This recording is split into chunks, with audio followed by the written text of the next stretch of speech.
Chapter 1096. The golden figure did not look back, nor did he respond to the inner demons. Guyuan sword technique. The inner demon's eyes flashed fiercely.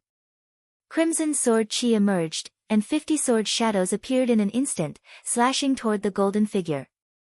Feeling the destructive sharpness, the golden figure narrowed his eyes and said, "I mean you no harm. Why don't you let it go?"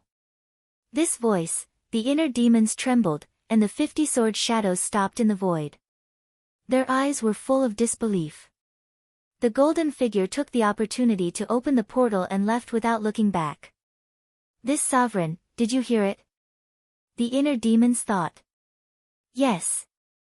I didn't expect it to be her." In the inner world, Qin Feiyang also felt incredulous.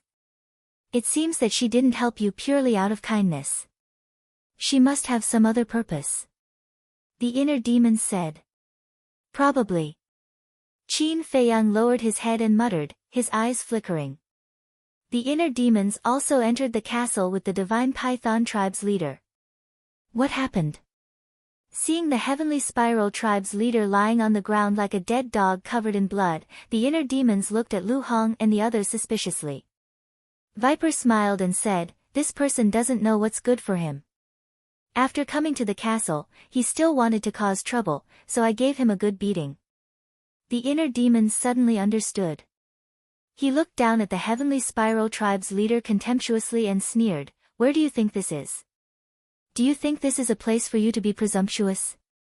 The heavenly spiral tribe's leader curled up, his eyes full of despair. "Where is this?" At the same time, the divine Python tribe's leader glanced at Lu Hong and the others and the castle in surprise. The inner demons said proudly, "This is my space divine item." Space divine item?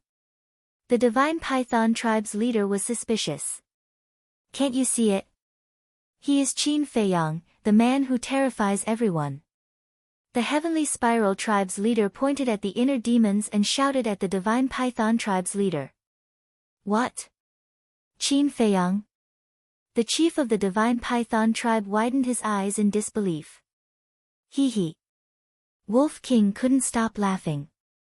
The chief of the divine Python tribe glanced at them one by one. When he saw the Wolf King, his body and mind trembled. He then looked at the inner demons and said, "It really is you. Are you surprised?" The inner demons said. The chief of the divine Python tribe asked, "If you are Qin Feiyang, then who is your brother? What is his purpose in sneaking into the main tower?" Never in his wildest dreams would he have thought that the person before him was the one who had massacred several large regions and snatched away the heavenly astral flames. "You should worry more about yourself." The inner demons formed a seal with both hands, and 2 enslavement seals appeared, sinking into the heads of the heavenly spiral tribes and divine Python tribes leaders. "Ah!" The 2 of them immediately screamed. But soon, the pain disappeared. The chief of the divine Python tribe roared, "What did you do to me?" Lu Hong, explain to them." After saying that, the inner demons left the ancient castle. Qin Feiyang immediately manifested next to the inner demons. The inner demons said, "I'll leave the rest to you. Thank you for your hard work." Qin Feiyang smiled. After interacting with the inner demons for a long time, he realized that this guy wasn't that difficult to get along with. The inner demons laughed and returned to his inner world. Qin Feiyang's consciousness also entered his sea of consciousness. After pondering for a moment, he found a pool nearby, washed the blood off his body, and changed into a clean set of clothes. Then, he opened a portal and descended into an alchemy room. The alchemy room was very quiet. A young man in white was sitting cross-legged in the cultivation room. It was Pei Yi. Qin Feiyang entered the cultivation room and said with a smile, "Brother Pei, I've taken the liberty to visit you again." Pei Yi opened his eyes and looked up at Qin Feiyang. He was speechless. "Only you. If it were someone else, I would definitely chase them out."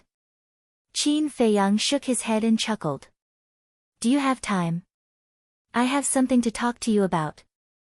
"Yes." Pei Yi nodded and got up. let's go to the lounge. We can talk while drinking. The two of them entered the lounge one after another and sat opposite each other in front of the coffee table.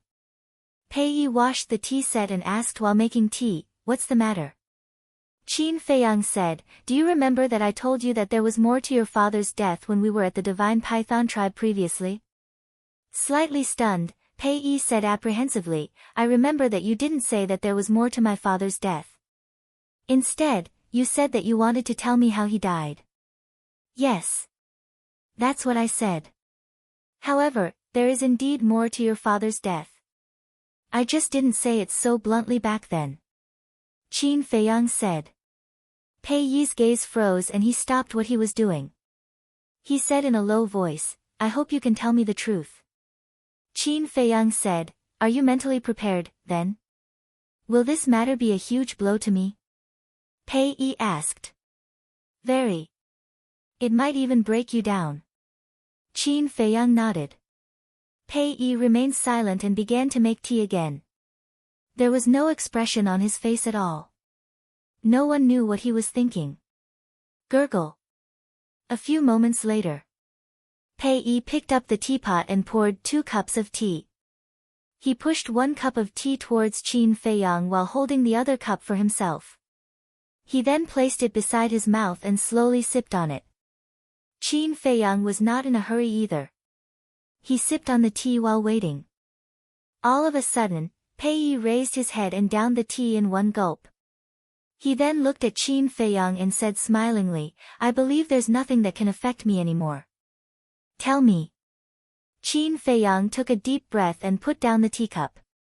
Staring into Pei Yi's eyes, he said, "The real culprit behind your father's death is your uncle." Ka-cha. As soon as he said that, the teacup in Pei Yi's hand was crushed into pieces. A deafening silence filled the resting room. After some time, Pei Yi asked softly, "Do you have any evidence?" His tone was calm, as if he was not affected at all. "Yes." Qin Feiyang nodded. Pei Yi asked, "When did you find out?" "On the day I accompanied you to retrieve your father's body, Fatso and I went to investigate. At that time, someone witnessed your uncle murdering your father. Fu Anshan also knows about it and has been using it to threaten your uncle for years," Qin Feiyang said. Pei Yi asked, "Why didn't you tell me earlier?" Qin Feiyang said, "This matter is too cruel to you. So, I couldn't bear to do it." "Why are you telling me now, then?" Pei Yi asked. Qin Feiyang said, "Because tomorrow, all of this will be made public. I want to tell you in advance, so that you won't." Pei Yi said, "Are you afraid that I'll go berserk tomorrow?" Qin Feiyang nodded. Pei Yi hung his head low again and remained silent.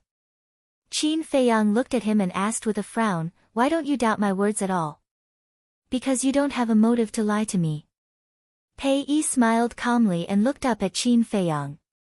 "It's also because I already knew the truth long ago." "What?"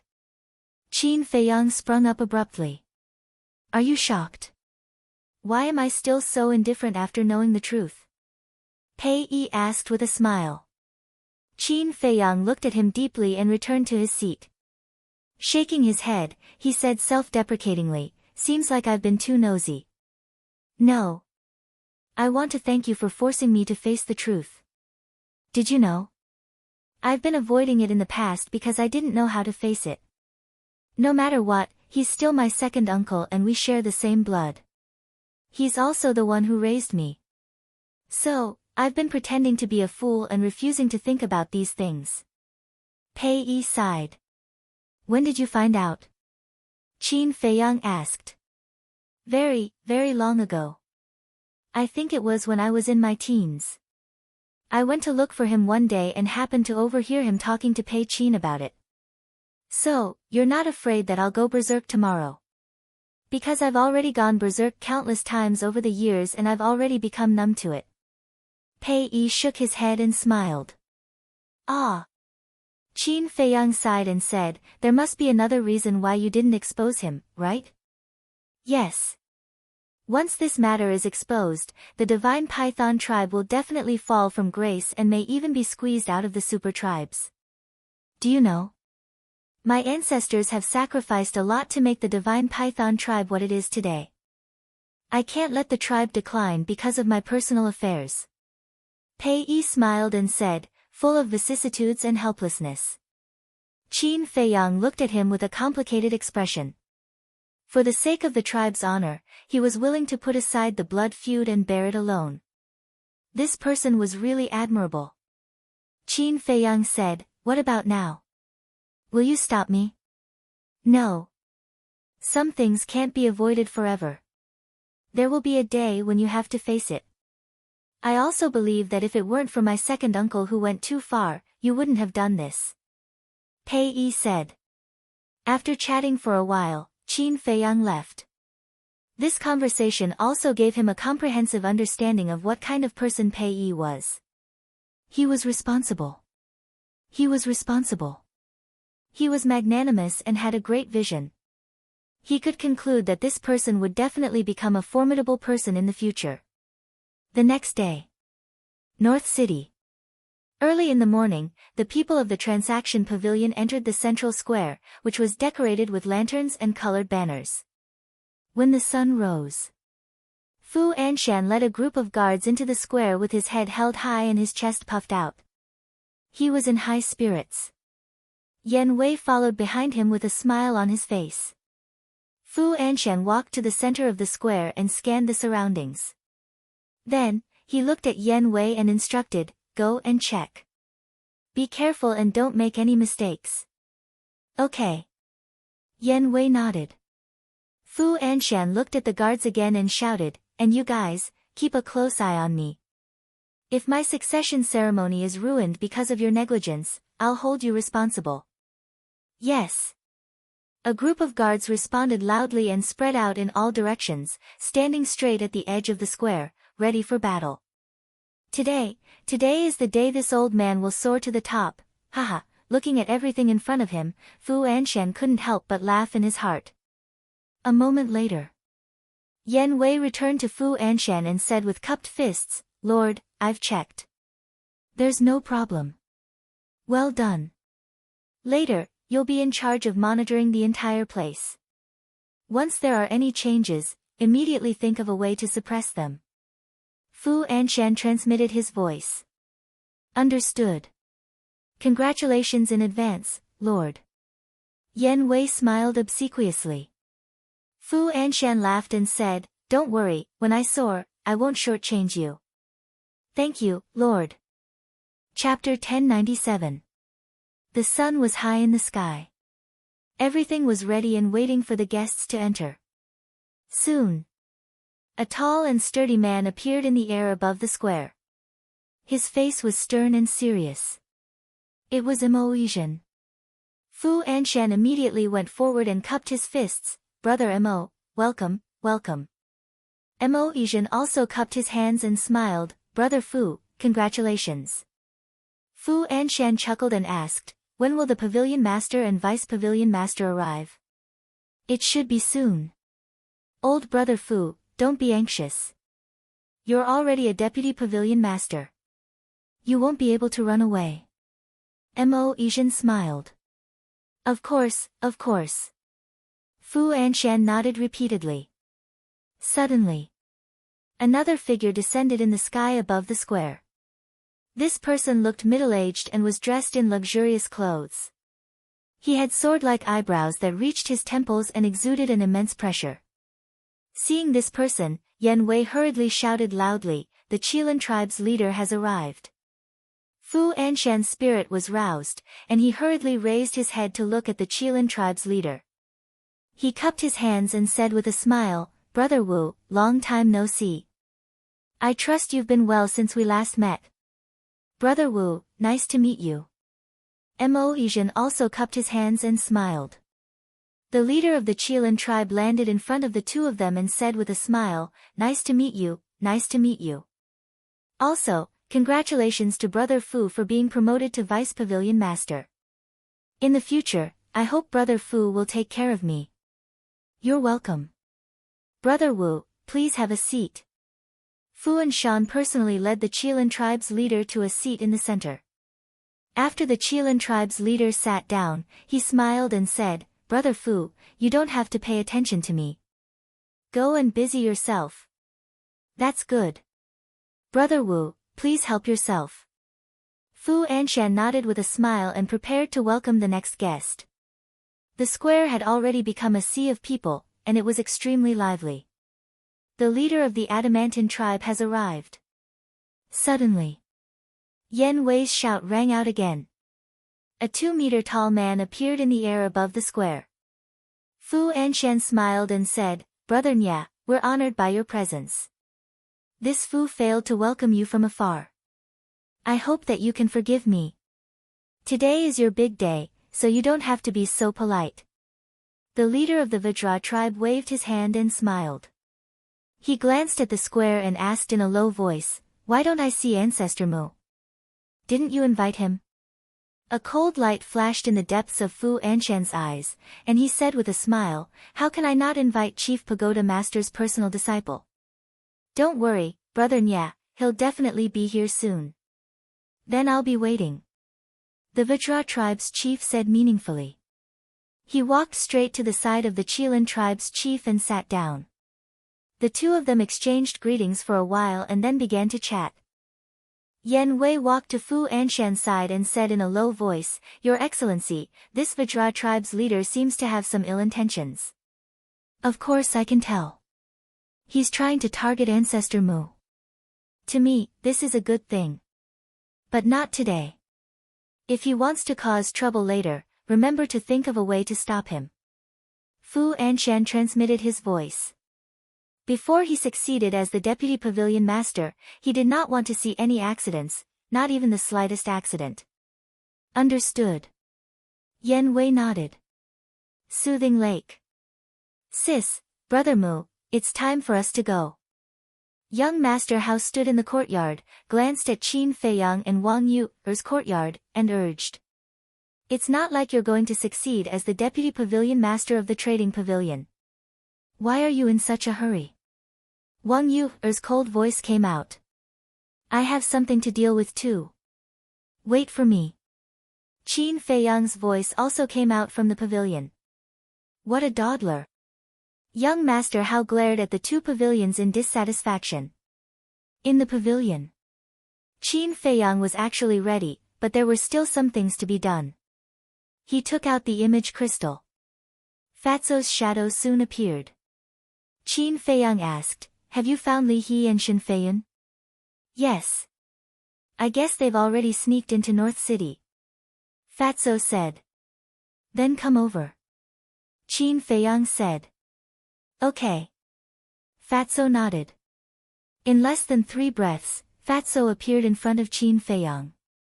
Qin Feiyang waved his hand, and the leaders of the Heavenly Spiral tribe and the Divine Python tribe appeared out of thin air. Their bodies were still stained with blood, and their qi had not recovered.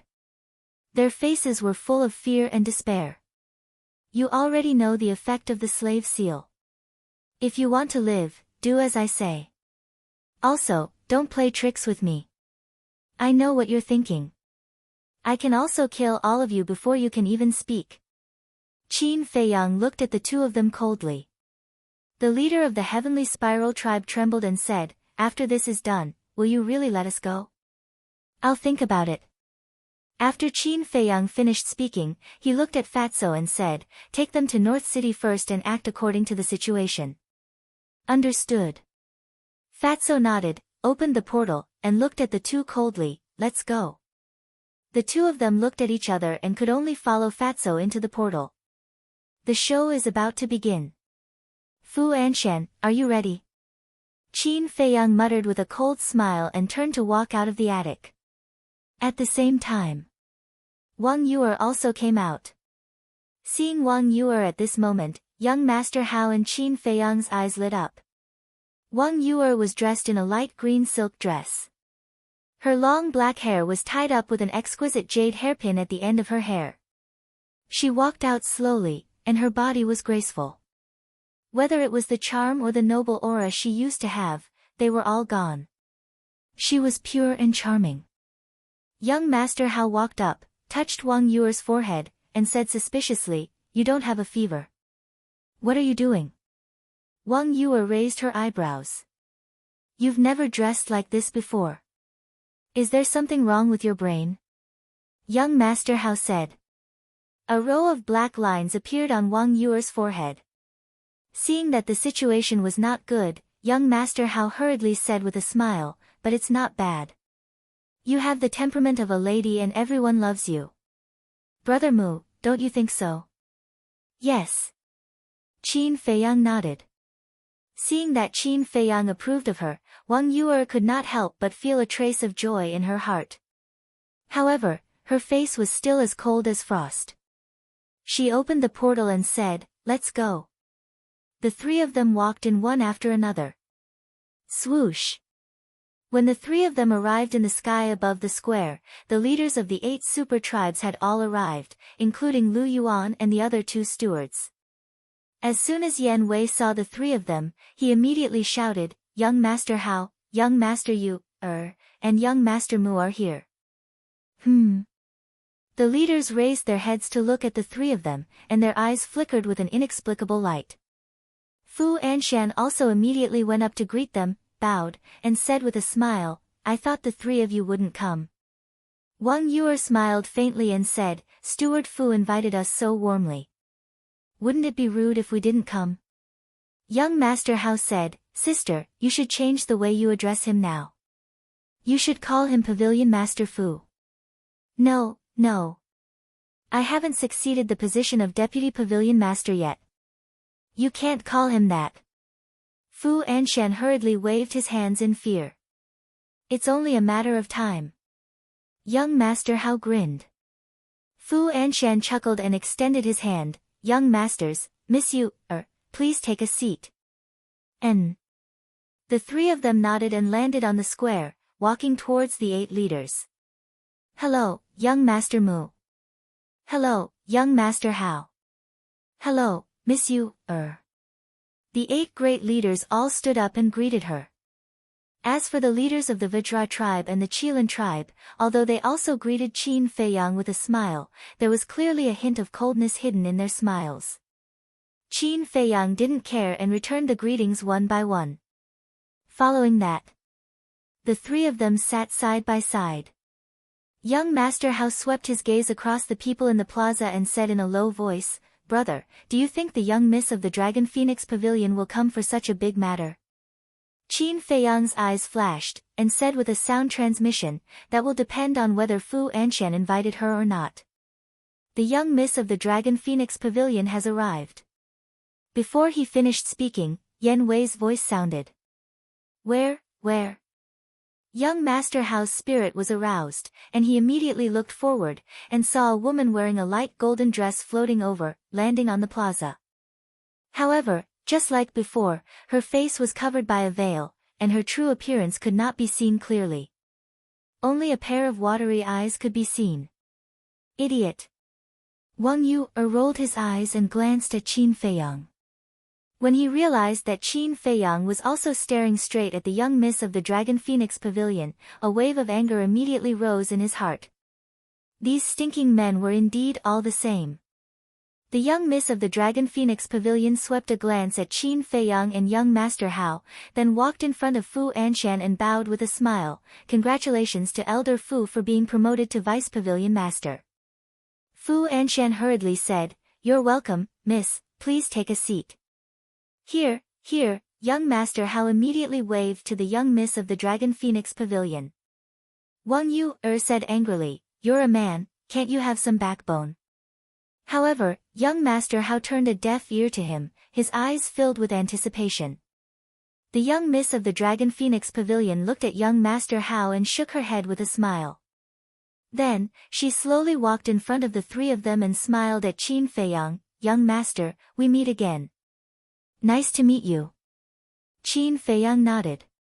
Young Master Hao called out, Come, sit beside me." "Thank you, young Master Hao." The young miss of the Dragon Phoenix Pavilion bowed politely, turned around and sat on the chair. Then, she smiled and nodded at Wang Yue, and looked at the plaza in front of her. Young Master Hao asked in a low voice, "Didn't you not like this kind of occasion?" Although I don't like it, since Steward Fu has invited me, I will definitely give him face. The young miss of the Dragon Phoenix Pavilion chuckled. Young Master Hao sent a sound transmission, then you have to be careful of him, this guy is an old hooligan. The young miss of the Dragon Phoenix Pavilion was stunned, and nodded, thank you for your reminder, young master, I will be careful. Now. Young Master Hao only had eyes for the young miss of the Dragon Phoenix Pavilion, and directly treated Qin Feiyang and Wang Yu as heir.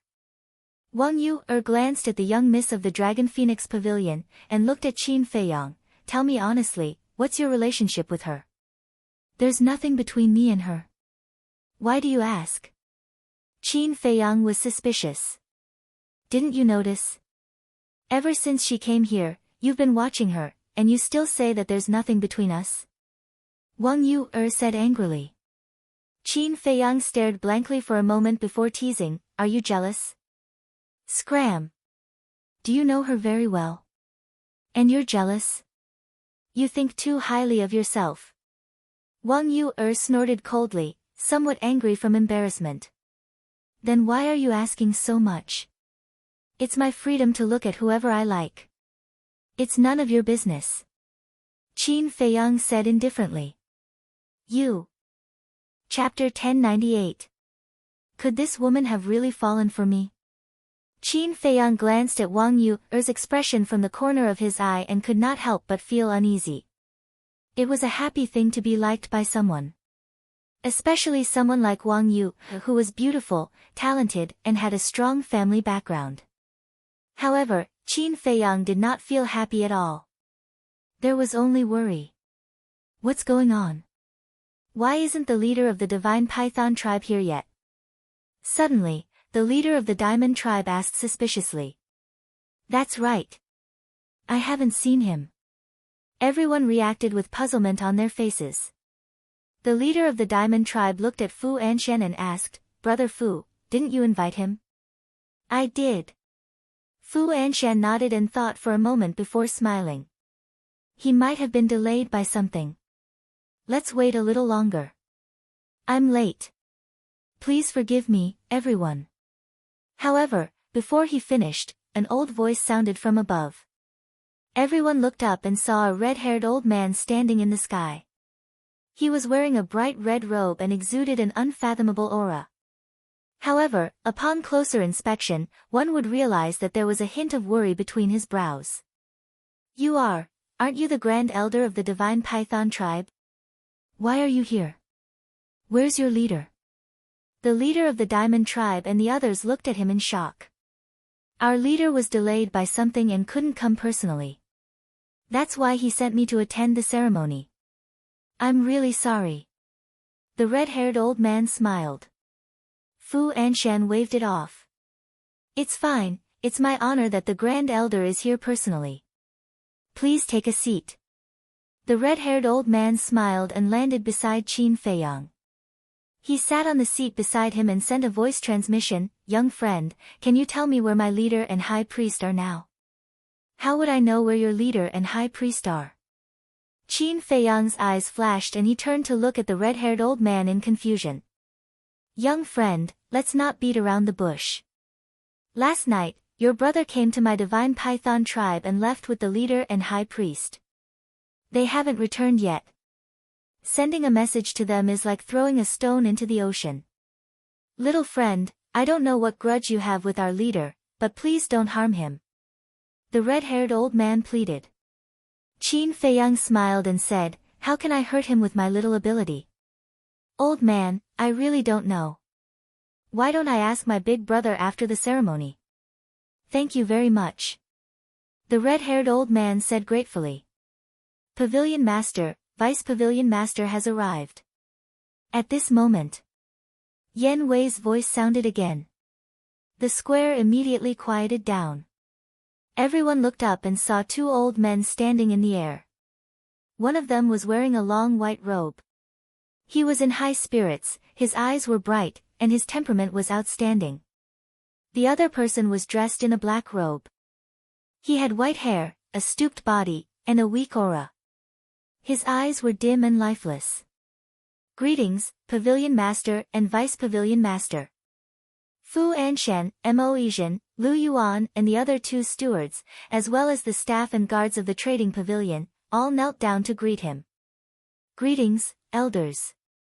Qin Feiyang and the other 2, the 8 leaders, the red-haired old man, and the young lady of the Dragon Phoenix Pavilion also stood up and bowed. No need to be so polite. The pavilion master of the trading pavilion looked at the people below with a smile and said to the old man in black, "Let's go down." The old man in black nodded. The 2 landed in the center of the square and then walked straight to Qin Feiyang under everyone's gaze. The old man in black cupped his hands and said, "I've heard of little friend's name. Seeing you today, you're indeed a dragon among men. He's the vice pavilion master of the trading pavilion." Wang Yuer transmitted her voice. Qin Feiyang nodded and said with a smile, "Senior is too polite. I really don't dare to be called a dragon among men. Sigh, young people are full of vigor. There's no need to be so humble. Otherwise, when you're old, you won't have the chance to be high profile like this old man." The old man in black laughed with a hoarse voice. Qin Feiyang looked at the old man's turbid eyes. He was indeed nearing the end of his lifespan, but there wasn't a trace of fear on the old man's face. He said calmly, "Junior still needs to learn more from Senior's temperament." The old man in black shook his head and said with a smile, "You're already a man with 1 foot in the grave. What's there to learn?" Mo Yizhen looked at Qin Feiyang and said respectfully, "2 lords, please take a seat." "N." The 2 nodded. The pavilion master looked at Qin Feiyang and said, "Little friend, let's have a good chat after the inauguration ceremony." "It's my honor," Qin Feiyang said with a smile. The pavilion master smiled and walked to the central seat with the old man in black. They turned around and sat side by side. The old man in black looked at everyone and said to Mo Yizhen, "Let's begin." "Yes." Mo Yizhen said respectfully and walked to the front of the stage. He looked around and said with a smile, "Thank you all for taking time out of your busy schedules to attend the inauguration ceremony of our pavilion vice pavilion master." What followed was nothing more than a series of pleasantries. Qin Feiyang turned to look at young Master Hao and asked through voice transmission, "Your father didn't come? It's not the pavilion master's inauguration ceremony. What is he doing here?" Young Master Hao said with disdain. But before he finished speaking, 2 more people appeared in the sky. Yan Wei noticed it immediately. His pupils shrank and he shouted, "Chief Pavilion Master and the Temple Master of the Oracle Hall are here." N. Everyone was surprised and looked up. Immediately, everyone stood up and bowed to welcome them. What is the old man doing here?" Young Master Hao was surprised. Qin Feiyang looked at the Pavilion Master and Vice Pavilion Master. The 2 of them were also surprised. Obviously, they didn't know the Chief Pavilion Master would come. Gong Sun Bei smiled and said, "We came uninvited. You won't blame us, right?" Fu Anshan shuddered and hurriedly said, No, this is our honor. Masters, please take a seat." The Pavilion Master and Vice Pavilion Master also immediately gave up their seats. Gong Sun Bei smiled and said, "Today, you are the hosts. We can't steal the limelight. Just find a place to sit." The 2 of them landed on the square and walked towards Qin Feiyang and the other 2. Seeing this, everyone understood. They were going to sit with young Master Hao and the other 2. The red-haired old man sitting next to Qin Feiyang and the leader of a super tribe immediately retreated to the side to make room. After the 2 of them sat down, young Master Hao turned to look at the 2 of them and secretly sent a voice transmission, "What are you doing here?" Gong Sun Bei secretly laughed and said, "Little junior brother, you don't know this, right? Master is here to watch your performance." "Watch my performance?" Young Master Hao raised his eyebrows. Gong Sun Bei said, "Didn't you tell me last time that you would expose Fu Anshan's true colors today?" "I see." Young Master Hao suddenly realized and chuckled, "Don't worry, I will definitely let you guys watch a good show. Then I'll look forward to it." Gong Sun Bei smiled. Although the Chief Tower Master didn't say anything, there was a hint of anticipation in his eyes. The Pavilion Master looked at Imogen and said, "Let's cut the formalities and get started." "Yes." Imogen nodded, glanced at everyone present, and said with a smile, "Now, let's invite Steward Fu Anshan to come on stage." Hearing this, Fu Anshan took a deep breath and strode onto the high platform. "First of all, I would like to thank everyone for coming to participate in the succession ceremony, especially the Chief Tower Master. I am flattered. Secondly, I would like to thank the two Pavilion Masters. If it weren't for your nurturing, I wouldn't be where I am today. I hereby swear that in the future, I will do my best to manage the Trading Pavilion wholeheartedly and strive to bring the Trading Pavilion to the next level." Fu Anshan's impassioned speech. The applause continued. Qin Feiyang and young Master Hao were also applauding, but there was a hint of playfulness on their faces. After Fu Anshan finished his speech, Imogen took a step forward and said, "Then now, let's invite the Vice Pavilion Master to come on stage." The applause was thunderous. The old man in black got up and walked up the high platform shakily. He smiled and said, "We have all seen Fu Anshan's ability. With him helping this old man manage the Trading Pavilion, this old man can rest assured and enjoy the rest of his life." As he said that, he took out a square seal from his arms. The square seal was the size of a baby's fist. It was as white as jade, and there was a fire phoenix pattern engraved on it, emitting a hazy light. This was the Vice Pavilion Master's jade seal.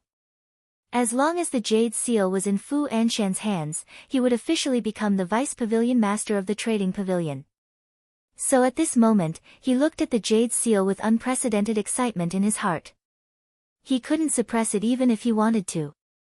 The old man in black turned around, looked at Fu Anshan, and said with a smile, "Now this old man will give it to you.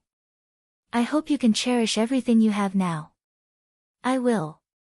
Fu Anshan nodded, bent down and stretched out his hands. "It's my turn." Young Master Hao laughed coldly. Qin Feiyang held him down and sent a sound transmission, "Wait a little longer." "Still waiting?" Young Master Hao raised his eyebrows, but he also heard Qin Feiyang's words. Because he knew that Qin Feiyang definitely had a reason for doing this. Moreover, if not for Qin Feiyang's help this time, he wouldn't have been able to grasp Fu Anshan's weakness. The old man in black lowered his head and looked at the jade seal. There was a trace of reluctance in his eyes, but in the end, he still handed it over to Fu Anshan. Finally, I've become the Vice Pavilion Master of the Trading Pavilion." Fu Anshan looked at the jade seal in his hand, his old eyes filled with excitement, feeling as if he was dreaming. "Congratulations. This is a congratulatory gift that I have prepared. Vice Pavilion Master, please accept it." With a wave of the Qilin tribe's hand, an exquisite gift box flew towards Fu Anshan. Fu Anshan regained his senses and caught the gift box. Without even looking at it, he hurriedly thanked him, "Thank you, Brother Wu." The other leaders and the Divine Python tribe's Grand Elder also sent out congratulatory gifts. The young lady of the Dragon Phoenix house also sent a jar of Dragon Phoenix wine. Seeing that Qin Feiyang was indifferent, the leader of the Vajra tribe chuckled and said, "Brother Mu, I believe you have also prepared a congratulatory gift. Take it out and let us old fellows see it." "That's right. With your identity, it must be something extraordinary." The leader of the Qilin tribe laughed. Although the Chief Tower Master was present, their words didn't have any obvious intention of targeting him. They just treated it as a joke, so they weren't worried that they would anger the Chief Tower Master. Although Fu Anshan knew, he didn't stand out to smooth things over. Chapter 1099. The other leaders also looked at Qin Feiyang curiously. All of a sudden, the atmosphere in the plaza became a little different. It's already an honor for little friend to be able to participate in the succession ceremony. It doesn't matter if you have a gift or not. Finally, it was the pavilion master of the trading pavilion who stood up to smooth things over. However, when he said this, not only did the atmosphere not ease, it became even weirder. Especially the leaders of the Chilan tribe and the Vajra tribe, the expressions on their faces were intriguing. As for the chief pagoda master and Gongsun Bey, they had been silent the entire time, as if this matter had nothing to do with them. Hee. Qin Feiyang scanned the crowd and suddenly laughed. Of course, he knew what these people were thinking. They just wanted to see him embarrass himself in public. But how could such a thing happen to him? Senior, this junior is not someone who does not understand etiquette. For such a joyous occasion, I will definitely prepare a congratulatory gift. And as everyone said, it is indeed a few big gifts. Listen up, it's not one, it's a few. However, I can't take it out yet. Please allow this junior to keep you in suspense. Qin Feiyang turned to look at the pavilion master of the trading pavilion and smiled faintly. The pavilion master of the trading pavilion was slightly startled, and nodded with a smile, "Little friend, as you wish." What gift? So mysterious. The leaders looked at each other, their eyes filled with suspicion. Young Master Hao swept his gaze across the crowd, then looked at Fu Anshan who was standing on the high platform in high spirits, and sent a sound transmission, "Brother Mu, do you still want to wait?" "No rush." Qin Feiyang waved his hand. "Next." The old man in black said a few more words of emotion, then left the platform and returned to his seat. Mo Yijin took a step forward and said with a smile, "The succession ceremony can be considered to have come to a perfect end. Now, I would like to invite everyone to the Dragon and Phoenix Pavilion. We have already prepared a banquet." Young Master Hao said anxiously, "Brother Mu, if you don't make a move now, it will be too late." Qin Feiyang did not reply, and stared at Fu Anshan. Just as everyone heard Mo Yijin's words and stood up, Fu Anshan also woke up from his excitement. Seeing that everyone was preparing to go to the Dragon and Phoenix Pavilion, he quickly put away the jade seal and stretched out his hand. "Everyone, wait." Everyone turned around and looked at him suspiciously. Fu Anshan laughed, "Taking advantage of today's joyous occasion, I have another joyous occasion to announce." "What good news?" Everyone was curious. "I believe many of you know that I lost my wife in my early years, leaving behind my only son, Fu Xiong. However, Fu Xiong died in a foreign land some time ago, so I plan to marry another wife to continue the line of the Fu family." Fu Anshan smiled. "This is indeed a good thing. Double happiness. Brother Fu, congratulations, congratulations. I wonder which family's lady is so lucky to be chosen by Brother Fu?" The chief of the Adamantine tribe asked. "Her name is Li Yan." Fu Anshan said. "Li Yan? Why does this name sound so familiar?" "Right, I remember now. She seems to be Li He's granddaughter. This, if I remember correctly, Li Yan is still a virgin. She actually married Fu Anshan. Is there a mistake? Don't tell me there's something fishy going on here." Everyone began to discuss in low voices. "Everyone, please listen to me. I definitely didn't do anything to threaten Li Yan or her family. It's Miss Li Yan who doesn't mind an old man like me and is willing to marry me." Fu Anshan said. "Hypocrite." Young Master Hao sneered secretly. This explanation was too deliberate. It was equivalent to revealing 300 taels of silver here. He glanced at Qin Feiyang. Seeing that Qin Feiyang wasn't surprised at all, he asked suspiciously, "Brother Mu, don't tell me you knew about this long ago?" Qin Feiyang smiled but didn't say anything. Hearing everyone's discussion, the pavilion master frowned and said, "Fu Anshan, tell me clearly. Is Li Yan really willing?" Fu Anshan hurriedly said, "Sir, this is absolutely true. If you don't believe me, you can ask her herself." "Where is she?" Everyone scanned the crowd around the square. "It's her. She's Li He's granddaughter, Li Yan." The crowd on the left suddenly became restless. Everyone looked over and saw Li Yan, accompanied by a middle-aged couple, slowly walking into the square. The middle-aged couple was Li Yan's parents. Fu Anshan went up to her with a smile and said, "Miss Li Yan, please tell everyone." As he spoke, a hint of threat flashed across his eyes. Li Yan looked at him coldly and walked straight up the platform. Fu Anshan and the middle-aged couple followed closely behind her. The pavilion master looked at Li Yan and asked, "Are you really willing to marry Fu Anshan?" If it was voluntary, even if there was a huge difference in seniority and age between the two, outsiders couldn't say anything. Li Yan glanced at the crowd and remained silent. Fu Anshan couldn't help but become anxious and transmitted his voice, "Now that I'm the deputy pavilion master of the transaction pavilion, you'd better not play any tricks." However, Li Yan turned a deaf ear to him and her gaze fell on Qin Feiyang. Qin Feiyang smiled and nodded. Li Yan took a deep breath and said, "I didn't do it willingly. He threatened me.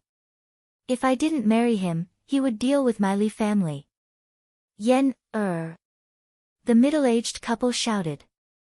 Fu Anshan clenched his fists and a fierce glint flashed across his eyes. It was indeed a threat. "I knew it. Li Yan is so young and beautiful. How could she like an old man? An old cow eating young grass. This Fu Anshan is too much."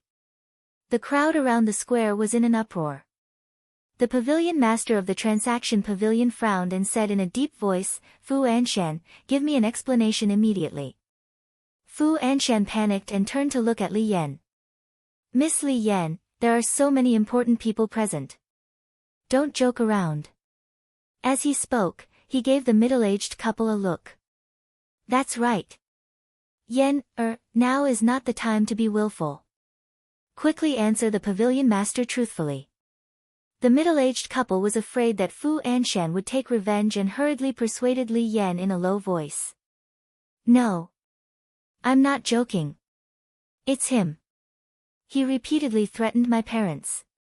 He said that if I don't marry him, when he takes the position of deputy pavilion master, he will make my Li family disappear from the central divine kingdom." Li Yan shook her head and sneered. Fu Anshan's eyes suddenly became fierce. Clap.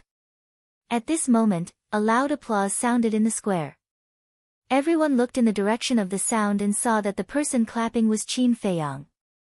And Qin Feiyang's face was full of smiles. Fu Anshan raised his eyebrows and asked in confusion, "Brother Mu, why are you doing this?" Qin Feiyang slowly got up and said with a faint smile, "Are you wondering why Li Yan is suddenly not afraid of your threat?" Fu Anshan was shocked. Li Yan's sudden change of heart had something to do with this person. "Didn't I just say that I prepared a few big gifts for you?" Li Yan's counterattack is the first big gift. Qin Feiyang said. It seems that he already knew that Li Yan was threatened by Fu Anshan. But why did he help Li Yan? What is their relationship? Everyone was suspicious. Then, they looked at Fu Anshan. At this moment, his face was extremely gloomy. Originally, everything was flawless. Not only would he obtain supreme authority, he would also obtain a young and beautiful woman. It could be said that he would obtain both power and beauty. But he never expected that a demon would appear in the middle of the process. The pavilion master of the trading pavilion was about to explode. It was a good ceremony, but such a thing happened. It was a disgrace to the trading pavilion. He looked coldly at Fu Anshan and Qin Feiyang and said, "Young friend, you just said that Li Yan is only the first big gift. What about the rest?" "The rest," Qin Feiyang smiled faintly and returned to his seat. He turned his head and nodded to young Master Hao. Young Master Hao had been waiting impatiently for a long time. After receiving Qin Feiyang's instruction, he immediately stood up. In an instant, everyone's eyes fell on young Master Hao, including the Chief Tower Master and Gongsun Bei. Young Master Hao walked to the high platform with his head held high and said, "Do you remember the deaths of Li He and Shen Feiyan some time ago?" "Of course. Both of them died mysteriously, and the real murderer has not been found yet." People discussed. Fu Anshan's body tightened. He looked at young Master Hao next to him and couldn't help but break out in a cold sweat. He was guilty. Young Master Hao turned his head and looked at Fu Anshan suspiciously. "Why are you sweating? Is it hot?" A little. Fu Anshan quickly nodded. Young Master Hao smiled mockingly.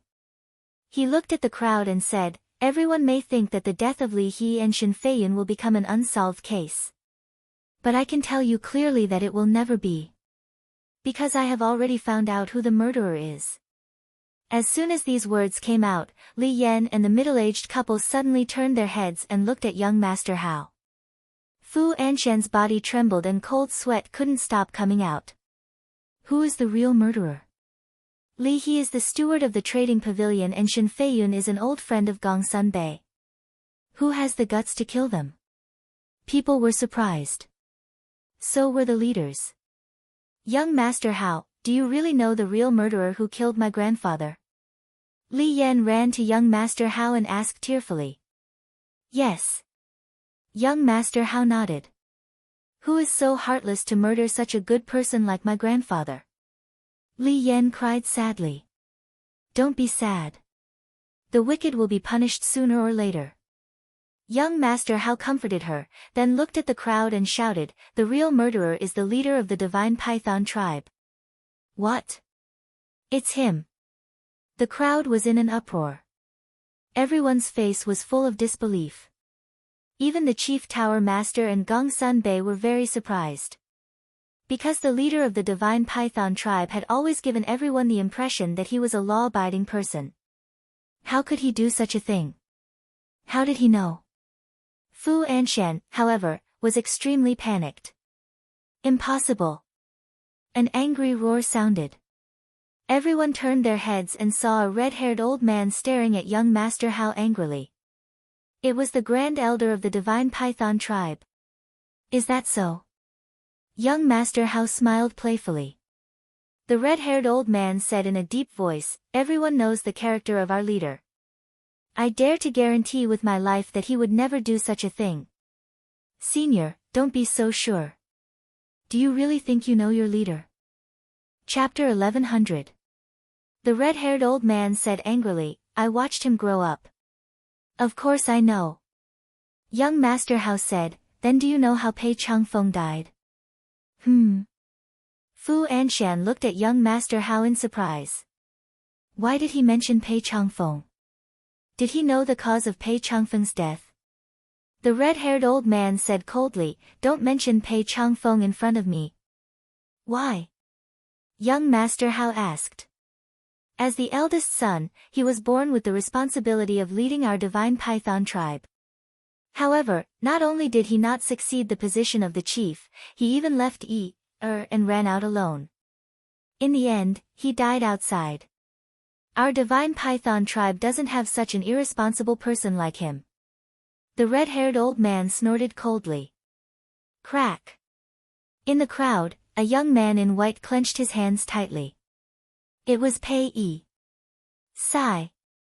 If Pei Changfeng hears your words, he probably won't be able to rest in peace in the netherworld. Young Master Hao looked at the red-haired old man and shook his head with a sigh. The red-haired old man said, don't talk nonsense. In short, our leader is definitely not such a person. Alright, I won't argue with you. You'll understand how wrong you are in a bit. Young Master Hao smiled mockingly and turned to look at Fu Anshan. Now, I'll give you the second gift. Brother Shen, stewardly, come out. Brother Shen.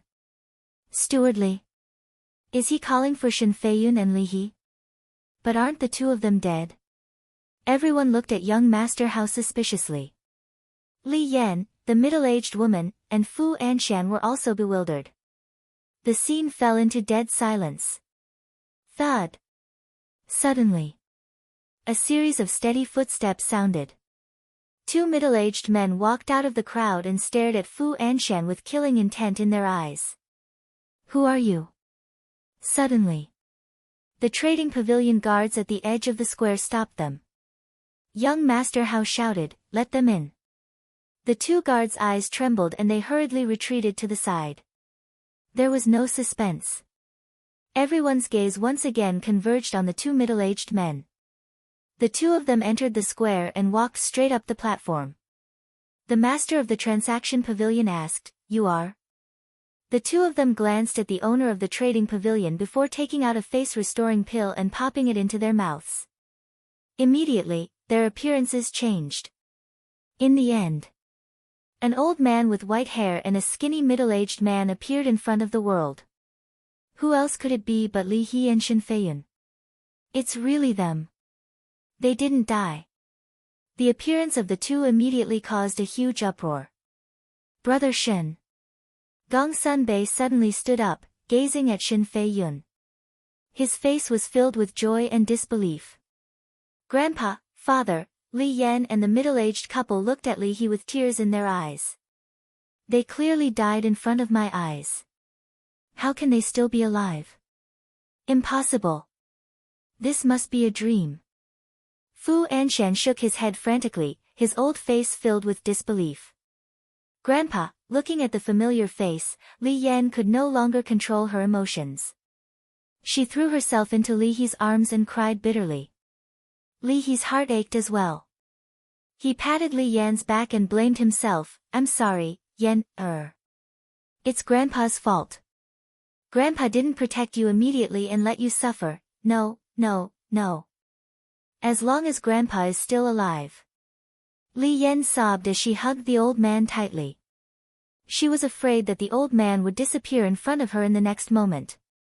Father, the middle-aged couple walked up, their eyes red. Li He raised his head to look at the two of them. Anger rose in his heart as he shouted, in order to protect yourself, you didn't hesitate to sacrifice your own daughter. Are there any parents like you? Father, the middle-aged man wanted to explain. Enough. I don't want to hear anything now. When we go back, I'll slowly deal with you. Li He shouted coldly, his face filled with anger. The middle-aged couple looked at each other, their hearts filled with bitterness. Did they want to? They didn't want to either. No one in the world was willing to push their daughter into the fire pit. However, not only did Fu Anshan force them, but even the elders in the clan also forced them. What could they do? They could only compromise. Swish. At this moment, Gong Sunbei took a step forward and landed beside Shen Feiyun. He grabbed Shen Feiyun's shoulder, his hands trembling. Even if one looked carefully, there were tears in his eyes. Obviously, he really cared about Shen Feiyun. Shen Feiyun looked at him and a smile gradually appeared on his face. He said, I was wrong in the past. I apologize to you in front of everyone. No. I should be the one apologizing. Gong Sunbei shook his head and blamed himself. Enough. Let's not talk about the past. Now I just want to know, do you still recognize me as your big brother? Shen Feiyun asked, a little nervous. Of course. You've always been my big brother. Nothing has changed. Gong Sunbei nodded. A man doesn't cry easily. However, at this moment, the two middle-aged men hugged each other and couldn't help but shed tears. They finally reconciled. Wang Yu murmured. Qin Feiyang smiled and said, after experiencing a death calamity, one's state of mind will definitely change. Shen Feiyun can be considered to have profited from a disaster and saved this rare friendship. That's right. Speaking of which, I have to thank Fu Anshan and the leader of the Divine Python tribe. Wang Yu said, her gaze falling on Fu Anshan, a cold light flashing in her eyes. At the same time, Li He and Shen Feiyun also looked at Fu Anshan. Li He patted Li Yan's shoulder and said with a smile, Yan, you go down first. Grandpa needs to deal with some personal matters. Okay. Li Yan nodded obediently, and then left the high platform accompanied by the middle-aged couple. Gong Sunbei glanced at Fu Anshan, his eyes flashing slightly, and asked, Brother Shen, do you need my help? There's no need for you to come out for such a small matter. Shen Feiyun waved his hand, his eyes emitting a bone-chilling coldness. Gong Sunbei nodded and also left the high platform. Young Master Hao turned to look at Fu Anshan and said with a smile, Pavilion Master Fu, what do you think of this second gift from me? Fu Anshan shuddered and hurriedly said with a smile, this is a good thing. Everyone knows Li He's character. He's upright, honest, and selfless. His return is a great joy for our transaction pavilion. As he spoke, he walked in front of Li He, grabbed his hand, and sighed, "Old Li, I was sad for a while when I heard the news of your death. Now that you've come back alive, I'm really happy. Thank you for your concern, Deputy Pavilion Master." Li He put on a fake smile. "It's my duty. After all, you've contributed too much to our transaction pavilion. If you didn't have an accident, the position of Deputy Pavilion Master would definitely be yours." Fu Anshan smiled. Wang Yu said with disgust, "This old thing really doesn't know what shame is. He's already come this far. What else can he do?" Qin Feiyang shook his head with a smile, and then nodded at young Master Hao. Young Master Hao understood and said indifferently, "Fu Anshan, quickly put away that hypocritical face of yours. It's disgusting to look at." Fu Anshan's face stiffened, and he asked in confusion, "Young Master Hao, what do you mean?" Young Master Hao glanced at him disdainfully, then looked at Li He and smiled, "Stewardly, Big Brother Shen, it's better for you to tell us. Who wants to harm you?" Li He looked coldly at Fu Anshan, then turned to look at the Chief Tower Master and the others, and said, "Lords, the person who plotted against me and Shen Feiyun is indeed the leader of the Divine Python tribe." The red-haired old man immediately roared, "Li He, don't slander us. I'm only telling the truth. I'm not wronging anyone. Although the leader of the Divine Python tribe is the one who plotted against us, the real mastermind is him, Fu Anshan." Li He suddenly pointed at Fu Anshan and shouted, "What?" All the leaders stood up in unison and looked at Fu Anshan in shock. The pavilion master and the black-robed old man did not move, but their hands gripped the armrests of their chairs tightly, obviously trying to suppress their emotions. "Nonsense. Li He, what exactly are you trying to do?" Fu Anshan roared in exasperation. Li He looked at him coldly and said, "This old man doesn't want to do anything. This old man just wants to expose your true colors." Fu Anshan looked at the pavilion master and said, "Lord, Li He must be jealous that I succeeded the position of Deputy Pavilion Master, so he framed me. Pavilion Master, you must investigate clearly. Even now, you're still biting back at me. You're indeed a shameless dog." Li He did not hide his ridicule. Fu Anshan roared, "Li He, don't go too far. I'm truly happy for you that you came back alive. But you actually slandered me.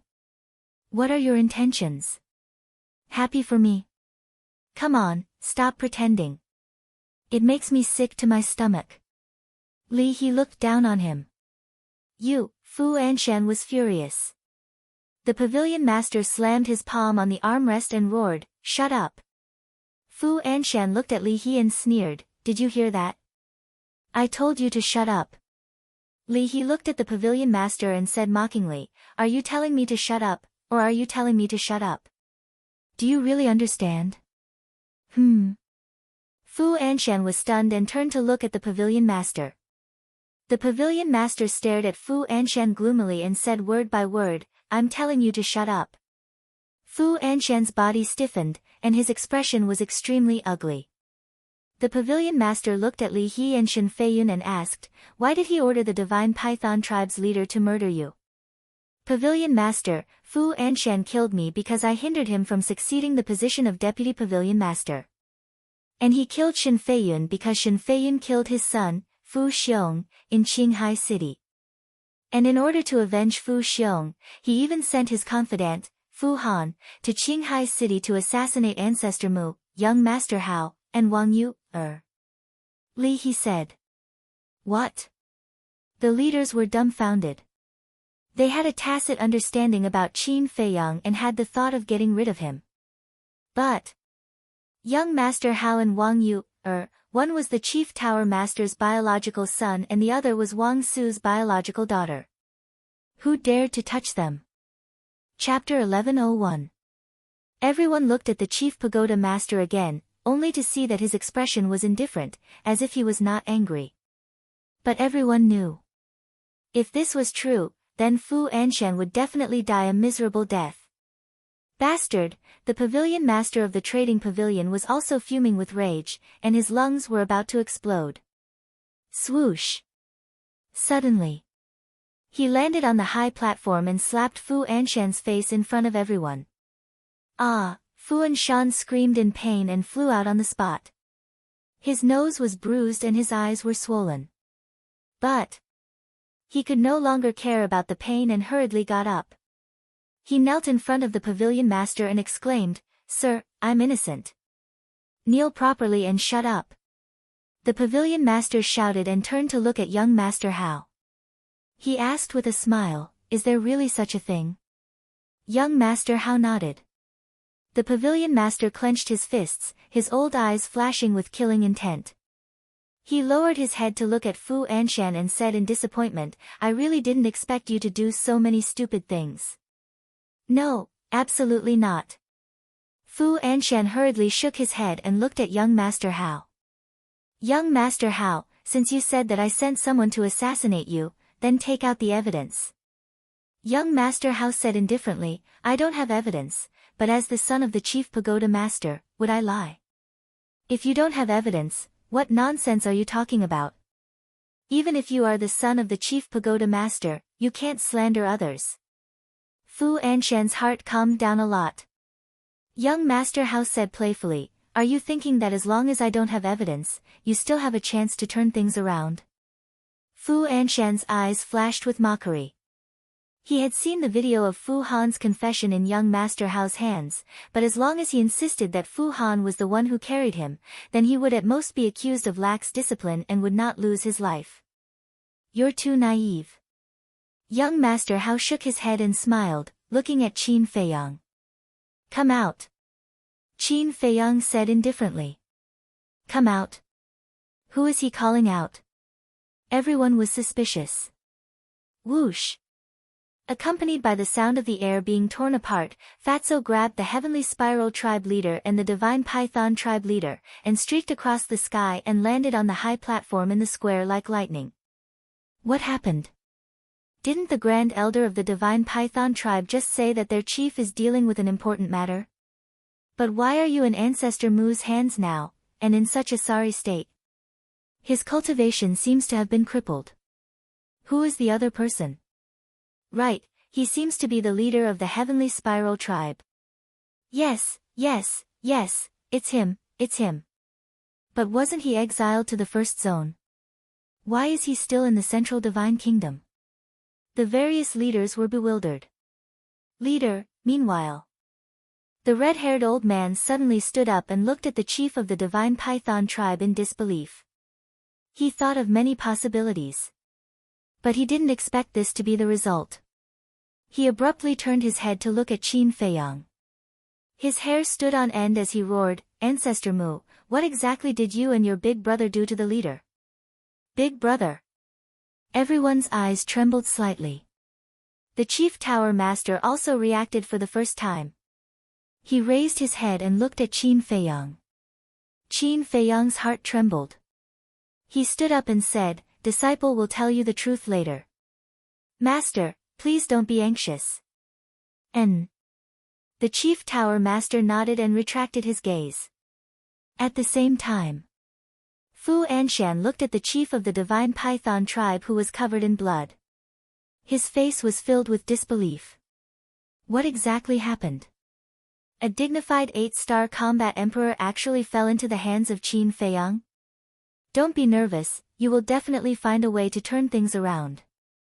Young Master Hao smiled mockingly at Fu Anshan. He looked at the chief of the Divine Python Tribe and said, "Tell everyone, did Fu Anshan order you to kill Shen Feiyun?" Fu Anshan hurriedly said, "Brother Pei, we have no enmity. Don't harm me." The red-haired old man also exclaimed, "Leader, quickly tell everyone that this matter has nothing to do with you. You are innocent." The chief of the Divine Python Tribe glanced at the red-haired old man and Fu Anshan with a gloomy expression. The chief of the Heavenly Spiral Tribe looked at everyone with flickering eyes. Suddenly, the two of them looked at each other, and a cold light flashed in their eyes. Then, They looked at Qin Feiyang in unison. The corner of Qin Feiyang's mouth lifted. With a slight thought, he instantly erased the soul of the chief of the heavenly spiral tribe. Ah! Accompanied by a shrill scream, the chief of the heavenly spiral tribe died on the spot. What happened? Everyone was bewildered. Why did he suddenly die without any reason? The chief of the divine python tribe also turned his head abruptly and looked at the corpse lying on the ground in horror. I already said that I can peek into your inner thoughts. Why didn't you listen? A faint laughter sounded in the chief of the divine python tribe's mind. The chief of the divine python tribe quivered and turned to look at Qin Feiyang. He saw Qin Feiyang looking at him with a smile. Immediately, an uncontrollable fear emerged in his heart. Seeing that the chief of the divine python tribe was looking at Qin Feiyang, the others also looked at Qin Feiyang. They were extremely bewildered. Could it be that the death of the chief of the heavenly spiral tribe was related to this kid? But how exactly did he do it? They didn't see him make a move. He had been sitting there the whole time. Don't play any tricks. It's useless. Just be obedient. Maybe you can still live. Qin Feiyang sent a voice transmission to the chief of the divine python tribe without batting an eyelid. Since Fatso appeared with the two of them, he had been peeking into their inner thoughts. Just now, he saw that the two of them wanted to expose his true identity. Therefore, he erased the soul of the chief of the heavenly spiral tribe without hesitation. He did this to intimidate the chief of the divine python tribe. Obviously, he had achieved the effect he wanted. Fatso patted the chief of the divine python tribe hard and sighed inwardly. You're really naive. Boss never does anything that he's not confident of. Since he dares to let you appear in front of the chief tower master alive, he definitely has full confidence that he won't let you speak. The chief of the divine python tribe trembled both physically and mentally. What kind of person was this? Why was he so terrifying? Fatso sent a voice transmission. Don't waste time. Tell us the truth. The chief of the divine python tribe powerlessly lowered his arm. He looked at the crowd and said, Young Master Hao is right. It was Fu Anshan who ordered me to kill Li He and Shen Feiyun. The reason for killing them is just as young Master Hao said. There was another huge uproar. Everyone's eyes were filled with disbelief. It can't be. When the red-haired old man heard this, it was like a bolt from the blue. His face turned pale. It was actually true. Why did it turn out like this? The chief in his memory would never do such a thing. Young Master Hao looked at him sympathetically and sighed. I told you, you might not know your chief well. The red-haired old man looked up at him and smiled sadly. Then, he looked at the chief of the divine python tribe and asked, Tell me, why did you collude with Fu Anshan? That's right. As the chief of a super tribe, how could he collude with someone like Fu Anshan? It's even more impossible for him to do things for Fu Anshan. Everyone was puzzled. The chief of the divine python tribe lowered his head and found it difficult to speak. Let me tell you. He helped Fu Anshan because Fu Anshan had something on him. Young Master Hao said. What do you mean? The red-haired old man asked. Young Master Hao was about to speak when a sigh suddenly sounded from the crowd. Young Master Hao, let me tell everyone about this personally. As soon as he finished speaking, a young man in white landed on the high platform.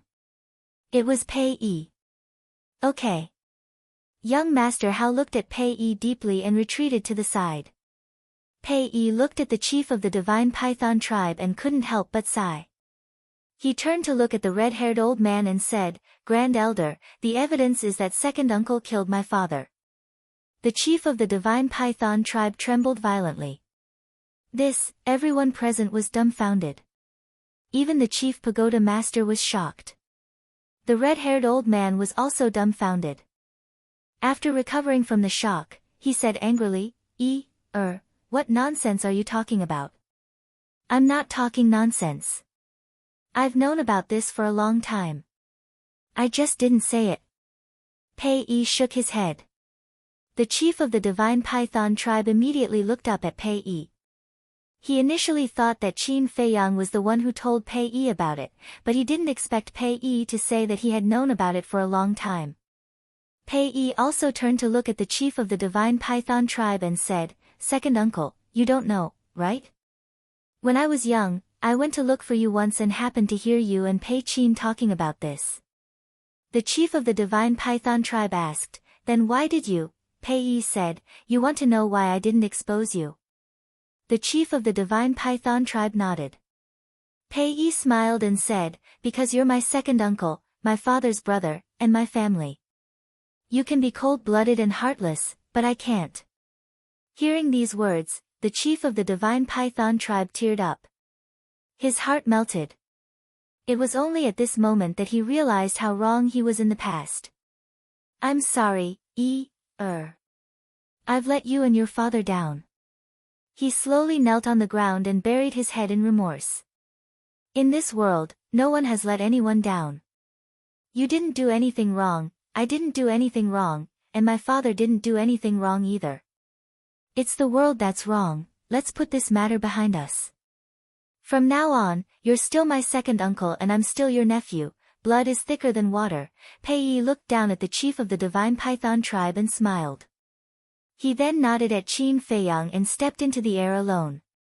That frail figure seemed especially lonely and desolate. Blood is thicker than water. The chief of the divine python tribe murmured and looked up at Pei Yi's back view with a smile. "Yeah. We're family, but I'm already plagued with sins. Even if you can forgive me, I can't forgive myself. I'll entrust the future of the divine python tribe to you. When we reach the netherworld, I'll also tell your father that you're an outstanding child. Farewell." The chief of the divine python tribe smiled and looked at this world longingly before slamming his head against the ground, causing blood to splatter everywhere. "Chief," the red-haired old man yelled and hurriedly rushed up to the platform. Has already forgiven you. Why did you still do such a foolish thing? I have to pay the price for my mistakes. Only death can wash away my sins. I'll leave him to you. He's a smart and capable child. You must assist him and become the chief of the divine python tribe." The chief of the divine python tribe grabbed the red-haired old man's hand and said intermittently. He maintained a smile on his face throughout. It was a smile of relief. There was no resentment. With that, he weakly let go of the red-haired old man's hand and his head slowly fell to the ground. He was dead. "Chief," the red-haired old man hugged the corpse of the chief of the divine python tribe and wailed to the sky. At the same time, Pei Yi stopped in his tracks and turned to look at the platform. However, he did not say or do anything and left without looking back. Chapter 1102. Pei Yi left. No one knew where he went. On the high platform, the red-haired old man hugged the leader of the divine python tribe and howled in pain. Everyone was silent. They were filled with emotions. They didn't expect that Fu Anshan's matter would lead to another unsolved case. Pei Changfeng was actually assassinated by his own brother.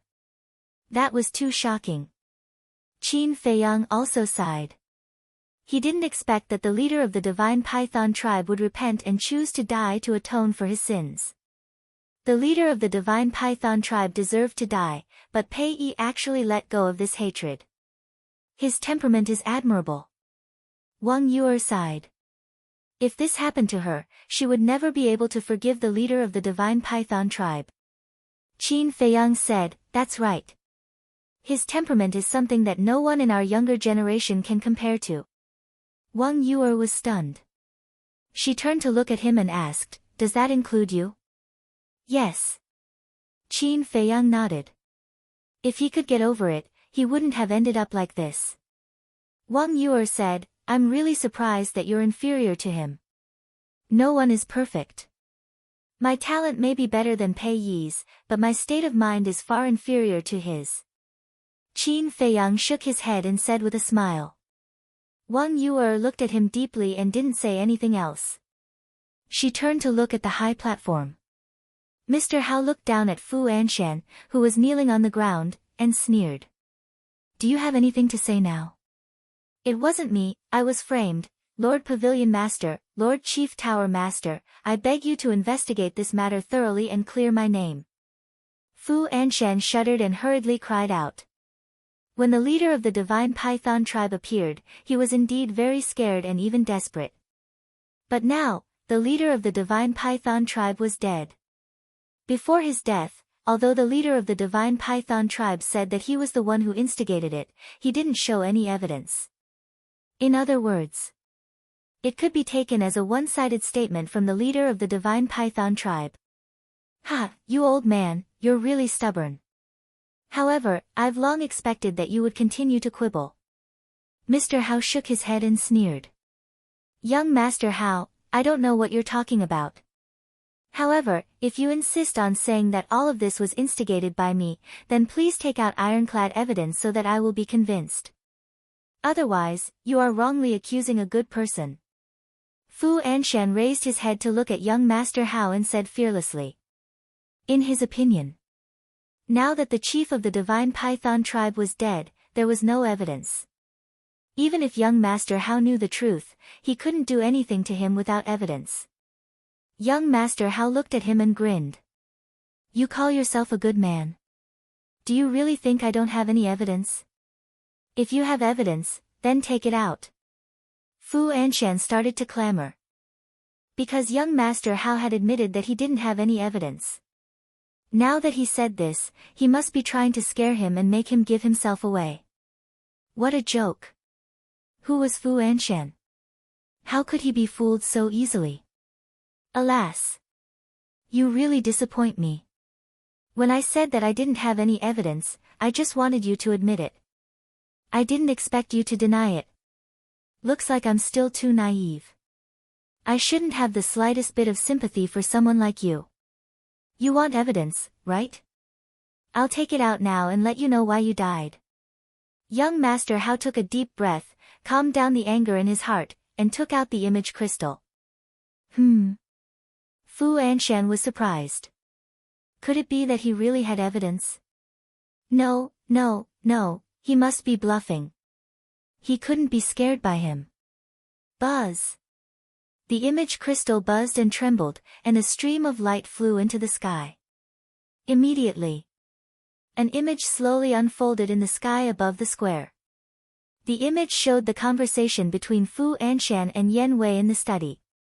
In this conversation, Fu Anshan admitted that he had blackmailed the chief of the divine python tribe to kill Shen Feiyun and Li He. How is that possible? Looking at the image, Fu Anshan's face was full of disbelief. He clearly remembered that when he told Yan Wei about this, Qin Feiyang, young Master Hao, and Wang Yu had already left. But why did young Master Hao have this image? The square was dead silent. Only the conversation between Fu Anshan and Yan Wei continued to reverberate in the sky. Everyone looked up at the image with a trace of anger on their faces. It's too much. It's really too much. Such a despicable person, they actually let him succeed the position of Deputy Pavilion Master of the Exchange Pavilion. They are really blind. Kill. We must kill him, cut him into pieces. As soon as the image ended, the crowd around the square immediately roared with righteous indignation. Everyone be quiet, I have another image here for everyone to enjoy. Young Master Hao waved his hand, and another image appeared in the sky above the square. It was the image of Fu Han's confession. Oh my God! He really sent Fu Han to assassinate young Master Hao and Wang Yu. Does he think that he is the ruler of the Forgotten Continent? How dare he? The leaders were extremely shocked. No! Fu Han went behind my back, I didn't know. Fu Anshan roared. Yan Wei shook his head and landed in front of young Master Hao. He looked at Fu Anshan and said, Sir, now that things have come to this, you'd better admit it. You, Fu Anshan looked at him in shock. Yan Wei turned to look at the Chief Tower Master and the Pavilion Master, bowed and said, I can testify that everything young Master Hao said is true. Fu Anshan roared, Wei Yan, what are you doing? Are you crazy? I'm not crazy. I approached you in order to verify these things. Yan Wei said. What? Fu Anshan's body and mind trembled, and he said angrily, Who exactly are you? Who sent you here? It's me. Qin Feiyang stood up and said. Fu Anshan felt as if he was struck by lightning, and his mind rumbled. It was actually Qin Feiyang's men. Qin Feiyang said, I don't easily cause trouble, but I'm never afraid of trouble, so when Fu Han confessed, I asked Wei Yan to approach you. Everyone looked at each other. He had already started to make arrangements so early, this person was too scary. When Fu Anshan heard this, he immediately collapsed to the ground powerlessly, his face full of despair. Young Master Hao said, Actually, we could have exposed your true colors a long time ago, but do you know why we didn't do so? Why? Fu Anshan looked at him suspiciously. I'll let you be proud first. The more proud you are, the more painful it will be when you fall. Of course, the more happy we are. Young Master Hao laughed. Fu Anshan said, So, you waited until today on purpose. That's right. When you happily succeed as the Deputy Pavilion Master, when you think that you have achieved great success, we will stand out to expose you and make you fall into a bottomless abyss. Let me ask, what in the world is more uncomfortable and painful than this? Young Master Hao chuckled. Fu Anshan smiled bitterly. He thought that everything was under control, but he didn't know that he had been living in someone else's scheme.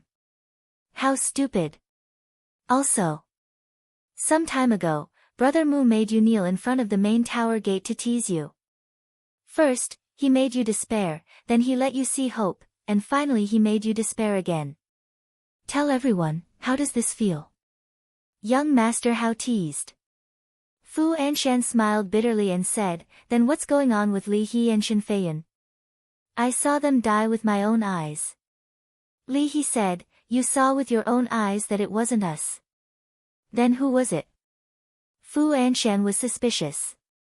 It's the sons of the divine python tribe, Pei Yu and Pei Lang. This was also a trap set up by Ancestor Mu.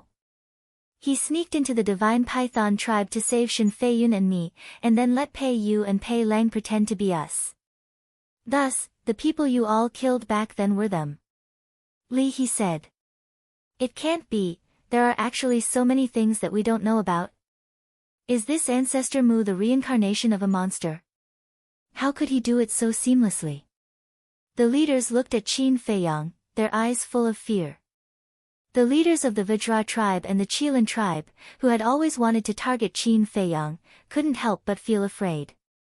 So that's how it is, hee, ha, Fu Anshan muttered to himself and laughed out loud. After all his scheming, this was the result he got in the end. Laughable, laughable. Do you understand now? In this forgotten continent, you still don't have the ability to cover the sky with one hand. Young Master Hao laughed coldly, then turned around and walked down the platform, towards the Chief Tower Master. At this moment, everyone looked at young Master Hao in a different light. In the past, they all thought that young Master Hao was just a hedonistic son who relied on the Chief Tower Master to abuse his power, but they didn't expect him to be so shrewd. Young Master Hao laughed, Father, how is it? My performance is not bad, right? Very good. The Chief Tower Master nodded, extremely gratified. This trip was indeed not in vain. Hand over the Vice Pavilion Master's jade seal for this old man. Suddenly, a furious roar exploded like a clap of thunder. Everyone turned their heads to look, only to see the Pavilion Master of the Trade Pavilion grabbing onto Fu Anshan's neck like an enraged lion. But Fu Anshan did not have the slightest reaction, his face full of a bitter smile. The Pavilion Master of the Trade Pavilion waved his hand and forcefully snatched away Fu Anshan's universe bag. Then, he threw Fu Anshan on the ground and said coldly, A person like you cannot be allowed to live. Fu Anshan's gaze trembled, and he finally came back to his senses. He immediately knelt on the ground and begged, Pavilion Master, this lowly one knows his wrongs. This lowly one will definitely change, please let this lowly one off this time. After committing such a heinous crime, you still want this old man to let you off? Are you dreaming? The pavilion master of the trade pavilion was furious. He waved his old hand and directly slapped Fu Anshan's head. Ah, crack! Accompanied by a shrill scream, Fu Anshan's head exploded on the spot, blood splattering everywhere. It's finally over. Wang Yu muttered. Qin Feiyang said, this is what he deserves. No one present sympathized with Fu Anshan, and their eyes were incomparably cold. The pavilion master of the trade pavilion shouted, men, drag him down and feed him to the dogs. 2 guards hurriedly ran up to the high platform, dragging Fu Anshan's corpse and hurriedly running away. The red-haired old man picked up the corpse of the divine python tribe's leader, stood up, and said, Pavilion master, I will also take my leave. My condolences. The pavilion master comforted him. Chapter 1103. After the red-haired old man left, the pavilion master glanced at the corpse of the Heavenly Spiral Tribe's chief, then looked at Qin Feiyang and asked, young friend, what happened to him? Qin Feiyang said, last night, he and the Divine Python Tribe's chief were in cahoots. They disguised themselves as Pei Yi and tricked me into coming to Black Cloud Valley to harm me. In the end, my big brother appeared and crippled their cultivation. Everyone's pupils shrank. Even the Divine Python Tribe's chief was crippled. This person's big brother was too terrifying. Then where is your big brother now? Gong Sun Bei asked. Qin Feiyang shook his head and said, he left after crippling the 2 of them. I don't know where he is now. Gong Sun Bei raised his eyebrows and turned to look at the chief pavilion master. The chief pavilion master smiled faintly and said nothing. Seeing this, Gong Sun Bei also fell silent. The transaction pavilion's pavilion master looked at Qin Feiyang meaningfully and shouted, men, take his corpse away for this old man. 2 more guards ran up and dragged the Heavenly Spiral Tribe's chief's body away. Fatso, Shen Feiyun, Li He, and Yan Wei also left the high platform. The pavilion master said, Li He, wait a moment. Li He was stunned and returned to the high platform, standing beside the pavilion master. Wang Yu chuckled and said, later, Li He will definitely be announced as the pavilion master. That's inevitable. Qin Feiyang said with a smile. The pavilion master glanced at the people present and bowed. This old man is deeply sorry for what happened today. These things are not what you want to see. Let bygones be bygones. Don't mention it again. Yes, as long as it doesn't lead to a bigger mistake. The chiefs laughed. Thank you for your understanding. Now, this old man will personally announce that the next deputy pavilion master will be Li He. The pavilion master took out the jade seal and handed it to Li He, apologizing. I'm sorry to have wronged you. The sudden surprise left Li He somewhat at a loss on what to do. The pavilion master smiled and said, this is what you deserve and what we owe you. Take it and manage the pavilion well. Don't let down this old man's expectations of you. Li He glanced at the pavilion master, bowed, and received the jade seal. I will do my best. Thank you, pavilion master. All right, say a few words to everyone. The pavilion master of the trading pavilion patted Li He's shoulder and walked down the high platform towards the black-clothed old man. He looked rather haggard. No matter who it was, they would definitely be mentally and physically exhausted after something like this happened. Li He was not as hypocritical as Fu Anshan.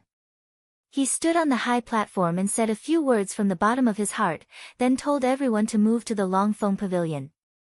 A banquet was definitely a must. After all, many people had come from afar. He couldn't just send them away like that, right?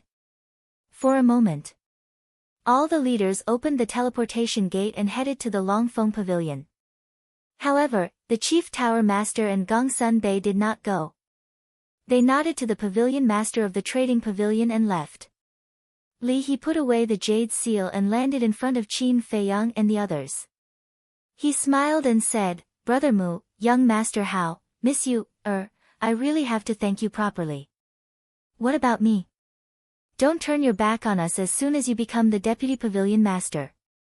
You have to know that I've contributed a lot too. Fatso looked at Li He unhappily. Li He shook his head and laughed. How could this old man forget you? Then, he looked at Yen Wei and cupped his hands. And you, thank you. It's fine. Yen Wei waved his hand. Li He glanced at them and said, in short, no matter what, you can't decline today. You have to go to the Longfeng Pavilion and let me thank you properly. My pleasure. Young Master Hao said. Qin Feiyang smiled and said, I still have something to deal with, so I won't join in the fun. Young Master Hao was instantly annoyed and said, Brother Mu, you're really boring, you know that. Li He was also unhappy. Qin Feiyang smiled bitterly and said, I really have something to do. Sorry. Seeing that Qin Feiyang had made up his mind, Li He could not force him anymore. He shook his head and said helplessly, it's really difficult to treat you to a meal. All right, go and deal with it. Anyway, there's still a long way to go. Let's meet again another day. Thank you. Qin Feiyang smiled and opened the teleportation gate and walked in. Fatso and Yen Wei looked at each other and quickly followed. Li He shook his head and looked at Wang Yu, with a smile. Miss Yu, what about you? I'm not going either. You guys have fun.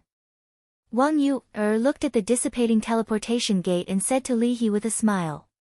Then, she opened the teleportation gate and left.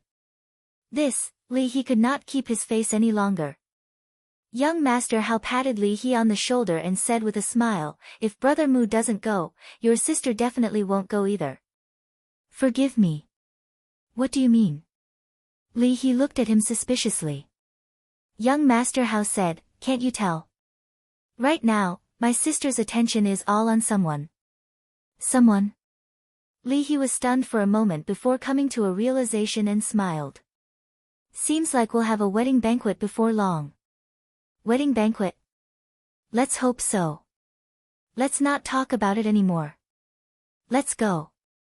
I'll have a few drinks with you today. Young Master Hao pulled Li He towards the Dragon Phoenix Pavilion in high spirits. Main Pagoda. In the pavilion, there were standard items on the stone table. The main pagoda master stood beside the stone table, holding a brush and staring at the white paper on the table calmly. Beside him, Gongsun Bei remained silent and stood respectfully. Suddenly, the main pagoda master waved his brush and wrote a word on the paper. This word was wisdom. The main pagoda master looked at the word wisdom and put down his brush. He sat on the stone bench and asked, Gongsun Bei, do you know why I wrote this word? Yes. Gongsun Bei nodded. Tell me about it. The main pagoda master said. Wisdom represents wisdom, and ability. As the ancients say, a wise man can conquer the world. If I'm not wrong, Lord wrote this word for Ancestor Mu. Gongsun Bei said. That's right. I wrote it for him. His performance today made me very happy, but I understand that all of this is Ancestor Mu's manipulation. He is a truly wise and resourceful person. The main pagoda master said. Gongsun Bei's pupils shrank as he asked in a low voice, Lord, are you worried? The main pagoda master said, I can't help but worry because his existence will pose a great threat to Hao. If he's willing, he can easily play Hao, in the palm of his hand. I think that Lord is overthinking. Because according to my observation, Ancestor Mu is not an ambitious person. Gongsun Bei said. The affairs of the world are unpredictable. The main pagoda master deeply sighed. Gongsun Bei said, if Lord is still worried, I can make him disappear immediately. The main pagoda master fell silent. Gongsun Bei's eyes flashed as he said, Lord, please forgive this subordinate for speaking bluntly. Although Ancestor Mu is a great threat to Junior Apprentice Brother, from another perspective, his appearance can be considered an opportunity for Junior Apprentice Brother. What do you mean? The main pagoda master asked. Think about it, with Ancestor Mu's intelligence, if he's willing to fully support Junior Apprentice Brother, who will be able to shape Junior Apprentice Brother's position in the Forgotten Continent in the future? Gongsun Bei said. The main pagoda master's eyes lit up, but he then frowned and said, "What you said is just an if. So first, we need to confirm whether or not he's an ambitious person, and not kill a rare talent in the cradle." Gong Sun Bei said. The main pagoda master said, "Are you saying that I'm jealous? This subordinate wouldn't dare. If this subordinate has any doubts, please forgive me, Lord." Gong Sun Bei hurriedly bowed. The main pagoda master looked at the garden in front of him, his eyes flashing as he suddenly asked, "Tell me honestly, have you ever hated me over the years?" "No. It's because Lord has given me everything that I have today. I'm already very satisfied." Gong Sun Bei lowered his head and said. The main pagoda master smiled and said, "If Ancestor Mu has the same resolve as you, it's not impossible for him to stay by Hao Er's side." Gong Sun Bei inwardly let out a sigh of relief and smiled as he said, "Then let this subordinate take care of this matter." The main pagoda master nodded and said, "Give me an answer as soon as possible." "Okay." Gong Sun Bei nodded before turning and leaving. The main pagoda master got up and walked out of the pavilion. Looking at the clear sky, he muttered, "Life is short, don't not cherish it." These words did not seem to be directed at himself. What he did not know was that not too far away, there was a colorful little snake hiding in the flower bed. It was so small that it was almost invisible to the naked eye. Calm Heart Lake. In the pavilion's hall, Fatso looked at Qin Feiyang and asked, "Boss, what do you need to deal with?" Yen Wei also looked at Qin Feiyang suspiciously. "It's nothing." Qin Feiyang shook his head and sat beside the tea table. Fatso and Yen Wei were surprised. Yen Wei was puzzled, "Since it's nothing, why don't we go to the Dragon Phoenix Pavilion?" Qin Feiyang smiled and said, "This time, the people going to the Dragon Phoenix Pavilion are all big shots of the Forgotten Continent. If I go, I will have to entertain them. I don't have the energy." "I see.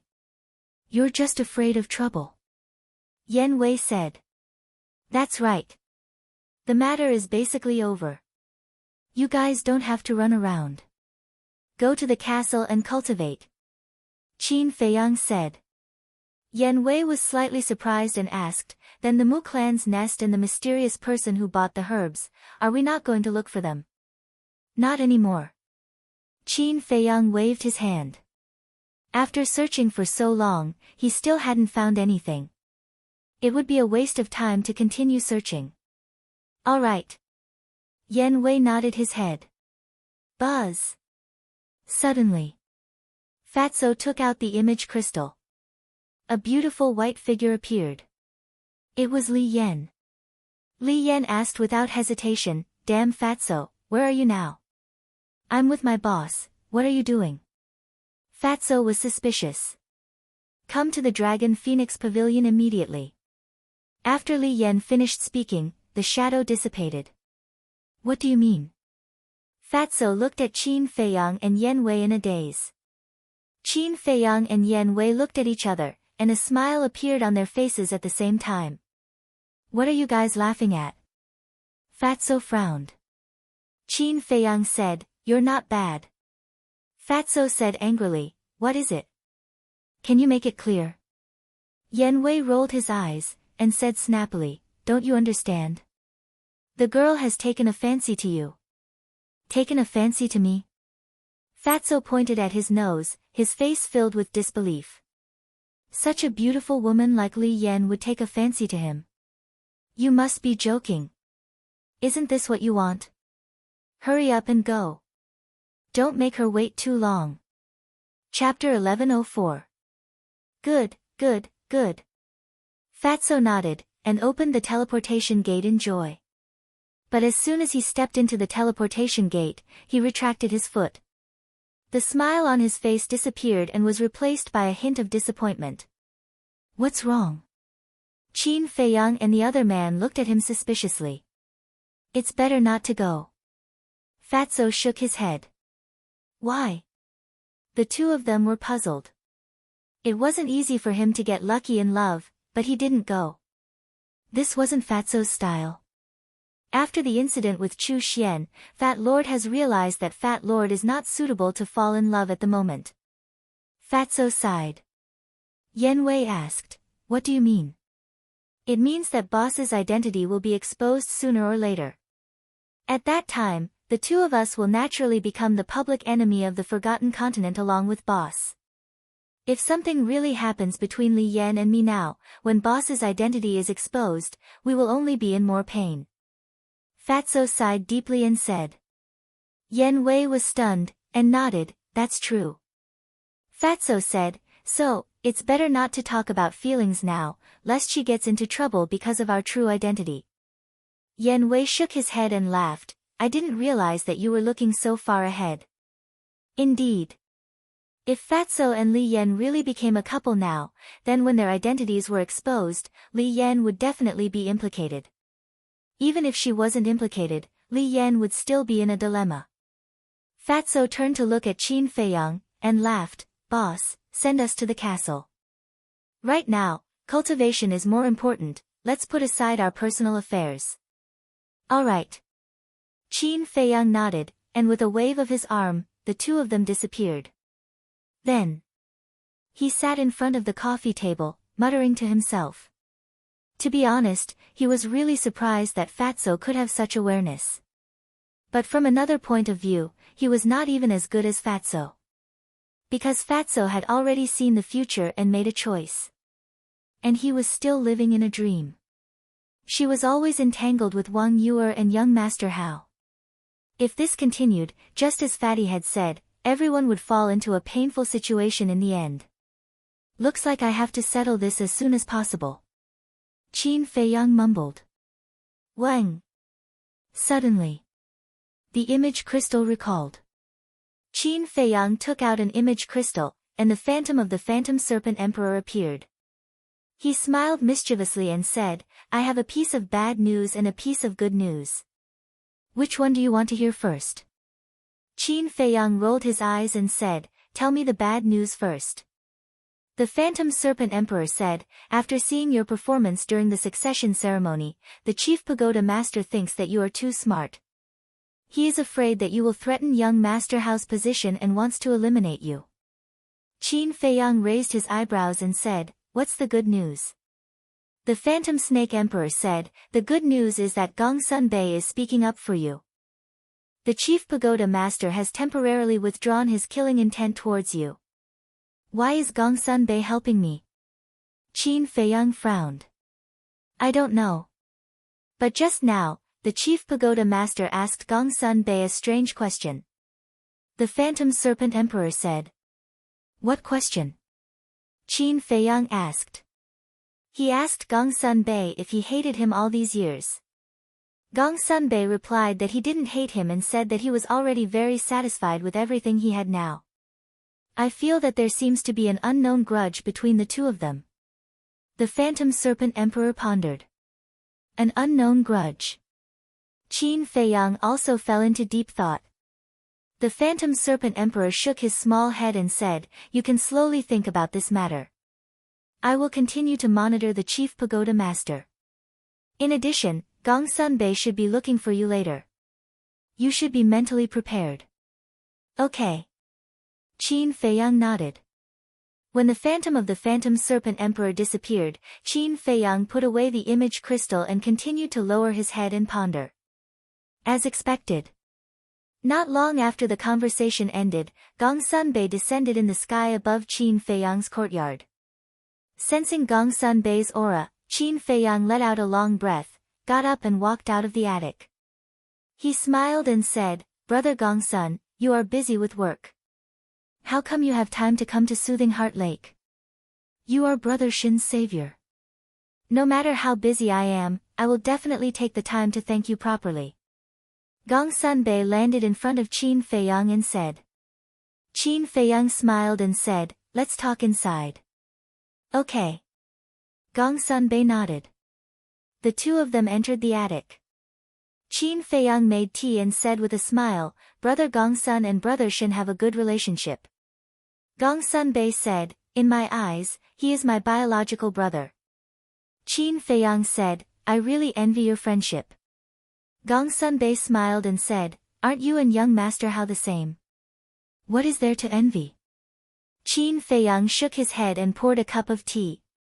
He stepped back in front of Gongsun Bei and said, "I don't know if brother Gongsun has heard of the saying, being with a king is like being with a tiger." Gongsun Bei's heart trembled.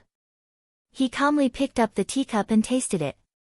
His eyes lit up and he said in surprise, "This should be the tea leaves made by the pavilion master of the trading pavilion, right?"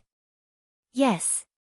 The last time I went to his place, he gave me some," Qin Feiyang said.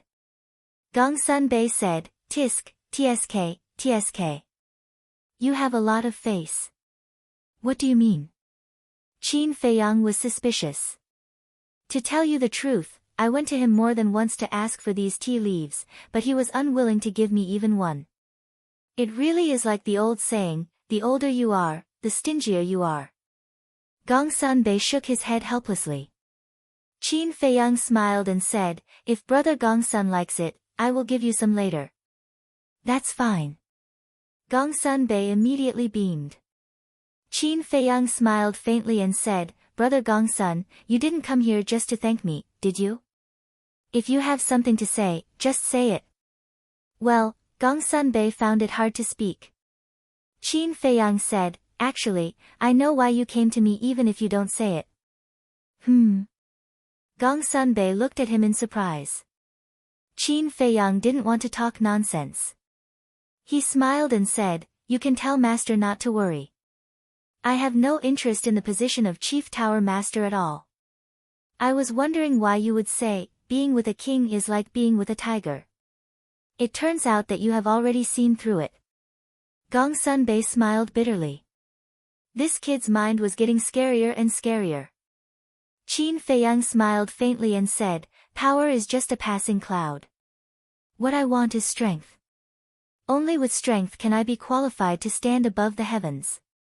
Gongsun Bei's heart trembled. He didn't expect this kid in front of him to see through it so thoroughly. Even he felt inferior to this state of mind. Gongsun Bei said, "Then, if I ask you to assist young Master Hao, what will you say?" Qin Feiyang shook his head without hesitation and said, "I won't assist anyone." Gongsun Bei wasn't surprised at all. Qin Feiyang continued, "However, if he needs it, I will help him. However, I won't help him too much, because everyone needs to learn to be independent. If he needs to ask for help from others every time he encounters a problem, then he will never be able to become a true king." Gongsun Bei shook his head and smiled. "To be honest, I really don't like you.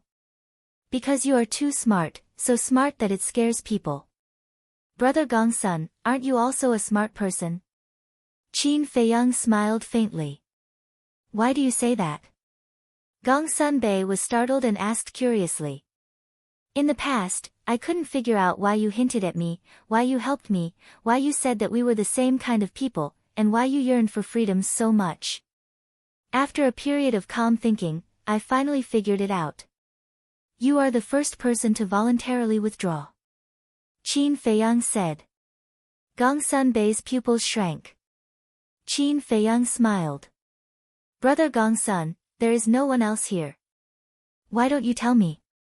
Gongsun Bei looked at Qin Feiyang, his eyes flickering. After a long time, Gongsun Bei shook his head and smiled. "Kid, you are smart, but sometimes you are very stupid. How can you casually discuss such a serious topic?" Qin Feiyang said, "Don't you feel uncomfortable keeping it in your heart? A guess was always a guess. If the person involved didn't admit it personally, it wouldn't be true." Gongsun Bei smiled faintly. "Of course it's uncomfortable." Qin Feiyang smiled and said, "I'm a very good listener. You kid, it seems that if I don't say it today, you won't let it go." Gongsun Bei smiled helplessly. "Yes, as you said, I am the first person to voluntarily withdraw." Qin Feiyang held a teacup, drinking tea while listening quietly. It turned out that back then, when Gongsun Bei obtained the inheritance in the land of inheritance, some old monsters in the main tower intended to let him inherit the position of the next main tower master. After all, anyone who could obtain the inheritance, no matter which generation's main tower master it was a promising talent. This matter also quickly reached the ears of the main tower master. He definitely wouldn't allow this to happen, so he went to talk to Gongsun Bei. The young Gongsun Bei was also young and frivolous. In addition, he obtained the inheritance, so he was naturally dissatisfied with the attitude of the main tower master. He even had a falling out with the main tower master in private.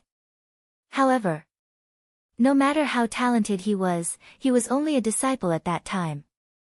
How could he fight against the main tower master who controlled the Forgotten Continent?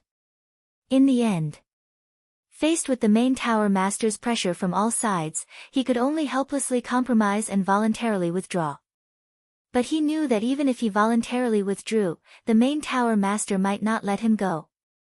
Because no one would let a hidden danger live in the world forever. So he swore. In this life, he would always stay by the main tower master's side and serve the main tower master wholeheartedly. It was because of this that he escaped a disaster and lived until today. But it was also because of this that their master-disciple relationship broke. From then on, Gongsun Bei never called the main tower master again. He always called him Lord. This is my past. Gongsun Bei smiled faintly. It's similar to what I thought. Qin Feiyang muttered, asking, don't you hate him? I used to hate him. Gongsun Bei smiled faintly, then stood up and said, I said these things not because I really feel uncomfortable, but because I want to tell you a truth. Man can never fight against the heavens. After saying that, Gongsun Bei opened the portal and left.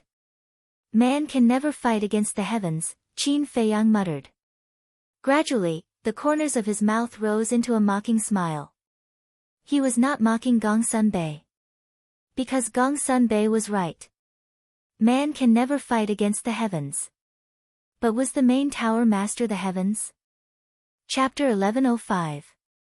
The next day, Qin Feiyang woke up from his cultivation early in the morning. I wonder how Pei Yi is doing now. He muttered to himself. Not only did he feel sympathy for Pei Yi, but he also felt an inexplicable emotion. Even he himself couldn't explain his emotions. Anyway, he just wanted to help Pei Yi. Buzz. He got up and opened the portal, appearing in Pei Yi's alchemy room. However, there was no one there. Where could he be? Qin Feiyang began to ponder. All of a sudden, his eyes lit up and he opened another portal, descending in the sky above a valley. In the valley, the lush green weeds swayed in the wind. The wildflowers were in full bloom, and their fragrance wafted through the air. There was a small lake in the middle of the valley, and the water was so clear that one could see the bottom. At this moment, a young man in white was sitting alone by the lake, staring at the rippling surface of the lake. It was Pei Yi. I knew you'd be here. Qin Feiyang landed beside Pei Yi and said with a faint smile. This valley was the place where he barbecued meat with the group of children previously. Pei Yi turned to look at him and continued to look at the lake. Aren't you afraid that I'll flare up at you? Qin Feiyang said, if you were such a person, I wouldn't have come.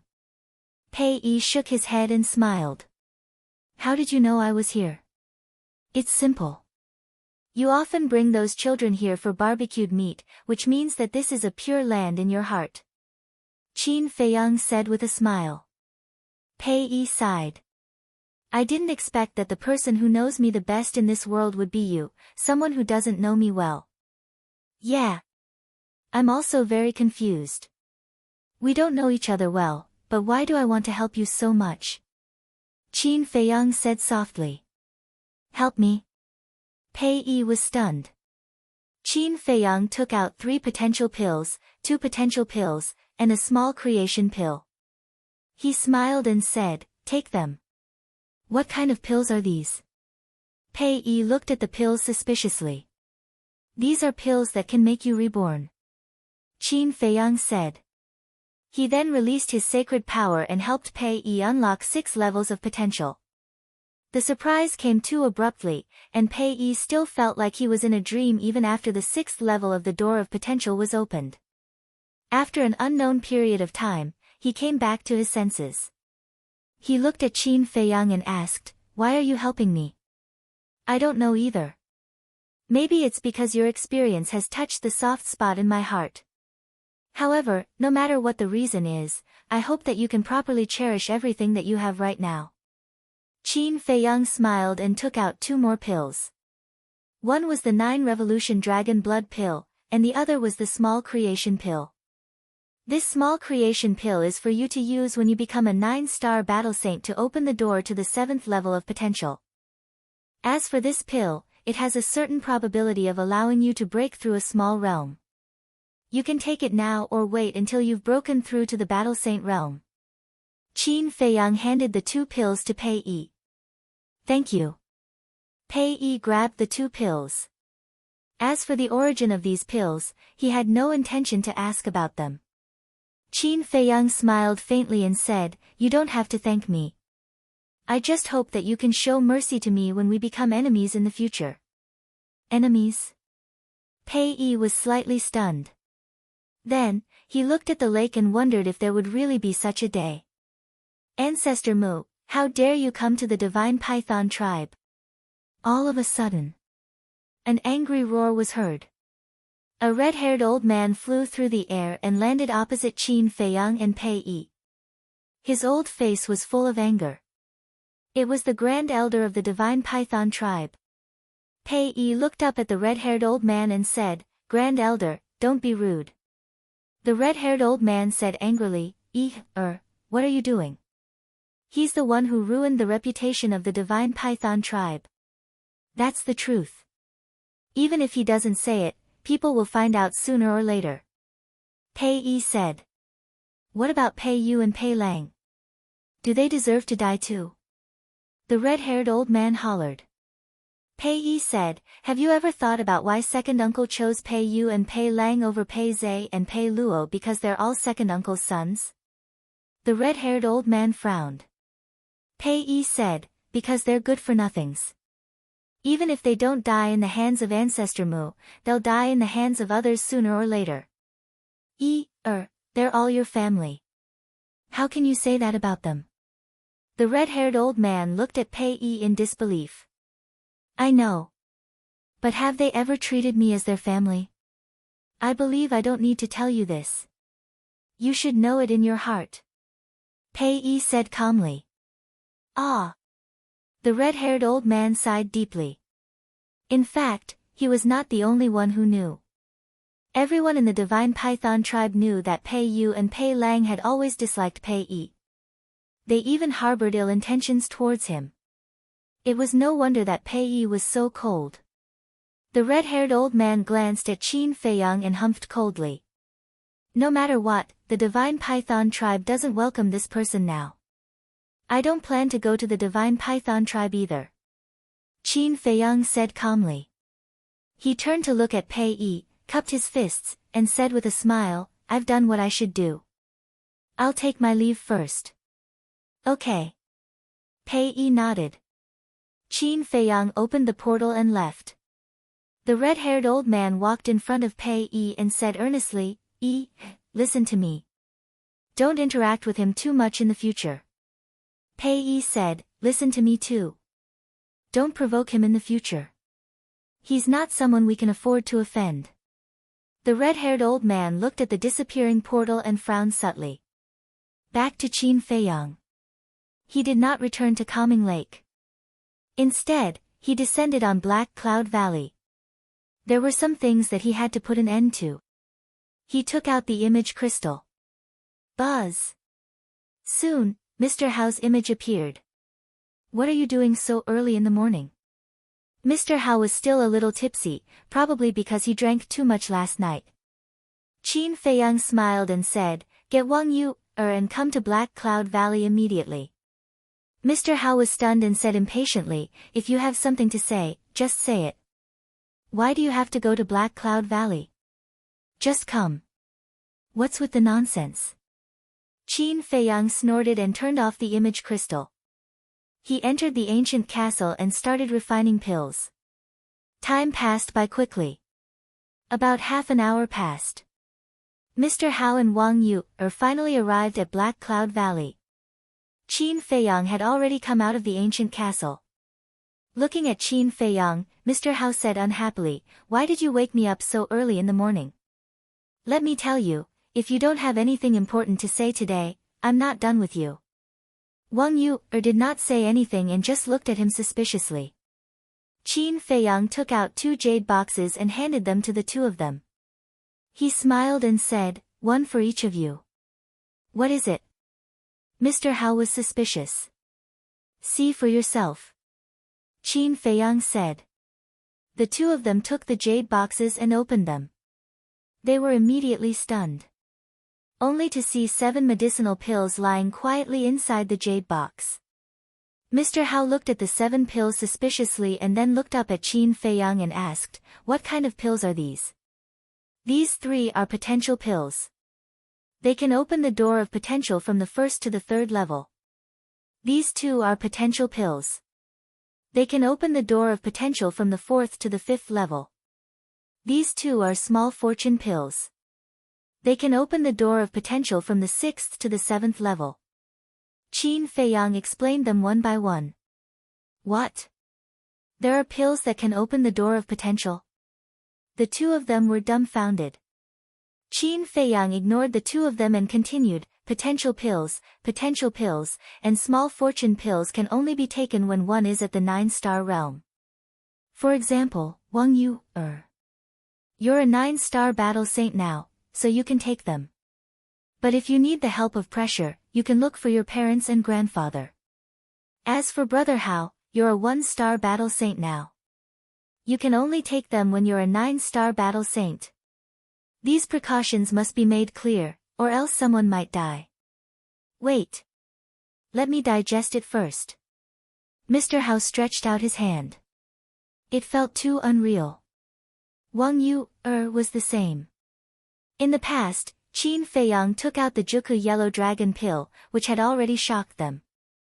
Now, he took out a pill that was even more shocking than the Juku Yellow Dragon pill. Potential pill. Potential pill. Small fortune pill. These medicinal pills, they had never even heard of them before. What was this guy doing? Mr. Hao suddenly raised his eyebrows and looked up at Qin Feiyang. "That's not right, Brother Mu. You're too dishonest." Qin Feiyang's face darkened and said angrily, "I've already revealed everything to you. Why aren't you honest? Since I can only take them when I'm a 9-star battle saint, why didn't you give them to me when I was still a 9-star battle saint? Now that I've broken through to a 1-star battle saint, you're giving me these pills.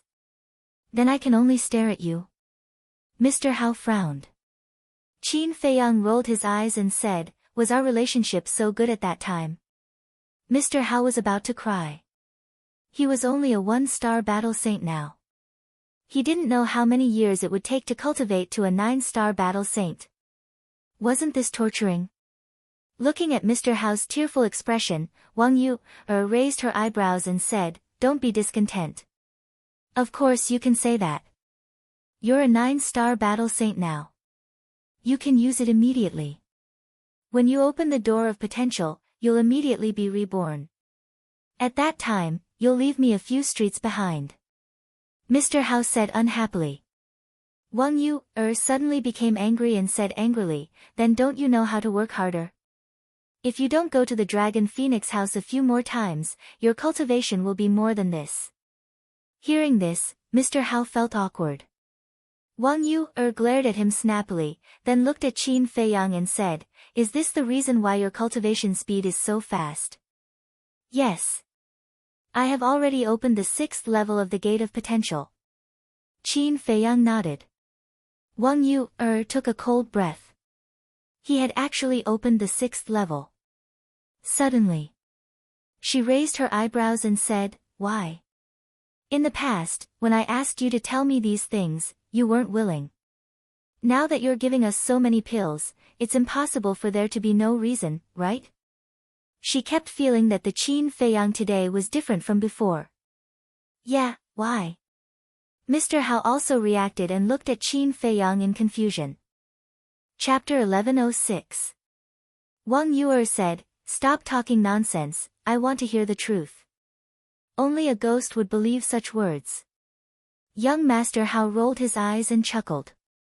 Brother Mu, why don't you tell me secretly? Is it a betrothal gift for my sister? If you don't speak, no one will think you're mute. Wang Yuer's face was dark, and the veins on her forehead were throbbing. Couldn't he tell that they were discussing a very serious topic? However, if this was really a betrothal gift, then didn't that mean, thinking of this, Wang Yuer's cheeks couldn't help but turn red. Looking at the red glow on Wang Yuer's face, young Master Hao secretly snorted, you're obviously looking forward to it, yet you're still angry at me. What kind of person is this? Qin Feiyang shook his head and smiled. He took out a 9-turn dragon blood pill and handed it to Wang Yuer. What kind of pill is this? Wang Yuer was stunned and asked suspiciously. Qin Feiyang said, 9-turn dragon blood pill, it can let you easily step into the War Emperor. Wang Yuer was stunned. She looked at young Master Hao and asked in surprise, is this the thing that allowed him to break through to the 1-star War Saint instantly? Qin Feiyang nodded. Wang Yuer reached out and grabbed the 9-turn dragon blood pill. Her heart was pounding like a deer. Could it be that this man really liked her? Otherwise, why would he tell her so many secrets without holding back? Qin Feiyang glanced at the two of them, a hint of melancholy between his brows. He had seen young Master Hao's feelings for him. He had already discovered Wang Yuer's feelings for him. If there weren't so many shackles, he would continue to maintain this relationship. But there were too many helplessness in this world. He had no choice. Taking advantage of the fact that no one had completely fallen into it, he had to cut the Gordian knot. Especially Wang Yuer. If this continued, they would definitely fall deeper and deeper. In the end, both sides would suffer. Thinking of this, his gaze turned cold, and his expression became cold and heartless. He said indifferently, I've done what I should do. From now on, the three of us will cut off all ties. The two of them, who were lost in their thoughts, suddenly raised their heads and looked at Qin Feiyang. Cut off ties? Did they hear wrongly? What did you say? Young Master Hao asked. Qin Feiyang said, I said, from now on, the three of us will make a clean break with each other. We won't have anything to do with each other anymore. That's right. The two of them shuddered, their faces filled with disbelief. Why? Aren't we doing fine? Why do you want to cut him in half? Young Master Hao said angrily.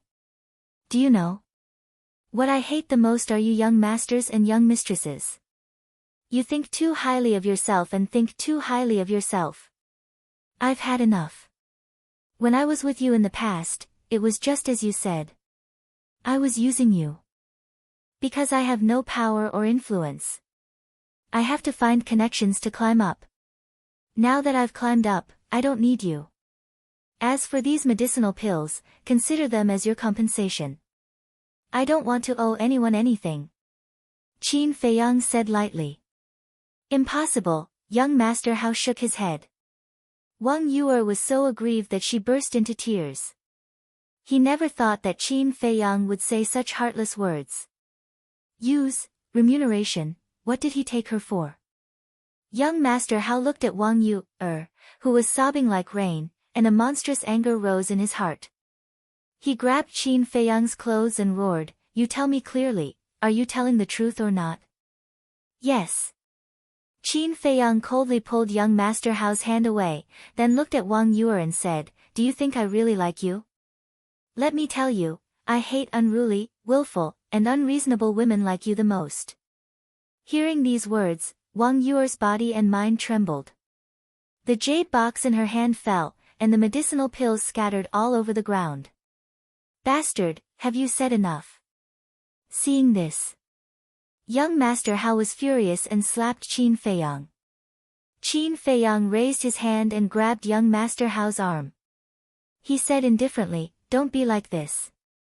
If I didn't help you, you would still be a hedonistic young master. So, you should be thanking me.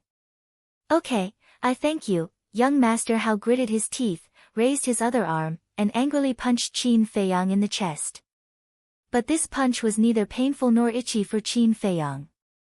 Qin Feiyang waved his hand and pushed young Master Hao back. He looked at the two of them expressionlessly and said, "Be sensible and don't bother me again. In addition, tomorrow I will tear up the marriage contract in public in the square of the Pill Pagoda. You are free." After saying that, Qin Feiyang opened the teleportation gate and left without looking back. "Damn bastard, I won't let you go." Young Master Hao was like a mad beast, roaring again and again. Tear up the marriage contract. Wang Yuer's body and mind were also trembling. She slowly squatted on the ground, holding her head and crying bitterly. Her thin body was trembling, and she looked particularly helpless. Young Master Hao quickly squatted down and looked at Wang Yuer with concern. He said, "Sister, there are many good men in the world. There is no need to be sad over a heartless bastard." Before he could finish, Wang Yuer looked up at him and asked, "Am I really an unruly and unreasonable woman? How could that be? My sister is the kindest and most reasonable person. It's his blind dog eyes, don't be sad. We will go find my father later and make him pay." Young Master Hao comforted her. "You go. I am tired and want to go back and rest." Wang Yuer shook her head and slowly got up. She opened the portal and walked in dejectedly. Her tears fell like rain and splashed on the ground. She had already forgotten about the jade box and those pills. "Ancestor Mu, you are unrighteous, right? Then don't blame me for being heartless." Young Master Hao clenched his hands, and a strong cold light burst out from his eyes. He then picked up the jade box and those pills, opened the portal, and left. Calm Heart Lake. Inside the ancient castle. Fatso frowned and said, "Boss, is it necessary to do this? Then tell me what to say. Say that I am here to snatch the Big Dipper flame and the 5-colored crystal." Qin Feiyang said angrily, and he was also quite annoyed. Fatso lowered his head and said, "Then there is no need to be so ruthless." Qin Feiyang said, "If I am not ruthless, will they cut me in half?" Fatso said, "Now that they hate you so much, aren't you afraid of causing trouble?" Lu Hong's dainty brows furrowed and she said angrily, "I say, you damn fatty, can't you talk less?" I can't tell that Qin Feiyang is also very uncomfortable now. Qin Feiyang waved his hand at Lu Hong. He looked at the fatty and said, "I'm not afraid of trouble. It's fine as long as I can make them give up on me. As for me, I'm just a passerby here." "A passerby," Fatso murmured. "That's right. Whether it was Qin Feiyang or him, they were just passers-by. Sooner or later, they would leave." At the same time, in the pavilion of the Chief Pagoda Master. What were Gongsun Bei and the Chief Pagoda Master discussing? Suddenly, young Master Hao appeared out of thin air and angrily ran into the pavilion, shouting, "Old man, I want you to immediately throw that bastard Ancestor Mu into prison." The two of them were taken aback as they looked suspiciously at young Master Hao. Young Master Hao said angrily, "Just now, he asked me and my sister to go to Black Cloud Valley. He said that he has been using us and wants to cut off all ties with us." Cut off all ties. What is going on now? The two of them looked at each other in dismay. Schwa. It was also at this moment. Another old man appeared in the courtyard. It was Wang Su. He also angrily rushed into the pavilion, looked at the Chief Pagoda Master, and said, "No matter what, you have to hand over Ancestor Mu to this old man." "What's wrong with you?" The Chief Pagoda Master frowned. Wang Su said angrily, "He just bullied my granddaughter and threatened to tear up the marriage contract in front of everyone at the Pill Pagoda Square tomorrow." What? The two of them were dumbfounded. Wasn't this too big of a commotion? Gongsun Bei looked at young Master Hao and asked, "Junior brother, what's going on?"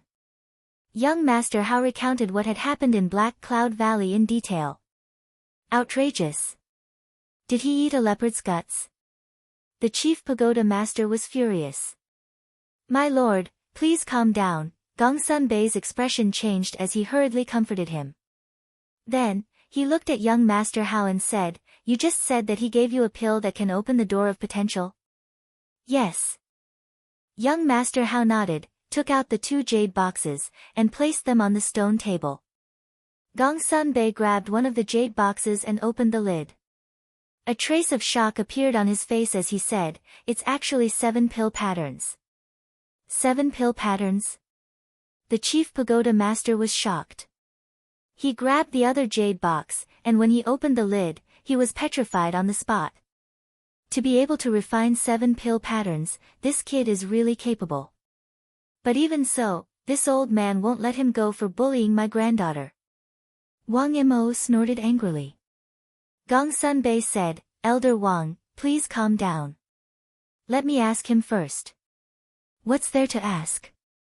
Wang Mo said angrily. This kid really knows how to cause trouble. Gongsun-bei couldn't help but feel exhausted. He looked at young Master Hao and said, "Can these pills really open the door of potential?" Young Master Hao shook his head and said, "I don't know, but it shouldn't be fake. He has already opened the 6th level." The 6th level. The 3 leaders' eyes trembled. In the current world, those who could open the 1st level of the door of potential were extremely rare. This kid had actually opened the 6th level. Could it be that he could become a 4-star battle saint in such a short time? Gongsun-bei pondered for a moment and sighed, "I think I understand why he did this." "Why?" The 3 looked at him suspiciously. Gongsun-bei smiled bitterly and said, "My lord, it's so obvious. Can't you see it?" The chief pagoda master frowned. Gongsun-bei looked at young Master Hao and Wang Mo and said with a smile, "Junior brother, Elder Wang, you can go back first. We will definitely give you a satisfactory explanation." "No, you must give this old man an explanation now. This old man only has one granddaughter. Even this old man can't bear to scold or beat her. How dare he bully my granddaughter like this? This is unforgivable." Wang Su was fuming with rage. He was furious to the extreme. Gongsun-bei smiled helplessly and opened a portal. He pushed Wang Mo into the portal and said, "Old man, you are already so old. Why are you still so angry? Let the young people solve their own problems. You don't have to worry about it. Go back." Wang Mo said angrily, "Nonsense, he bullied my granddaughter. Of course I have to worry about it." I know. You go back first. I will ask Ancestor Mu to personally apologize another day," Gongsun-bei said impatiently. Wang Mo raised his eyebrows and said, "You said it. If he doesn't take the initiative to apologize, I will hold you responsible." Fine. You can do whatever you want," Gongsun-bei said. It was only then that Wang Su stopped and entered the portal. "We finally sent that troublesome old man away." Gongsun-bei wiped his sweat and said to young Master Hao, "Junior brother, you go back too." Young Master Hao wanted to say something. "Quick." Gongsun-bei glared. Chapter 1107. After young Master Hao and Wang Su left, the chief pagoda master looked at Gongsun-bei in confusion. Gongsun-bei sighed. "My lord, do you really not understand? He's trying to distance himself from this." "Distance himself from this?" The chief pagoda master frowned. "Yes. If what junior brother said is true and he's using everyone, then why did he give junior brother and you, or these pills after he's done using them? You have to know that any one of these pills will cause a storm of blood if taken out. In terms of value, it's immeasurable. Think about it carefully. He's willing to give such precious pills to junior brother and you, Doesn't it mean that he actually cares about this friendship?" Gongsun-bei shook his head and sighed.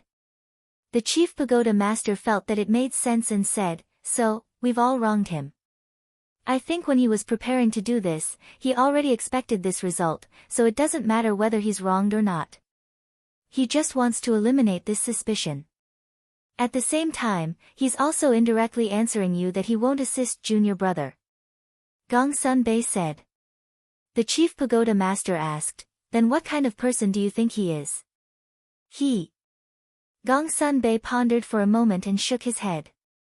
To be honest, I don't know because I can't see through him. But I'm sure that he doesn't care about power. Phew. The chief pagoda master let out a long breath and smiled faintly. As long as he doesn't threaten he can do whatever he wants. My lord is wise. We should nurture such a person well. Moreover, he personally told me that if junior brother needs help in the future, he won't sit by and do nothing. I think this sentence is enough to show his position. Gong Sun-bei smiled. Yes. The chief pagoda master nodded and said, however, his engagement with you, can't be messed around. You know Wang Su's temper. If he really dares to break the engagement tomorrow, I think Wang Su will definitely think of a way to torture him. Gong Sun-bei nodded and said, the engagement can't be trifled with. I'll go talk to him tonight. You must persuade him. As long as he marries you, with you's relationship, even if he doesn't want to assist you will definitely not agree. After all, you and are like siblings. The chief pagoda master laughed. That makes sense. Gong Sun-bei nodded. What the two of them did not know was that their conversation had been overheard by the spirit serpent emperor, who was hiding among the flowers. It immediately found an opportunity to pass the message to Qin Feiyang. After learning of this, Qin Feiyang decisively decided to break off the engagement without waiting for tomorrow. Pill Pagoda Plaza. Qin Feiyang descended from the sky, not concealing his aura at all. It's Ancestor Mu. After sensing Qin Feiyang's aura, the people in the square immediately looked up at Qin Feiyang, their eyes filled with fear. Yesterday's incident at the North City Central Square was still fresh in everyone's minds. Qin Feiyang glanced at the people in the square, cupped his hands and said, I need everyone's help. Senior Marshal Brother Mu, why are you being so polite? Just say it. Yes, yes, yes. As long as it's within our ability, we will definitely do our best. Everyone exclaimed. Qin Feiyang smiled and said, please inform your friends around you to come to the Pill Pagoda Square. I have something to announce. Something to announce? Everyone was stunned. Someone asked, can anyone do it? Yes. Qin Feiyang nodded. For a moment, everyone took out their image crystals and sent messages to their friends around them. What? Ancestor Mu has something to announce at the Pill Pagoda Square. Wait here, I'll be right there. Those who received the news were all excited. They immediately rushed to the Pill Pagoda Square through the teleportation portal. 1 spread to 10, 10 spread to 100. Not long after, thousands of people gathered in the square, and the number was still increasing. Senior Marshal Brother Mu, what's the matter? Why did you call so many people here? Can you tell us now? Among these people, there were disciples of the Pill Pagoda and the Warrior Mountain Range, as well as disciples of the Sacred Land. There were also many outsiders who looked at Qin Feiyang curiously. Qin Feiyang glanced at everyone and cupped his hands. Thank you for taking time out of your busy schedule to come here. Someone said impatiently, Senior Marshal Brother Mu, let's cut the formalities and get straight to the point. Okay. Then I'll say it. Qin Feiyang took out the marriage contract with Wang Yu and said, this is the marriage contract between Wang Yu and me. Now, I will tear it up in front of everyone and have nothing to do with her in the future. After saying that, Qin Feiyang clenched his hand and the marriage contract shattered on the spot. Scraps of paper flew everywhere. What? He actually tore up the marriage contract. What is he thinking? Everyone was in an uproar. Their faces were full of disbelief. One had to know. Whether it was Wang Yu's appearance or her family background, she was the dream marriage partner of countless men. If it were someone else, they would cherish her, but this person actually destroyed the marriage contract. What was he thinking? How could he do such a stupid thing? At the same time, The old man guarding the teleportation altar also looked at Qin Feiyang with a dumbfounded expression. Was this kid crazy? Such a good marriage was destroyed just like that. After coming back to his senses, he immediately took out the image crystal. Buzz! Gongsun Bei's shadow appeared. The old man hurriedly said, "Come to the square of the Pill Pagoda quickly. Something big has happened." "What's the matter?" Gongsun Bei was suspicious. The old man said, "Ancestor Mu has destroyed the marriage contract." "What? He really dares to do it?" Gongsun Bei's expression changed. The chief pagoda master was also dumbfounded. If this matter were to reach Wang Mo's ears, it would be terrible. Thinking of this, the chief pagoda master quivered and shouted, "Hurry up and deal with it. You must not let him continue to make trouble." "Yes." Gongsun Bei nodded and put away the image crystal. He immediately opened the teleportation gate and descended on the square of the Pill Pagoda. He shouted, "Ancestor Mu, what are you doing? You're here so quickly." Qin Feiyang muttered and said with a smile, "Brother Gongsun, you came at the right time. Help me bear witness." "Bear witness?" Gongsun Bei's face darkened. He said angrily, "Aren't you messing around?" "I'm not messing around. I admit that you, is not only beautiful, but also has a good family background. Being able to marry her is a blessing that I've cultivated for 3 lifetimes. But it's also because of this that I can't marry her. Because I'm not worthy of her." Qin Feiyang said. "I don't agree." The chief pagoda master didn't agree either. Gongsun Bei said with a cold face. Qin Feiyang said, "This is my personal matter. I don't need your approval." "Impudent. Your marriage contract was made under the witness of the chief pagoda master, so this is no longer your personal matter. It's up to the chief pagoda master to decide whether to destroy this marriage or not you." Gongsun Bei shouted angrily. Qin Feiyang raised his eyebrows. Gongsun Bei said, "Although the marriage contract has been destroyed, the marriage contract is still there. Come with me to see the chief pagoda master immediately." With that, he opened a portal. Qin Feiyang frowned. Gongsun Bei shouted, "Why aren't you leaving? Do you need me to call someone to carry you there?" Qin Feiyang's pupils shrank. It could be seen that Gongsun Bei was really angry. He sighed helplessly and strode into the portal. Gongsun Bei looked at the crowd below and said, "Ancestor Mu was just joking just now. Please don't talk nonsense." With that, he also entered the portal. He destroyed the marriage contract with his own hands. How can this be called a joke? Many people sneered in their hearts and immediately left. They spread the news through the image crystal. Soon, this matter became known to everyone and caused a huge commotion in Divine City. "Ancestor Mu, are you done fooling around?" At the same time, the chief pagoda master, who was sitting in the pavilion, looked at Qin Feiyang, who was standing outside with a face full of anger. This disciple is not fooling around.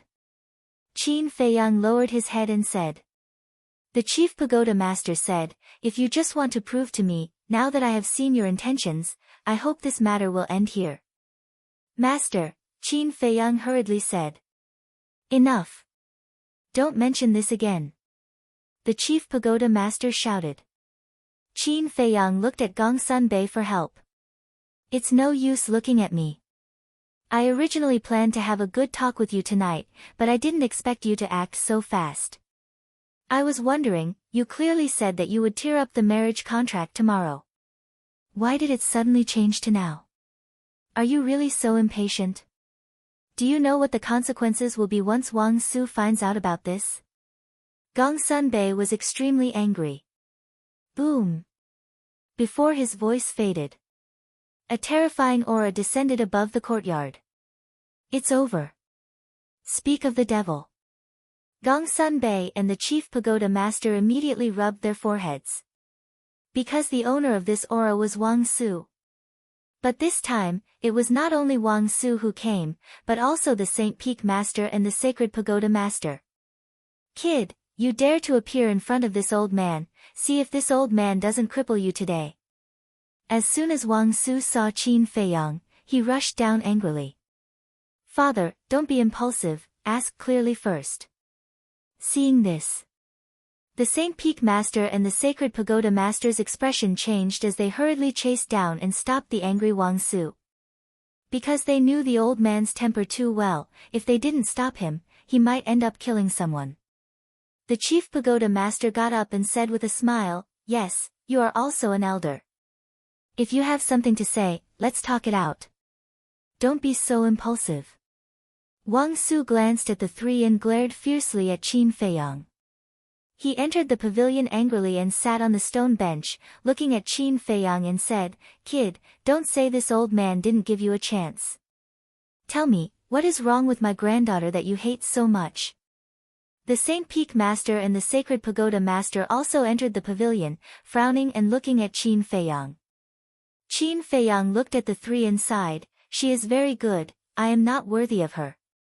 Wang Su shouted, "Be more specific, what is it?" Qin Feiyang said, "A lot, such as family background." The Sacred Pagoda Master frowned and said, "We didn't despise you. This has nothing to do with you, it's me who can't get over the hurdle in my heart, not to mention that my engagement with Wang Yu, was forced by you." Qin Feiyang said.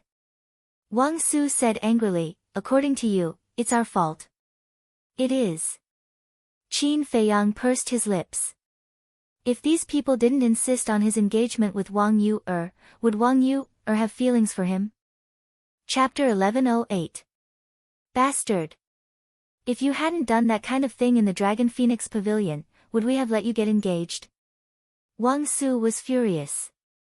He slammed his palm on the stone table and stood up angrily. Qin Feiyang said, "We didn't do anything in the Dragon Phoenix Pavilion." "Then do others know?" "Others only know that the two of you are lying on the bed and hugging each other." Wang Su shouted angrily. The Saint Peak Master frowned and said, "Ancestor Mu, as a man, you have to know how to be responsible. If you really break the engagement now, do you know how much damage it will do to you, Qin Feiyang was quite angry. What did he do wrong? Why did they all come to force him? Yes. He admitted that he had taken advantage of Wang Yu, in the Dragon Phoenix Pavilion, but that was because he was bewitched by Wang Yu's charm. If Wang Yu hadn't taken the initiative to seduce him, would things have gotten to this point? Forget about that. After all, he was a man and had to be responsible. He was going to be the heartless person. For example, now that the news of him breaking the engagement spread, there would definitely be people scolding him behind his back, saying that he was an irresponsible and heartless person. He had paid the price. But these people were still holding on to it. What kind of logic was this? The Chief Tower Master glanced at everyone, and his eyes flashed slightly. He sighed and said, "Everyone, calm down a little. Now is not the time to pursue who is right and who is wrong. We have to quickly think of a way to quell the rumors outside." Wang Su returned to the stone bench and said helplessly, "The news has already spread. How can we quell it?" The Chief Tower Master said, "I have a way." "What way?" They looked at him suspiciously. The Chief Tower Master said, "Immediately pick a good day and hold the marriage of the two of them. This way, those rumors will naturally disappear." "Good idea." Gong Sunbei nodded. Wang Su pondered for a moment before standing up and saying, "All right, let's do that. I'll immediately get someone to arrange it." Qin Feiyang hurriedly said, "Wait, have you asked our client's opinion?" Gong Sunbei said, "There's no need to ask. You just have to be the bridegroom with peace of mind." Qin Feiyang clenched his fists, his eyes full of anger. The Sacred Pagoda Master glanced at Qin Feiyang, then at Wang Su and the Chief Pagoda Master. He frowned and said, "Father, Chief Pagoda Master, this is their life's most important matter. Isn't this too hasty? This old man has already made up his mind. No one is allowed to object." Wang Su waved his hand, then looked at Qin Feiyang and snorted coldly, "Brat, don't be greedy. If it weren't for the incident at the Longfeng Pavilion, this old man wouldn't have married my granddaughter to you. Also, to be able to marry my, Wang Su's, granddaughter is the accumulated merit of your ancestors. You should go and burn incense. With that, Wang Su opened the teleportation gate and strode in, not giving Qin Feiyang a chance to speak at all. The Saint Peak Master and the Saint Peak Master looked at each other and smiled helplessly before following in. Qin Feiyang looked at the dissipating portal and raised his eyebrows slightly. He looked at the Chief Tower Master and said, "Master, this," the Chief Tower Master said, "Enough, don't say anything. You are the one who caused this trouble. You have to face it. Go back and apologize to you, After all, you have to live together in the future." Qin Feiyang was extremely angry. He originally wanted to cut off all of this, but the result was the opposite of what he wanted. This time, it was really a big mess. He opened the portal and returned to the attic. He sat beside the tea table and lowered his head in contemplation. Marriage, absolutely not. Because once his identity was exposed, both he and Wang Yu would fall into the abyss of pain. But what could he do now? Confess to Wang Yu No. It was too risky. If Wang Yu knew his identity and told the Chief Tower Master, then not to mention the five-colored crystal, even his life would be a problem. He had to get his hands on the five-colored crystal. Because Yan Wei's million people were still waiting for him to save them. Sigh. A moment later. Qin Feiyang sighed helplessly. In fact, it was still the five-colored crystal.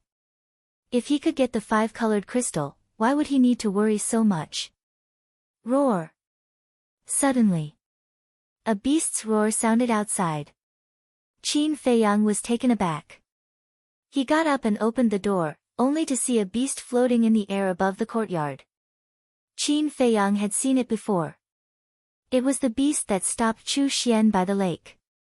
The beast looked at Qin Feiyang and said in a muffled voice, "Someone came to Jingxin Lake to look for you." Who? Qin Feiyang was suspicious. The beast said, "I think it's Li Yan." What is she doing here? Qin Feiyang frowned and suddenly thought of something. He shook his head and smiled, "I know, let her go back first. I will go to the cave to find her later." Okay. The beast nodded and turned to leave. Qin Feiyang glanced at young Master Hao and Wang Yu's courtyard, closed the door, and took Fatso out of the castle, saying, "I won't force you to do anything, understand?" Understood. Fatso nodded and opened the portal to leave. The meaning of these words was quite obvious. If Li Yan really liked him, he could choose to be with Li Yan. For Li Yan, he could even leave Qin Feiyang and stay in the Central Divine Kingdom. However, in Fatso's heart, he had already made a choice. About an hour passed. Fatso came back, looking quite excited, but with a trace of helplessness. "What's wrong?" Qin Feiyang asked. Fatso said excitedly, "Do you know? This is the first time in Fat Lord's life that a woman took the initiative to confess." Li Yan confessed? Qin Feiyang was surprised. Did she really like this guy? Fatso lowered his head and said with a sad face, "Similarly, this is also the first time in Fat Lord's life that he rejected her. I don't even know where he found the courage to do so." Qin Feiyang patted his shoulder to comfort him. Fatso suddenly looked up at Qin Feiyang and said, "Boss, Fat Lord has a request." "Say it." Qin Feiyang said. Fatso said, "Can you give Li Yan some pills?" "Sure." Qin Feiyang said with a smile. "Thank you." Fatso looked at Qin Feiyang gratefully and then hung his head dejectedly. Qin Feiyang sighed inwardly. He entered the ancient castle and refined 3 potential pills. 2 potential pills, 2 small creation pills, and 1 9 revolutions dragon blood pill. All of them had 7 pill patterns. Then, he put them in a jade box and left the ancient castle, handing them to Fatso. Fatso opened the teleportation gate again to look for Li Yan. Not long after, he returned. He looked at Qin Feiyang and said with a smile, now I feel relaxed. But what about you? If you don't think of a way, I'm afraid you'll really have to marry Wang Yu, The chief tower master and Wang Su had already steeled their hearts.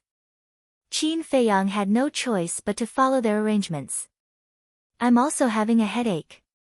Qin Feiyang lowered his head weakly. How on earth would he be able to get his hands on this 5-colored crystal? I thought of someone. Fatso suddenly said. Who? Qin Feiyang's spirit was lifted as he looked at Fatso. Miss Longfeng Pavilion. Fatso said. Her. Qin Feiyang frowned. After pondering for a while, he nodded and said, all right, let's go find her. With that, Qin Feiyang stood up and sent Fatso to the ancient castle. Then, he opened the teleportation gate and directly descended into the room of the Miss of Longfeng Pavilion. The layout of the room was the same as before. In front of him was a curtain. Behind the curtain sat a hazy figure. The pleasant sound of a zither could be heard. Qin Feiyang's appearance did not stop the sound of the zither. Qin Feiyang did not disturb the Miss of Longfeng Pavilion. He sat on the only chair in the room and quietly listened to the sound of the zither. The sound of the zither was like a high mountain and flowing water, purifying the soul. Unknowingly, the irritation in Qin Feiyang's heart gradually calmed down. About half an hour passed. The sound of the zither finally came to an end, and there was a burst of cheers outside. Young Master Qin, are you still upset? The voice of the Miss of Longfeng Pavilion also came from behind the curtain. It was a heavenly sound. Qin Feiyang came back to his senses and said with a faint smile, it seems that Miss has already expected that I would come. The Miss of Longfeng Pavilion smiled and said, I don't have the ability to foresee things like a god. It's purely a guess. Qin Feiyang said, regardless of whether it's a guess or a godly foresight, since I'm here today, you have to give me an explanation. What explanation? The Miss of Longfeng Pavilion asked. Qin Feiyang's gaze turned cold as he said, aren't you asking the obvious? Back then at Cloud Mountain Range, then at Black Cloud Valley, your appearance, don't tell me it's a coincidence. That's right.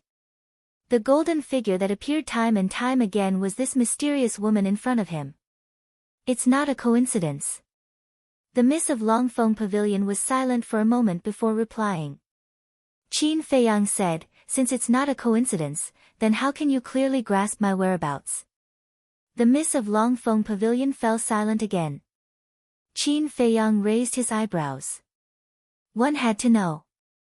Whether it was going to Cloud Mountain Range or Black Cloud Valley, he had used the teleportation gate to go there directly.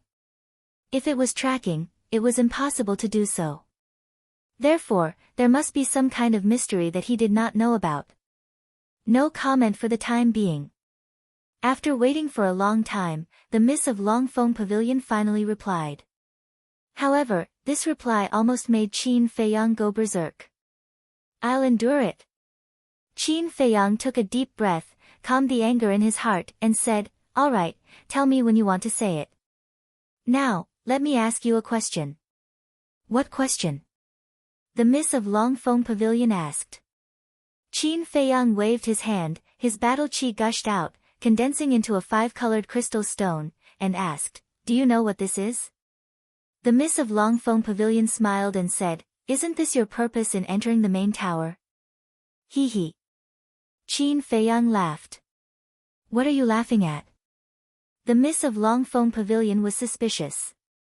Qin Feiyang said, so the person the mysterious madam is talking about is you.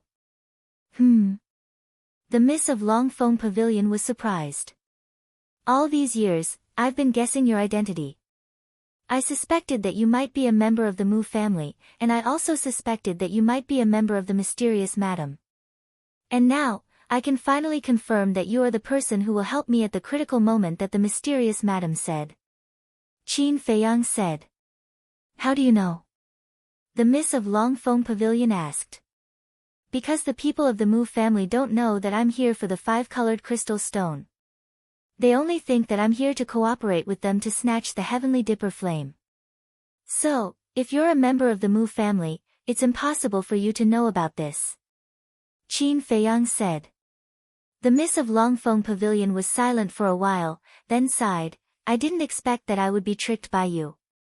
It seems that I have to be more cautious when interacting with you.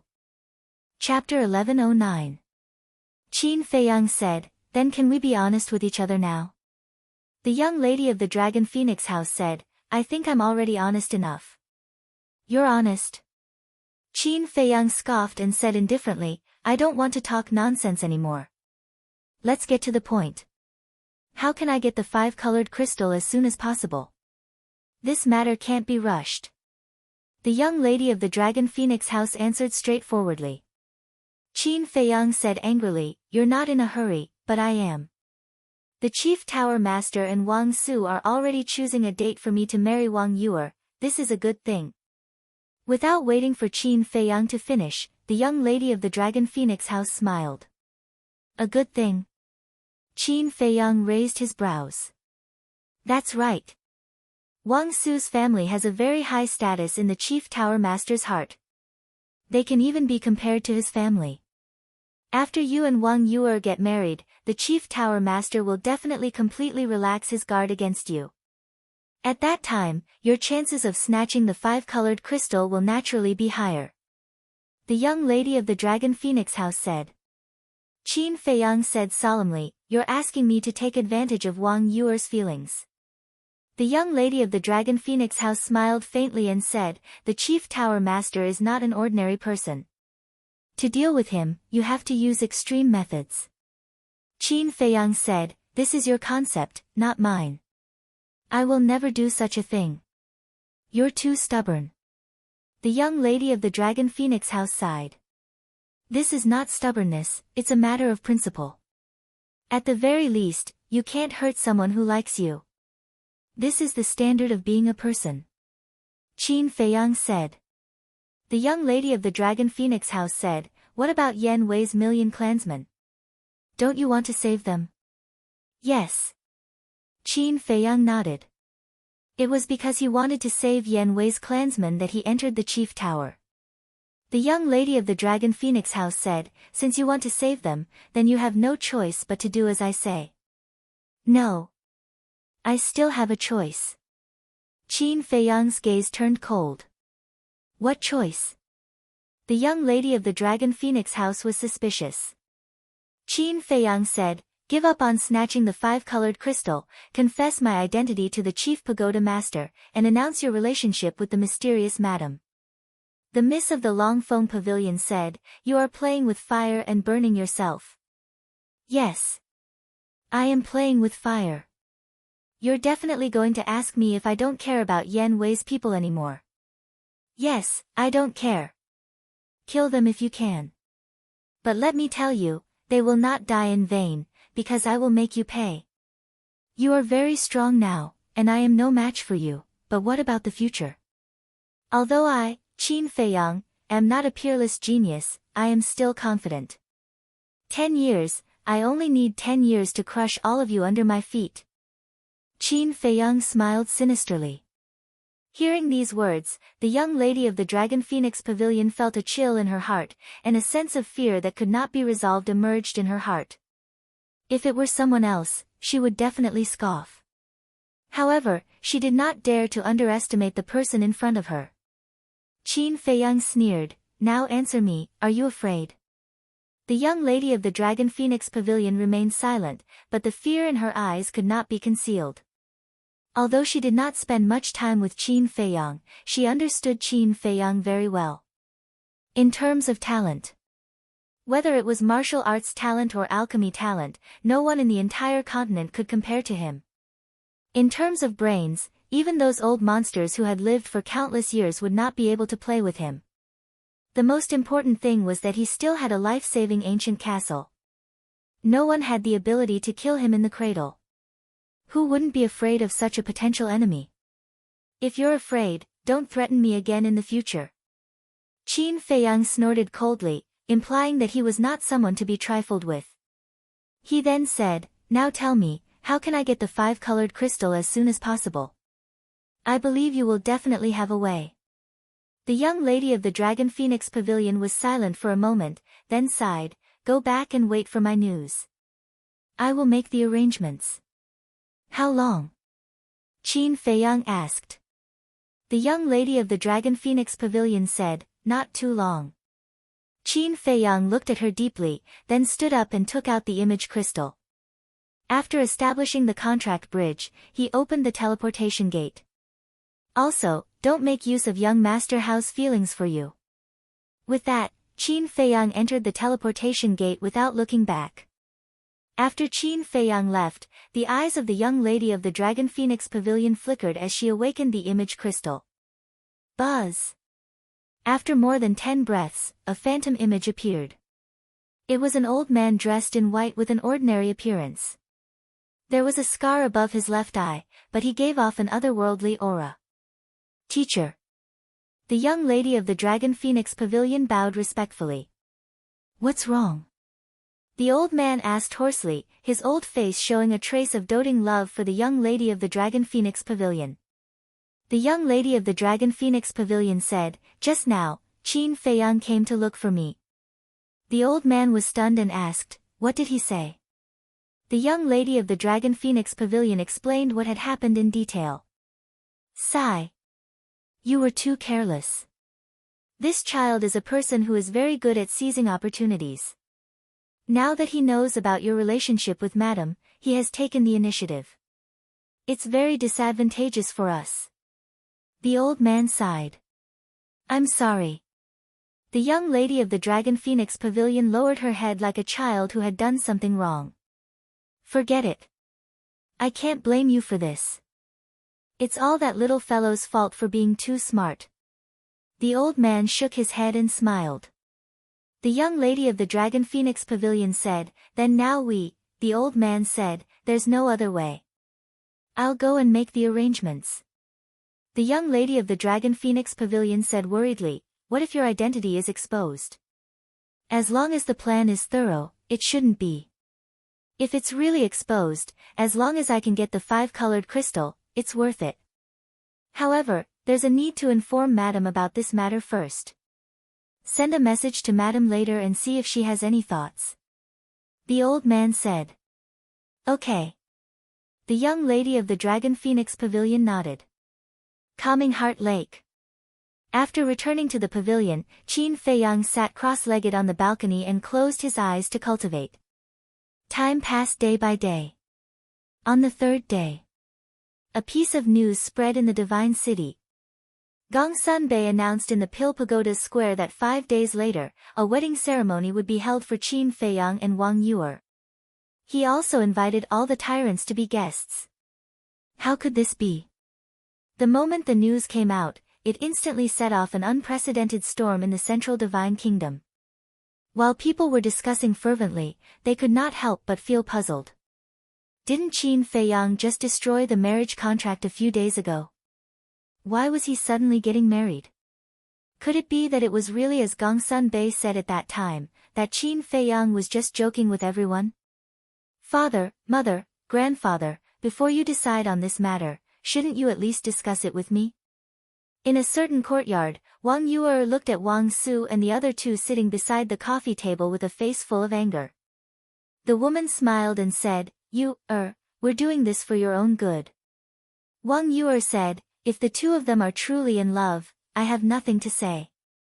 But now, it's my wishful thinking." The woman said with a straight face, "Who said it's your wishful thinking? Ancestor Mu has never denied that he doesn't like you." Wang Yuer said, "He hasn't denied it, but can't you see what he's thinking? He doesn't want to marry me at all. It's not up to him." Wang Su snorted through his nose. Wang Yuer said angrily, "Grandfather, you're old and muddle-headed. If you do this, we won't be happy. It will only make us suffer more. How dare you? Who are you talking to?" Wang Su was also angry. Seeing Wang Su angry, the woman's expression changed slightly. She quickly got up, walked to Wang Yuer, and said in a low voice, This marriage has been decided by your grandfather and the chief tower master. No one can change it. Don't make a fuss." Go back and be a good bride.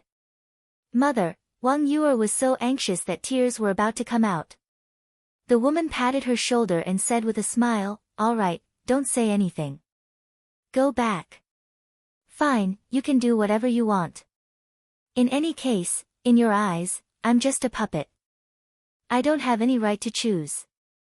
Wang Yuer shed tears of grievance, turned around, and ran out. Looking at Wang Yuer's back, the woman could not bear it. She turned to look at Wang Su and said, Father, why don't we think about it again? Wang Su waved his hand and said, there's nothing to think about. Don't worry about it. Remember, it has to be grand. After all, I'm marrying my granddaughter. Sigh. Seeing that Wang Su had made up his mind, the couple looked at each other and sighed helplessly. Although they gave birth to their daughter, everything in the family was decided by the old man. There was nothing they could do. As for Wang Yuer, she returned to Soothing Lake and looked at Qin Feiyang sitting on the balcony. She immediately felt indignant. Because of this matter, she was almost angry, but this guy was still in the mood to cultivate. Ancestor Mu, she shouted and landed in front of Qin Feiyang. Qin Feiyang opened his eyes and looked at Wang Yuer suspiciously. Originally, he had a stomach full of anger, but when facing Qin Feiyang, Wang Yuer didn't know what to say. Grandfather and Chief Pagoda Master have already decided to hold a wedding ceremony for us in 5 days. I went to look for them, but it was useless no matter what I said. If you really don't want to marry me, it's not too late to leave now. Finished. Wang Yuer turned around and flew towards her courtyard. 5 days later. So fast. Qin Feiyang frowned, and then raised his head to look at Wang Yuer's back, his emotions extremely complicated. You and I can only say that we are not fated to be together. A moment passed. Qin Feiyang sighed, got up and returned to the pavilion, taking out the image crystal. Buzz. The illusory image of the young lady of the Dragon Phoenix house appeared. Her face was still covered by a veil, looking mysterious and unfathomable. Qin Feiyang frowned, I will be marrying Wang Yuer in 5 days, haven't you arranged it yet? I was just about to look for you. At midnight, sneak into the Chief Pagoda Master's courtyard. You might find an opportunity. The young lady of the Dragon Phoenix house said. Maybe? Qin Feiyang raised his eyebrows. The young lady of the Dragon Phoenix house said, Chief Pagoda Master is more shrewd than you think, I can't say 100% to you. Qin Feiyang looked at the young lady of the Dragon Phoenix house, and finally nodded after a while, all right, it's better to have a chance than not, I will be there on time at midnight. Then I'll wait for your good news.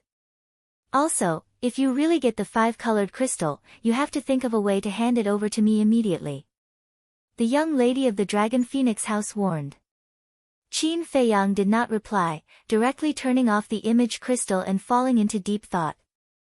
Chapter 11:10. One had to know. The cold ice flame was the key to opening the miracle. How precious was it? But back then, the mysterious lady gave it to him without even blinking. There were also perfect battle arts. The mysterious lady had given them no less than 10 perfect battle arts. Especially this concealment art. If he wasn't wrong, the concealment art should have been given to him by the mysterious lady. Although the concealment art wasn't a divine art, in terms of practicality, it was already comparable to a divine art.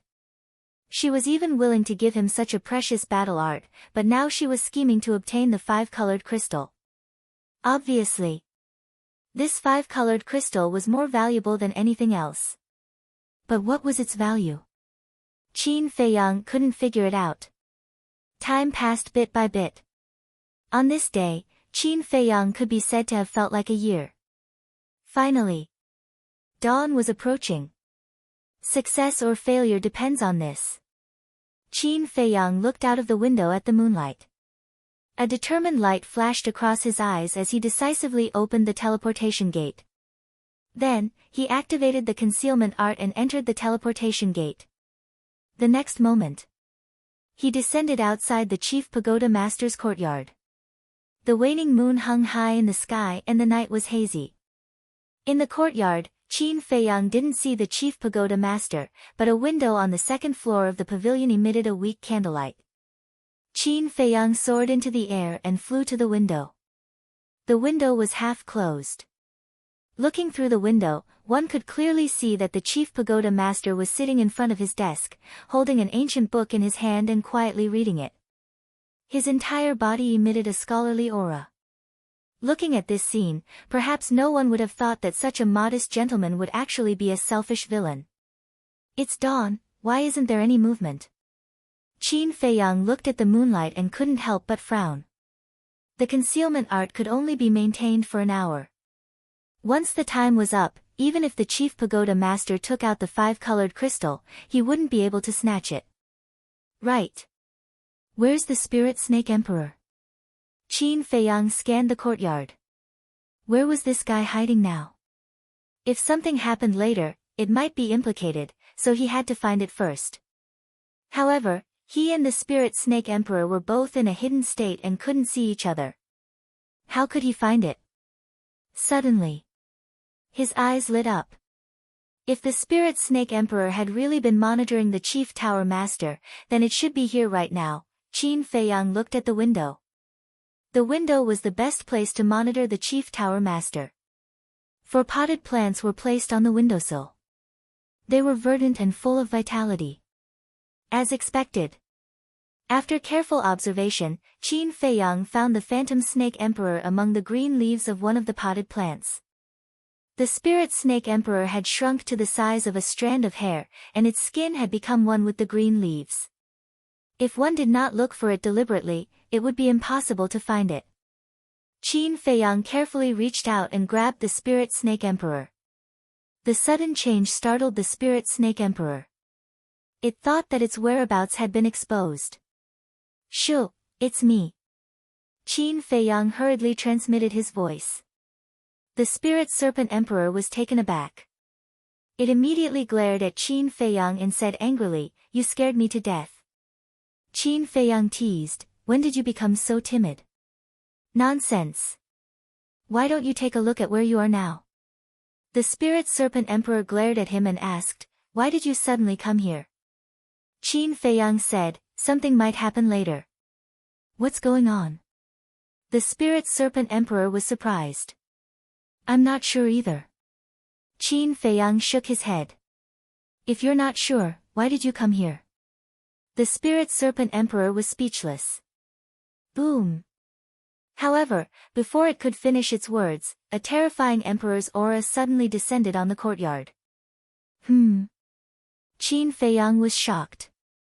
He hurriedly brought the spirit serpent emperor out of the courtyard and stood behind a big tree. Immediately, he saw a black figure standing in the sky above the courtyard. Through the hazy moonlight, he could vaguely see that the black figure was wearing a black mask that covered its face. "Who's there?" Almost at the next moment, the chief tower master's voice rang out in the pavilion. Then, with a flash, the chief tower master appeared in the sky above the courtyard and stood in the air with the black figure. "Hand over the divine crystals," the black figure said coldly. It was like the voice of the Grim Reaper, without the slightest emotion. Divine crystals. Hearing these 2 words, the chief tower master's eyes trembled. He shouted, "Who are you? How do you know about the divine crystals?" Boom. The black figure did not answer and directly attacked. He threw a punch at the chief tower master. Battle chi surged, shocking the surroundings. Who dares to behave atrociously in the chief tower? A violent roar rang out, shaking the heavens and the earth. Then, streams of light flew into the sky from all corners of the sacred ground. Each of them emitted an extremely powerful aura. There was Gongsun Bei. There was the second grandpa of the Mu family, Lu Xingfeng. There was Wang Yuer's parents. There was also Wang Su. In short, all the experts of the sacred ground rushed toward the chief tower master's courtyard at this moment. The terrifying aura shook the sky. Damn, there are at least 1,000 combat emperor auras. The spirit serpent emperor's pupils shrank. It was full of fear. The strength of the chief tower can't be underestimated. No wonder even the Mu family doesn't dare to go against the chief tower openly. Qin Feiyang mumbled. This was also the first time he had seen the true strength of the chief tower.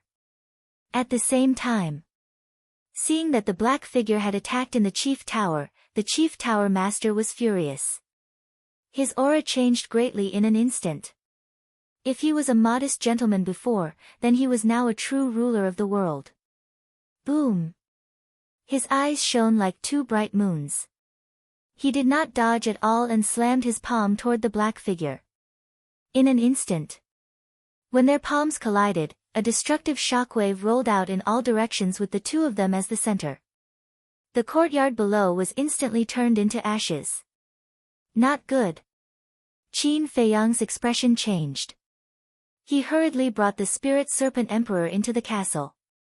Just as he stepped into the castle, the shockwave roared toward him. Everywhere it went, everything was like ants.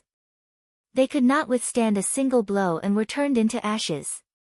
Fortunately, there was no one living near the Chief Tower Master. Otherwise, this attack would be enough to kill anyone. At the same time, the Chief Tower Master and the black figure both took a few steps back. A trace of blood flowed out from the corners of their mouths. The Chief Tower Master lowered his head and looked at the mess below. He looked up at the black figure and said in a deep voice, "9-star Combat Emperor, who are you?"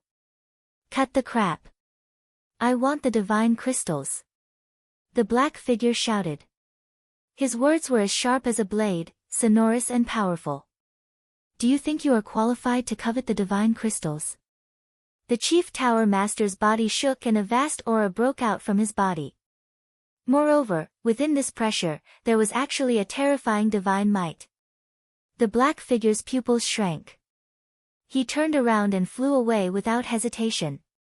He was extremely fast and disappeared in the blink of an eye. What happened? Why does his aura contain divine aura? Has he broken through to the false god realm? Qin Feiyang and the Spirit Serpent Emperor came out of the castle. When they felt the aura of the Chief Tower Master, the Spirit Serpent Emperor's eyes were filled with fear. No. He has not broken through to the false god realm. He must have mastered some kind of divine skill. Qin Feiyang said in a low voice. Divine skill. The Spirit Serpent Emperor's eyes trembled. It was no wonder that the black figure had turned around and fled. Whoosh! At this moment, Gongsun Bei and the others flew through the air and landed in front of the Chief Tower Master. They were all concerned. The Chief Tower Master said in a deep voice, "I'm fine. Gongsun Bei and Wang Su, stay here. The rest of you, bring people to lock down the Divine City and check if there are any suspicious people." Yes. The Peak Master of St. Peak and the others responded respectfully. They then opened the portal and left. Gongsun Bei frowned and said, "My lord, who is it?" The Chief Tower Master restrained his aura and said in a low voice, "I did not see clearly. His aura is also very strange. He is here for the divine crystals." What? Gongsun Bei and Wang Su were shocked. Divine crystals? The Spirit Serpent Emperor was stunned and asked, "Could the divine crystals be the 5-colored crystal?" "It's possible." Qin Feiyang nodded. After Wang Su came back to his senses, he looked at the Chief Tower Master and said in surprise, "Only the people at the top of our Chief Tower know about the divine crystals. Could this person be someone from our Chief Tower?" Gongsun Bei and the Chief Tower Master looked at each other and lowered their heads, their eyebrows tightly furrowed. The Chief Tower Master's eyes flashed coldly as he looked at the two and said, "Go and check if anyone has left before." "Okay." The two nodded and turned around to go deeper into the sacred land. The Chief Tower Master also turned in the air and flew in another direction. Qin Feiyang also immediately soared into the sky and silently chased after the Chief Pagoda Master. If he guessed correctly, that black figure was definitely arranged by the Dragon Phoenix Pavilion's young lady. However, he did not understand such an arrangement. Because it was the same as alerting the enemy. Following the Chief Tower Master, a courtyard soon entered Qin Feiyang's sight. The courtyard was not big and looked a bit old, but it was very clean. This was another residence of the Chief Tower Master. The Chief Tower Master landed in the courtyard and went straight into the attic and closed the door. Qin Feiyang also landed in front of the loft with the Phantom Snake Emperor. He looked inside through the tiny crack in the door. However, the gap was too small and he could only see a little bit of the hall. He could not see the Chief Tower Master. No, I have to think of a way to go in. Qin Feiyang took a few steps back and looked up at the attic. Suddenly, his eyes locked onto the second floor's balcony. The door on the balcony was open. Shwa! Without hesitation, he jumped up and landed on the balcony. Don't make a sound. Letting out a long sigh, Qin Feiyang instructed the Spirit Serpent Emperor in his mind. Then, without touching the ground, he entered the pavilion and walked up the stairs to the hall on the first floor. Immediately, he saw the Chief Tower Master sitting next to the tea table with a gloomy face. What is he thinking? Spirit Serpent Emperor asked suspiciously. Don't talk, just watch. Qin Feiyang stared at it. Time passed breath by breath. Suddenly, the motionless Chief Tower Master raised his arm and flipped his hand. A multicolored crystal appeared in his hand. That's it. The Phantom Snake Emperor was excited. Qin Feiyang's eyes were also shining. But suddenly, he was stunned and then the corners of his mouth curled up slightly. I understand. What do you understand? Chapter 11:11. Qin Feiyang muttered, the Black Shadow's purpose. What purpose? The more the Spirit Snake Emperor listened, the more puzzled it became. Previously, I was wondering why the Black Shadow did this. Isn't this alerting the enemy? But now, seeing the Chief Pagoda Master take out the five-colored crystal, I finally understand that he wants to alert the enemy. Because no matter who it is, they will have an instinct and habit. For example, now that the Chief Pagoda Master knows that the Black Shadow is here for the five-colored crystal, he will definitely take out the five-colored crystal to check it out. And this is the opportunity he created for us. Qin Feiyang transmitted his voice. The Spirit Snake Emperor said, you mean, the Black Shadow did it on purpose? Yes. Rather than alerting the enemy, it's more like luring the snake out of its hole. This young lady of the Dragon Phoenix Pavilion is not simple. She has seen through the nature of human nature. Qin Feiyang secretly sighed. The Spirit Snake Emperor urged, then what are you waiting for? Hurry up and do it. After working so hard for so long, wasn't it all for this? You are more anxious than me. Qin Feiyang rolled his eyes.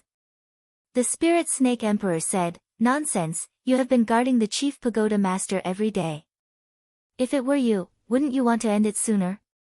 Qin Feiyang shook his head and smiled. Then, he held his breath and carefully walked toward the Chief Pagoda Master. 1 step. 2 steps. 3 steps. Finally, he walked to the Chief Pagoda Master and was only 1 meter away from him.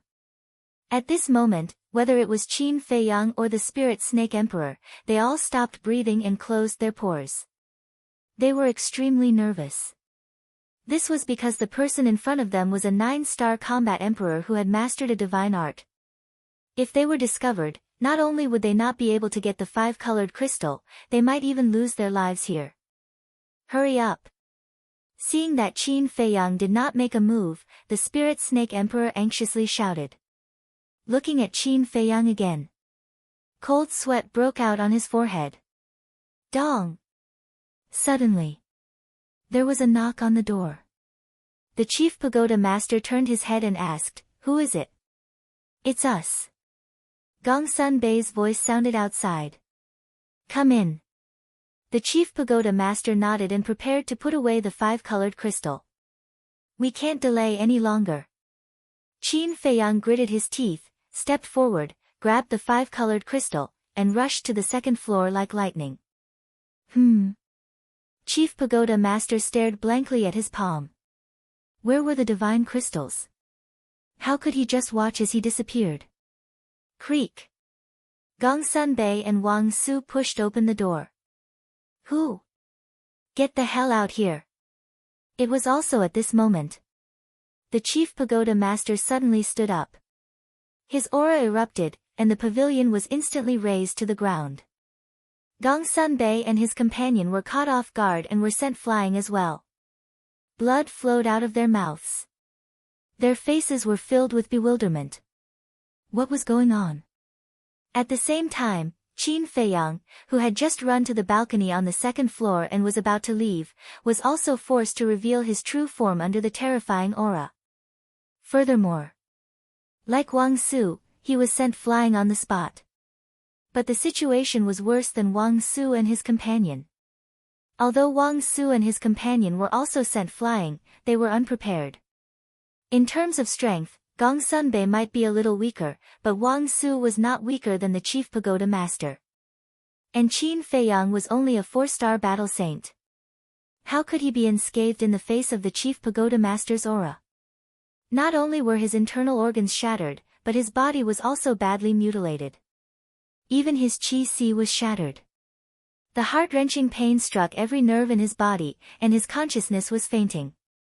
Finally, with a bang, like a meteorite, he smashed into a forest in the distance.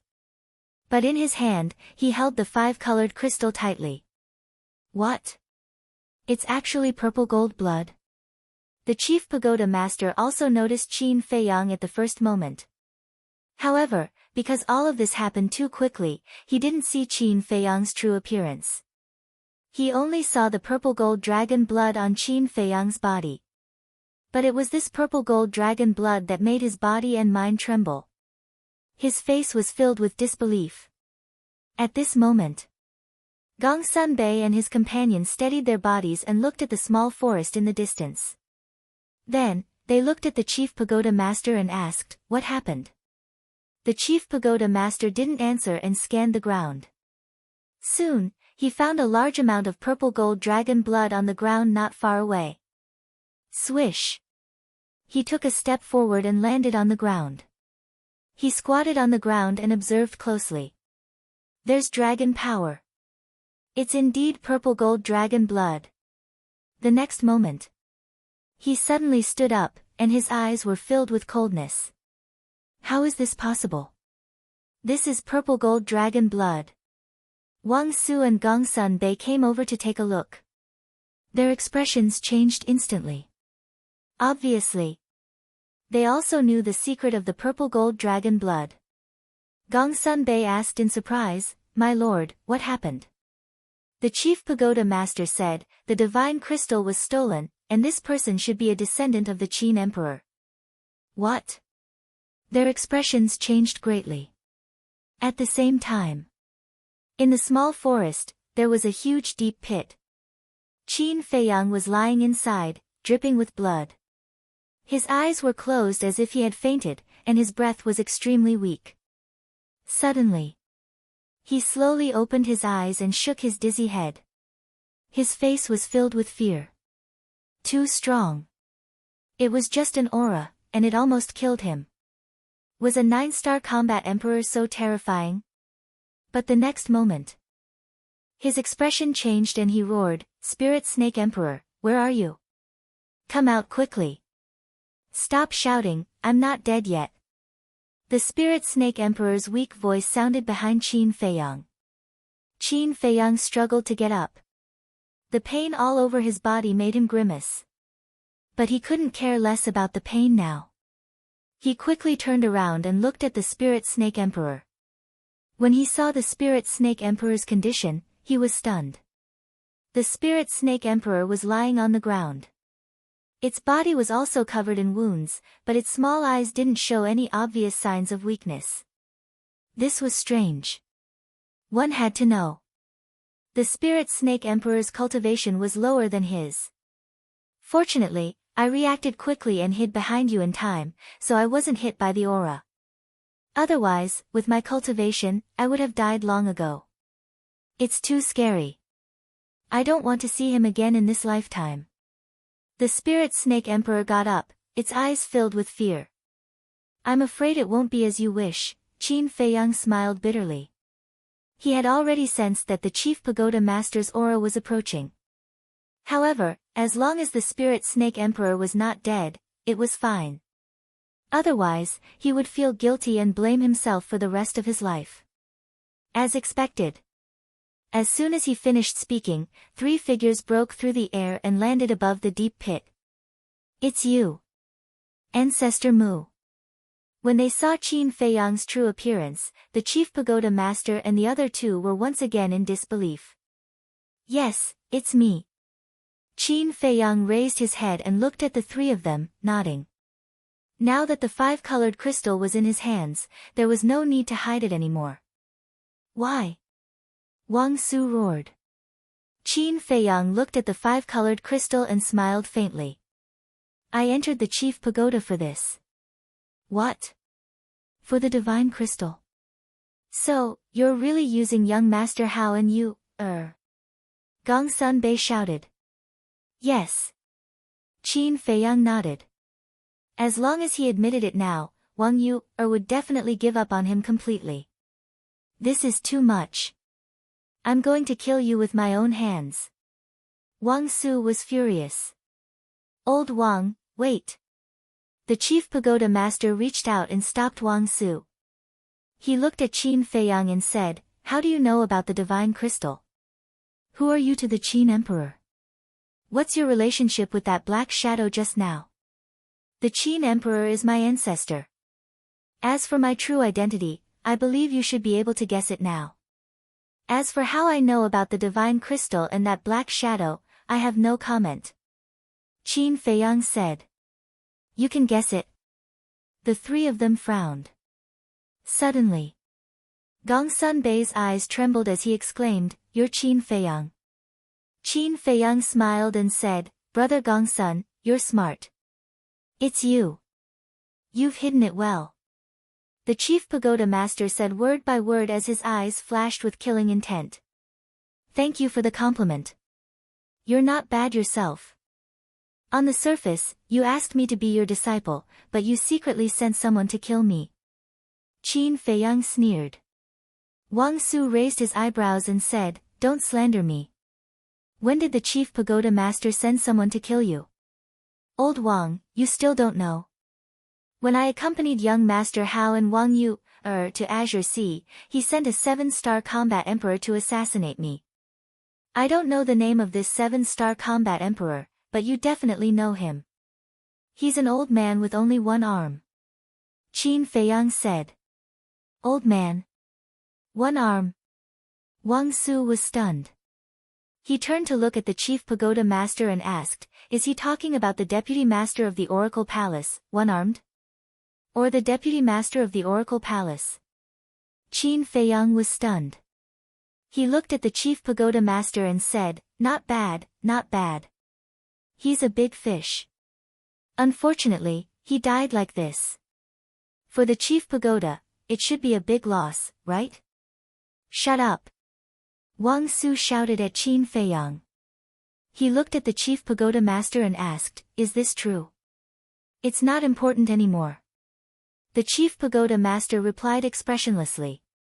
He looked at Qin Feiyang and said, Hand over the divine crystals immediately. Do you think it's possible? Qin Feiyang said lightly. At the same time, he was also thinking of a way to escape. Entering the ancient castle could only temporarily hide. Therefore, he didn't hide in the ancient castle immediately. He wanted to escape quickly. But he didn't expect that not only did he fail to escape, he almost lost his life. And now, his whereabouts had been exposed and he was seriously injured. It seemed that there was no other way. In front of this lord, nothing is impossible. The chief pagoda master's eyes were filled with killing intent. Boom! He took a step forward and instantly landed in front of Qin Feiyang. He raised his arm and slapped toward Qin Feiyang's head. The scene of Qin Feiyang's blood splattering on the spot was already formed in his mind. Is that so? If I want to leave, it can be said that no one in the Forgotten Continent can stop me. The corners of Qin Feiyang's mouth curled up as he disappeared with the Phantom Serpent Emperor and the five-colored crystal. Bastard! The chief pagoda master was furious. He slammed his palm on the ground, causing the ground to crack. Gongsun Bei frowned and cupped his hands. Sir, please calm down. This subordinate has heard of the treasure he's hiding in. It can't be moved. As long as we guard here, he won't be able to escape. The chief pagoda master took a deep breath and withdrew his arm. He said in a deep voice, "Call Lu Xingfeng here." "Call him here for what?" Gongsun Bei was suspicious. The chief pagoda master said, he was the one who introduced Qin Feiyang to the chief pagoda. He's definitely Qin Feiyang's accomplice. There was a murderous intent in his tone that could not be dispelled. Understood. Chapter 11-12. Buzz. After a while, Lu Xingfeng's shadow appeared. Gongsun Bei asked, "Where are you now?" Lu Xingfeng said, "I'm outside tracking that shadow." Gongsun Bei said, "Put this matter aside for the time being and come to my place." "Okay. I'll be right there." Lu Xingfeng nodded. At the same time, inside the castle, Qin Feiyang had also taken a healing pill and a spirit sea pill, and his injuries were healing at a speed visible to the naked eye. The Phantom Snake Emperor was also recuperating. Wolf King, Fatso, and the others were gathered together, curiously observing the five-colored crystal. Yan Wei suddenly said, "Have you noticed that this divine crystal seems to contain a wisp of divine power?" Divine power? Everyone was stunned and carefully sensed it. Soon, everyone's eyes were filled with surprise. The divine crystal was colorful, like a gem, extremely dazzling. The divine crystal also emitted a mysterious aura, but if one looked carefully, they would find that this aura was somewhat similar to the aura that Qin Feiyang revealed when he used the divine art. Lu Hong looked up at Qin Feiyang and asked, "Do you think this is a divine artifact?" Divine artifact? Qin Feiyang was stunned. "Although I don't know if this is a divine artifact or not, this thing is definitely an incredible treasure, little Qin Zi, why don't we?" Wolf King's eyes glowed green. The implication was obvious, to encourage Qin Feiyang to take the divine crystal. Hearing this, Fatso, Viper, and Dan Wensai's eyes also rolled. Seeing this, Yan Wei was anxious and shouted, "This divine crystal is related to the lives of millions of my clansmen, you can't do this." "Old Yan, we understand your feelings. But if this is really a divine artifact, it's too much of a loss for us to just give it away like this," Fatso said. "That's right. In terms of value, your million clansmen simply cannot be compared to a divine object." Wolf King nodded. This, Yan Wei was burning with anxiety. He turned to look at Qin Feiyang with pleading eyes. Looking at Yan Wei's expression, Fatso and Wolf King looked at each other and couldn't help but laugh. Fatso was speechless. "Old Yan, we were just joking. Why did you take it so seriously?" "Joking?"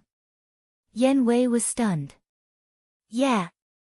Now that we are a family, your clansmen are our clansmen, how can we not save them?" Fatso rolled his eyes at him. "Ugh." Yan Wei was stunned, then he smiled helplessly. He really had to hand it to these people to joke about this kind of thing. Fatso continued solemnly, "However, the divine crystals indeed cannot be handed over to Miss Longfeng." Yan Wei was suspicious. "Think about it, if we give it to her now, what if the mysterious lady changes her mind? So, we have to find her first and exchange it with her face to face." Fatso said. "Makes sense." Yan Wei nodded. The mysterious lady was too mysterious, they had to be wary. "Alright, don't waste time, go into seclusion." Qin Feiyang snatched the five-colored crystal and walked to the altar. He cut his finger and used his blood to open the iron box of the six-word formula. Then, he placed the five-colored crystal inside the iron box. Because there was no place safer than here. The pangolin looked at Qin Feiyang inside. "Now that we are trapped in the main tower, how can we be in the mood to go into seclusion? Yeah. This is a prison. If no one helps, we can't get out at all. Viper and Dan Wangkai were worried. They never thought that this group of people would be so bold as to snatch something from the main tower master. Isn't this like pulling a tooth from the tiger's mouth? Originally, they thought that Qin Feiyang not only had all kinds of peerless divine pills, but he was also the direct disciple of the main tower master. They thought that following him would definitely be able to reach the peak of life. But they didn't expect that this was a pirate ship. However, Qin Feiyang's face didn't have the slightest bit of worry. Instead, there was a trace of a smile. You can still smile. Do you know what the situation is now?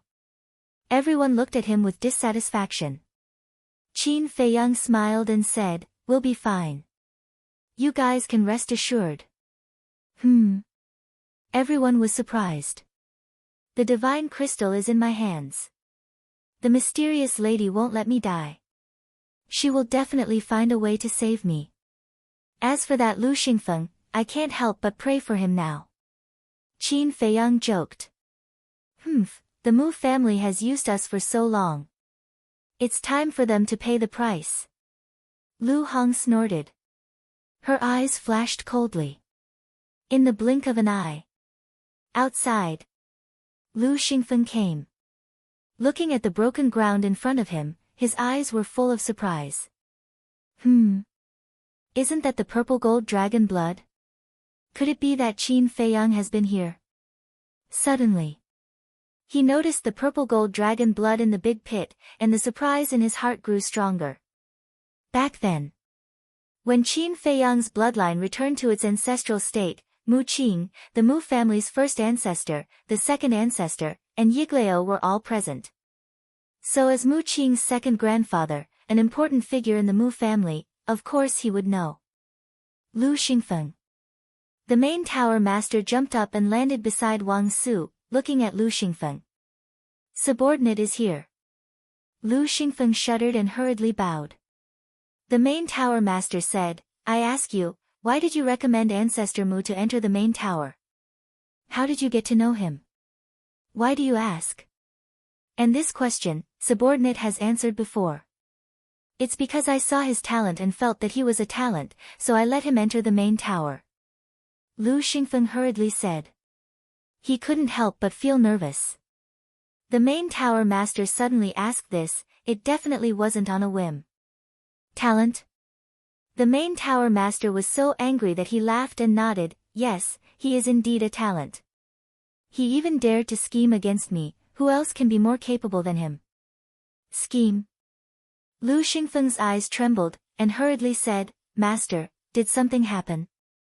Don't play dumb with me. The main tower master stepped forward and grabbed Lu Xingfeng's neck. His face looked extremely ferocious as he shouted, Tell me the truth, how many of you are hiding in my main tower? This, Lu Xingfeng was scared silly. What was going on? Gong Sunbei suddenly thought of something. He cupped his hands and said, Sir, I suddenly remembered that there was someone called Qin Dai. Back then, he took me to find Qin Feiyang's parents. I think this was also a trap set by them. Hearing this, Lu Xingfeng's face changed greatly. What do you mean? The main tower master frowned. Gong Sunbei said, I mean, the two people I saw shouldn't be Qin Feiyang's biological parents. Damn it! The main tower master was furious and shouted, Then what are you waiting for? Go and catch that Qin Dai for me now. Yes. Gong Sunbei nodded, opened the portal and walked in. What happened? Lu Xingfeng's mind was in a mess. Why would all of this be exposed out of the blue? Could it be, Qin Feiyang betrayed them? But that's not right. If Qin Feiyang really betrayed them, then the main tower master must have known his true identity, and he wouldn't ask so many questions now. However, no matter what the reason was, Mu Qing couldn't be caught by Gong Sunbei. Qin Dai, your identity has been exposed, run. Lu Xingfeng suddenly roared to the sky. His voice was like a bell, spreading in all directions. His roar reverberated in the air above the main tower. He didn't call out Mu Qing's real name because he was afraid of implicating the Mu family. You guys are indeed in cahoots. The main tower master clenched his hands and slapped Lu Xingfeng's chest. Lu Xingfeng immediately spat out a mouthful of blood and flew out, slamming into the ground with blood gushing out of his mouth. But he didn't escape. And he didn't resist. Because he knew that in front of the main tower master, he had no power to resist at all. As long as Mu Qing could hear his voice, it would be fine. Qin Day. Identity rage? What does this mean? At this moment, everyone in the tower was alarmed, and their faces were filled with suspicion. At the same time, Pill Tower, in a certain alchemy room, this is the voice of second grandpa. Mu Qing sat at the coffee table in the lounge, drinking tea leisurely. But when he heard Lu Xingfeng's roar, his body trembled, and the teacup in his hand suddenly fell to the ground. Others didn't know what this sentence meant, but he knew very well. He also couldn't figure out why his identity was suddenly exposed. Before he could think about it, he hurriedly opened the portal and entered without looking back. As soon as he left, Gongsun Bei descended above the Pill Tower and hollered, "Does anyone know which alchemy room Qin Day is in?" A disciple asked, "Lord Gongsun, are you talking about Qin Day who is very close to Ancestor Mu?" "Yes." Gongsun Bei nodded. The disciple said, "He seems to be in the first tower. Go ask Pei Yi." Gongsun Bei turned into a ray of light and entered the first tower at lightning speed. He stood at the bottom of the well and said, "Pei Yi, come out and see me." The stone doors opened one after another, and the disciples of the various alchemy rooms scurried out, staring at Gongsun Bei in bewilderment. Pei Yi also came out of the first alchemy room and said, "Greetings, Lord." Gongsun Bei leaped up and landed in front of Pei Yi. He asked, "Which alchemy room is Qin Day in?" Pei Yi answered truthfully, "I remember that he seems to be in the 9th alchemy room." "Why are you looking for him, Lord?" Gongsun Bei did not answer. Instead, he glanced at the numbers on the stone doors and took a step forward. He landed in front of the 9th alchemy room and smashed the stone door open. However, the alchemy room was already empty. Gongsun Bei glanced at the alchemy room and walked into the lounge. He stood in front of the coffee table and looked at the teacup that had fallen onto the ground. He then touched the teapot and his face grew sullen. He immediately opened the portal and left. "Senior brother Pei Yi, what's going on? Is there something wrong with Qin Day?" Some disciples looked at Pei Yi in puzzlement. "I don't know either." Pei Yi shook his head and stared at the 9th alchemy room with a frown. He had a hunch that tonight would not be peaceful. Gongsun Bei. He appeared beside the master of the Pill Tower and immediately said, "Lord, I'm late. The teapot is still warm." He must have heard Lu Xingfeng's voice and fled. Lu Xingfeng heaved a sigh of relief. He could die, but Mu Qing could not. Chapter 11-13. Boom. The chief pagoda master released his aura, imprisoning Lu Xingfeng, and then said to the void, "Qin Feiyang, if you want Lu Xingfeng's life, come out now." Qin Feiyang is really here. Lu Xingfeng was surprised. What did this little bastard do to expose his identity? However, after waiting for a while, Qin Feiyang did not appear. The chief pagoda master was furious, and shouted, "Do you think I don't dare to kill him?" As soon as he finished speaking, he waved his hand, and a ray of battle chi flew out, like a sharp blade, cutting off Lu Xingfeng's legs on the spot. Ah! Lu Xingfeng lay on the ground, screaming in pain, his old face twisted. He looked up at the chief pagoda master and roared, "It's useless, even if you kill me, he won't appear, because he doesn't care about my life or death." The chief pagoda master of course did not believe Lu Xingfeng's words. Because he had already determined that Lu Xingfeng and Qin Feiyang were in cahoots. Boom!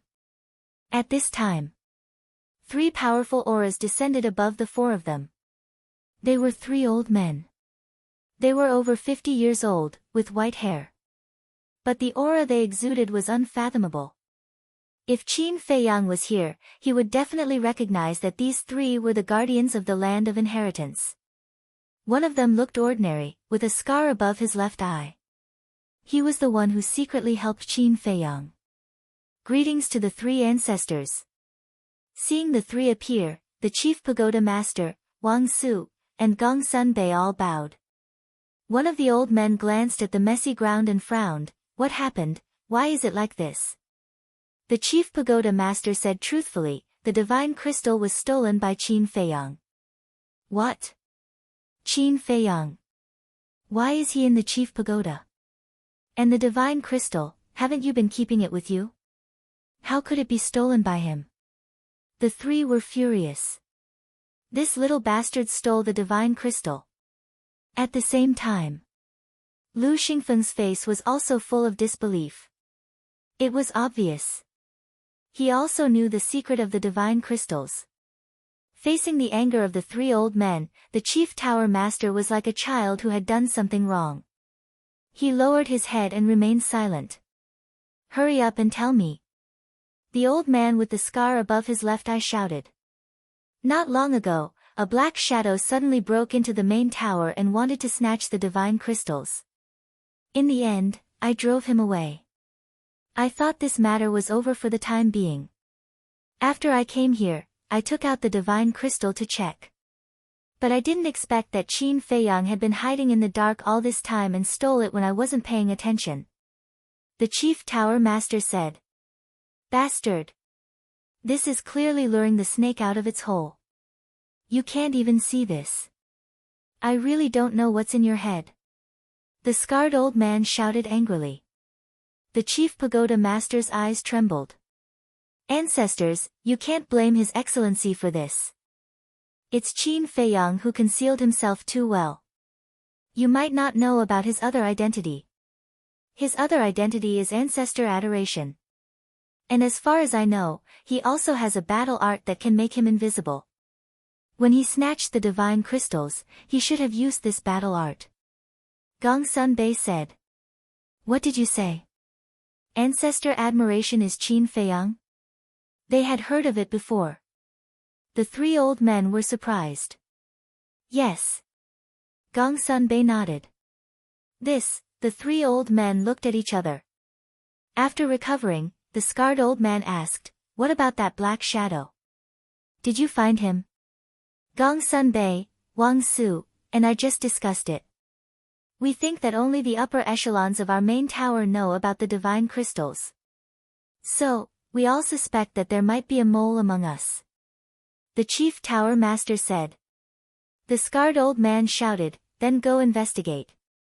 I just asked Gong Sun Bei and old Wang to investigate. The chief tower master looked at Gong Sun Bei and asked, how is the investigation? Gong Sun Bei shook his head and said, we've investigated. Anyone who knows about the divine crystals was in the cave residence at that time. That's impossible. Who else knows about the divine crystals besides the people of our main tower? The chief tower master frowned. Suddenly, he looked at Lu Xingfeng and said in a deep voice, Qin Feiyang and that black shadow should be together. Tell me, who is he? I don't know. Lu Xingfeng shook his head. It seems that you won't cry until you're in the coffin. The chief tower master's eyes were cold. Lu Xingfeng wanted to cry. He really didn't know who that black shadow was. He was also very puzzled. Wait. That black shadow couldn't have been sent by that mysterious woman, right? Thinking of this, he shuddered. That was truly a possibility. After all, only that mysterious madam had the best relationship with Qin Feiyang. The scarred old man pointed at Lu Xingfeng and asked, what's the matter with him? Gong Sun Bei said, Ancestor, this person is also Qin Feiyang's accomplice. He was the one who introduced Qin Feiyang to the main tower. Then why are we still keeping him? The scarred old man's eyes flashed with killing intent. He pointed his index finger in the air and battle chi surged at his fingertip. Lu Xingfeng's face was suddenly filled with fear and despair. Was he really going to die? It was not worth it to die like this. Gong Sunbei hurriedly said, Ancestor, wait, we can't kill this person yet. We still need to use him to force Qin Feiyang to submit. The scarred old man said coldly, Qin Feiyang hasn't come out yet. Do you think he's valuable? Finished. Battle qi gushed out from his fingertip and instantly entered between Lu Xingfeng's eyebrows. A bloody hole appeared and blood spurted out like a fountain. With a bang, he fell to the ground and died with his eyes wide open. His eyes were filled with hatred. This was hatred towards Qin Feiyang. If it wasn't for Qin Feiyang stealing the divine crystal and exposing everything, he wouldn't have fallen to this point. So he hated. After killing Lu Xingfeng, the scarred old man looked at the chief tower master and the other two and snorted, I don't need to tell you the importance of the divine crystal. So no matter what, you have to get it back for me. Yes. The three of them nodded respectfully. Then the three old men turned around and left. Gong Sunbei looked at the chief tower master and Wang Su and asked, Master, Elder Wang, what should we do now? The chief tower master shouted, what else can we do? Guard here. I don't believe he can hide here forever. I'm not thinking about the divine crystal now. I'm thinking about how, and you, If they know about this, you can imagine how sad they will be. Wang Su sighed. This is a lesson. Let's see if they dare to trust someone so easily in the future. The chief tower master said gloomily. Then he rose into the air and quickly disappeared into the night sky. Wang Su looked at Gong Sunbei and said, you watch carefully. I'll go to the soothing lake. They'll know sooner or later anyway. Why don't we tell them now? Okay. Gong Sunbei nodded. Glancing at the place where Qin Feiyang disappeared, Wang Su sighed and opened a portal to leave. Why did it have to be like this? Gong Sunbei muttered, as if he was talking to himself, but also as if he was asking Qin Feiyang who was in the castle. Swoosh! Qin Feiyang appeared at the bottom of the deep pit. He looked up at Gong Sunbei and said, I didn't want it to be like this, but there are some things. Just like you following the chief tower master, I have no choice. If it weren't for Yan Wei's clansmen, how could he not want to live in peace? Gong Sunbei lowered his head and looked at Qin Feiyang. He didn't use his pressure to imprison Qin Feiyang, nor did he attack Qin Feiyang. He just watched quietly. After a while, he sighed deeply and turned his head, saying, you can go. Qin Feiyang was surprised. The chief tower master and Wang Su are drowning in anger, but I'm not. You gave young master Hao and Wang Yu those medicinal pills. It's enough to show that you still have feelings for them. Of course, this is only one aspect. Another aspect is that you're the descendant of the Qin Emperor. The Qin Emperor has done a great favor for the Forgotten Continent. Letting you go today can be considered as repaying this favor. Gong Sunbei said. Qin Feiyang was startled and asked, what favor? A great favor. Otherwise, there wouldn't be a statue of him in the land of inheritance. There's no time to talk about this now. Let's go. I hope you never come back, because the next time we meet, we'll be enemies. I won't show mercy. Gong Sunbei said. Thank you. Qin Feiyang bowed. This was a person who clearly distinguished kindness and hatred, and was worthy of respect. Immediately, with a thought, Yan Wei came out of the castle. Qin Feiyang whispered something in Yan Wei's ear, and Yan Wei opened a teleportation gate. The two were about to enter the teleportation gate. Gong Sunbei suddenly said, wait, I've heard of your name. Can you let me see your true appearance now? Qin Feiyang took out a facial restoration pill and put it into his mouth.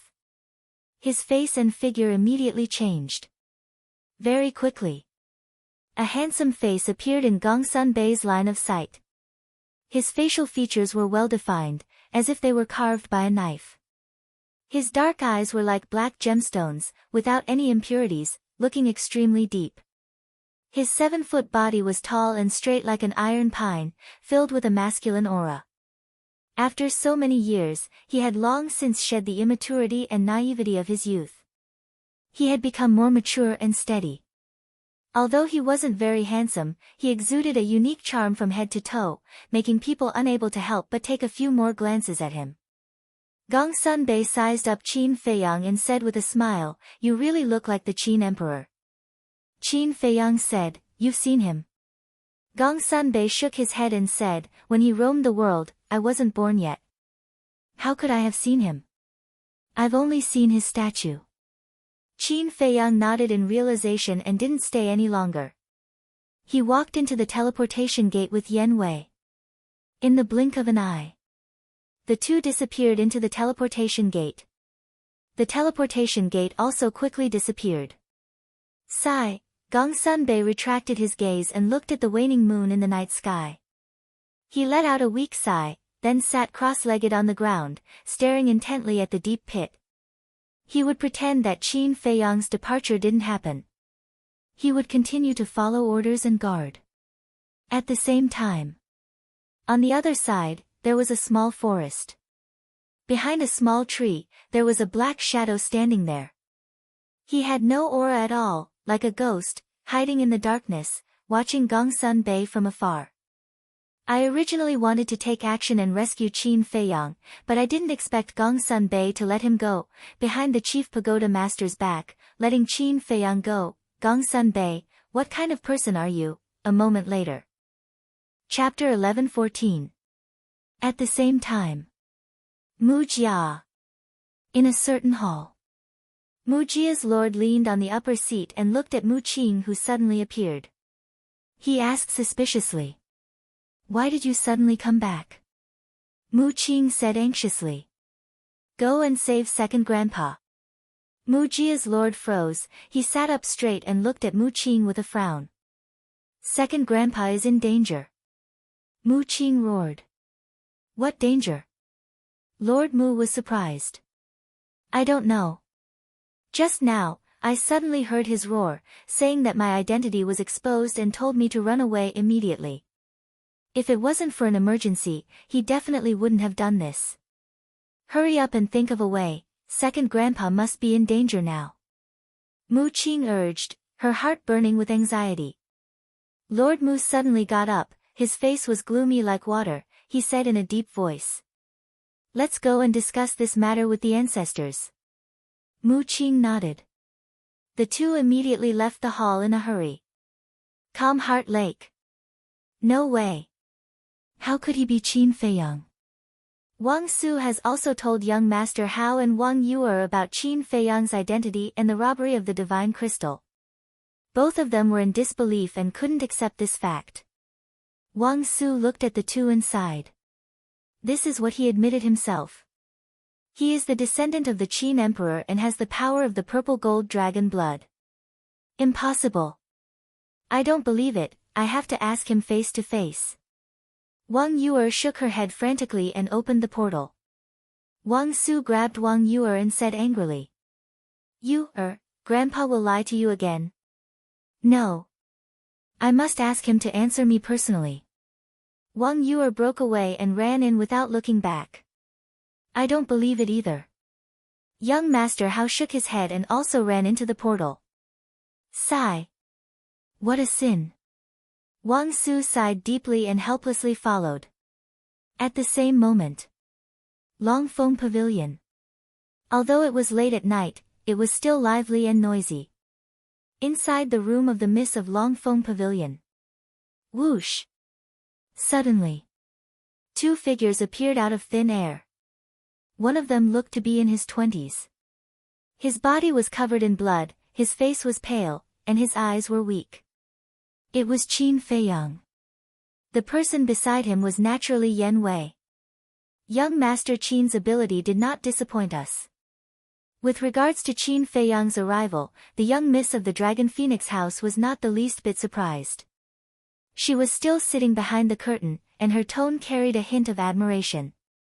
Qin Feiyang asked, "Did you arrange the Black Shadow?" "Yes." The young lady of the Dragon Phoenix Pavilion replied. "Who is he?" Qin Feiyang asked. "No comment." The young lady of the Dragon Phoenix House said. Wang. But before she could finish speaking, the image crystal in her bosom rang. She took out the image crystal, and a black-robed old man appeared. However, Qin Feiyang couldn't see the old man's face clearly because of the curtain. Teacher. The young lady of the Dragon Phoenix House bowed. The old man in black said, Qin Feiyang has already escaped from the main tower. It was Gong Sun Bei who let him go. Gong Sun Bei. The young miss of the Dragon Phoenix House was surprised and immediately said, Qin Feiyang is with me now. Who is it? Hearing their conversation, Qin Feiyang could no longer hold it in and rushed toward the curtain. He even knew that Gong Sun Bei had let him go. This was enough to prove that this person had been hiding in the dark. However, when he opened the curtain, the shadow had already dissipated. The young miss of the Dragon Phoenix House was still wearing a veil, and only a pair of ethereal eyes could be seen. The young miss of the Dragon Phoenix House glanced at Qin Feiyang, put away the image crystal, stretched out her jade-like arm, and said, Give me the divine crystal. Yan Wei stepped in front of Qin Feiyang and looked at the young miss of the Dragon Phoenix House. No, you must let my clansmen go first. The young miss of the Dragon Phoenix House looked at Yan Wei and said, Your clansmen are very safe now. Yan Wei sneered and said, Then how do I know that you won't go back on your word? The young miss of the Dragon Phoenix House looked a little displeased and said, We still have this bit of integrity. Don't you think it's ridiculous for people like us to talk about integrity? Yan Wei smiled obsequiously. The young miss of the Dragon Phoenix House raised her eyebrows. Her gaze turned and landed on Qin Feiyang. She asked, Are you going to give it to me or not? Qin Feiyang said, Before I see Yan Wei's clansmen, I can't give it to you. The young miss of the Dragon Phoenix House said, You are really a cautious person. I have to be cautious when facing you. Qin Feiyang said. The young miss of the Dragon Phoenix House said helplessly, All right, you guys stay in the Dragon Phoenix House first. I will arrange for you to meet. Stay here. Qin Feiyang frowned. Right now, the people of the main tower were looking for him everywhere. What if he was discovered? The young miss of the Dragon Phoenix House said, Don't worry, as long as you don't run around, there is no place safer than here. Because all the staff here are my trusted aides. Qin Feiyang pondered for a moment, and said, All right, make the arrangements as soon as possible, don't make me wait too long. The young miss of the Dragon Phoenix House nodded and said loudly, Pang Su, come here for a moment. Not long later. A slightly plump middle-aged man pushed open the door and entered the room. When he saw Qin Feiyang and Pang Su, his expression froze. Immediately arrange a room for young Master Qin. Remember, you are not allowed to tell anyone that he is in our Dragon Phoenix House. The young miss of the Dragon Phoenix House instructed. Yes. Pang Su replied respectfully, then looked at Qin Feiyang, cupped his hands and smiled, Young Master Qin, nice to meet you. Nice to meet you. Qin Feiyang also cupped his hands and replied politely. Then. Pang Su then opened the teleportation gate, retreated to the side, and extended his hand, Young Master, please. Qin Feiyang and Yan Wei walked in. The next moment. They appeared in a private room with a separate dining room, tea room, bedroom, and washroom. Entering this private room through the teleportation gate was also for safety reasons. After all, there were a lot of people living in the Dragon Phoenix House, and there were also a lot of people drinking and chatting in the lobby. Pang Su laughed, this room is usually used by the young miss to entertain especially important guests. It is never open to the public, so young master can stay here at ease. Especially important? Qin Feiyang was startled, and asked curiously, how important is it? Ugh. Pang Su was startled, and then shook his head, the young miss has never told us about her private matters, so I don't know how important it is. Qin Feiyang said, how many years have you followed your young miss? It's been too long, I can't remember clearly. Oh right, I still have something to do, so I'll take my leave first. Young master, please help yourself. Pang Su cupped his hands and laughed. Yes. Qin Feiyang nodded. After Pang Su left, Yan Wei said worriedly, I'm really worried that they will play tricks. Qin Feiyang said, as long as the divine crystal is in my hands, they won't dare to go against me.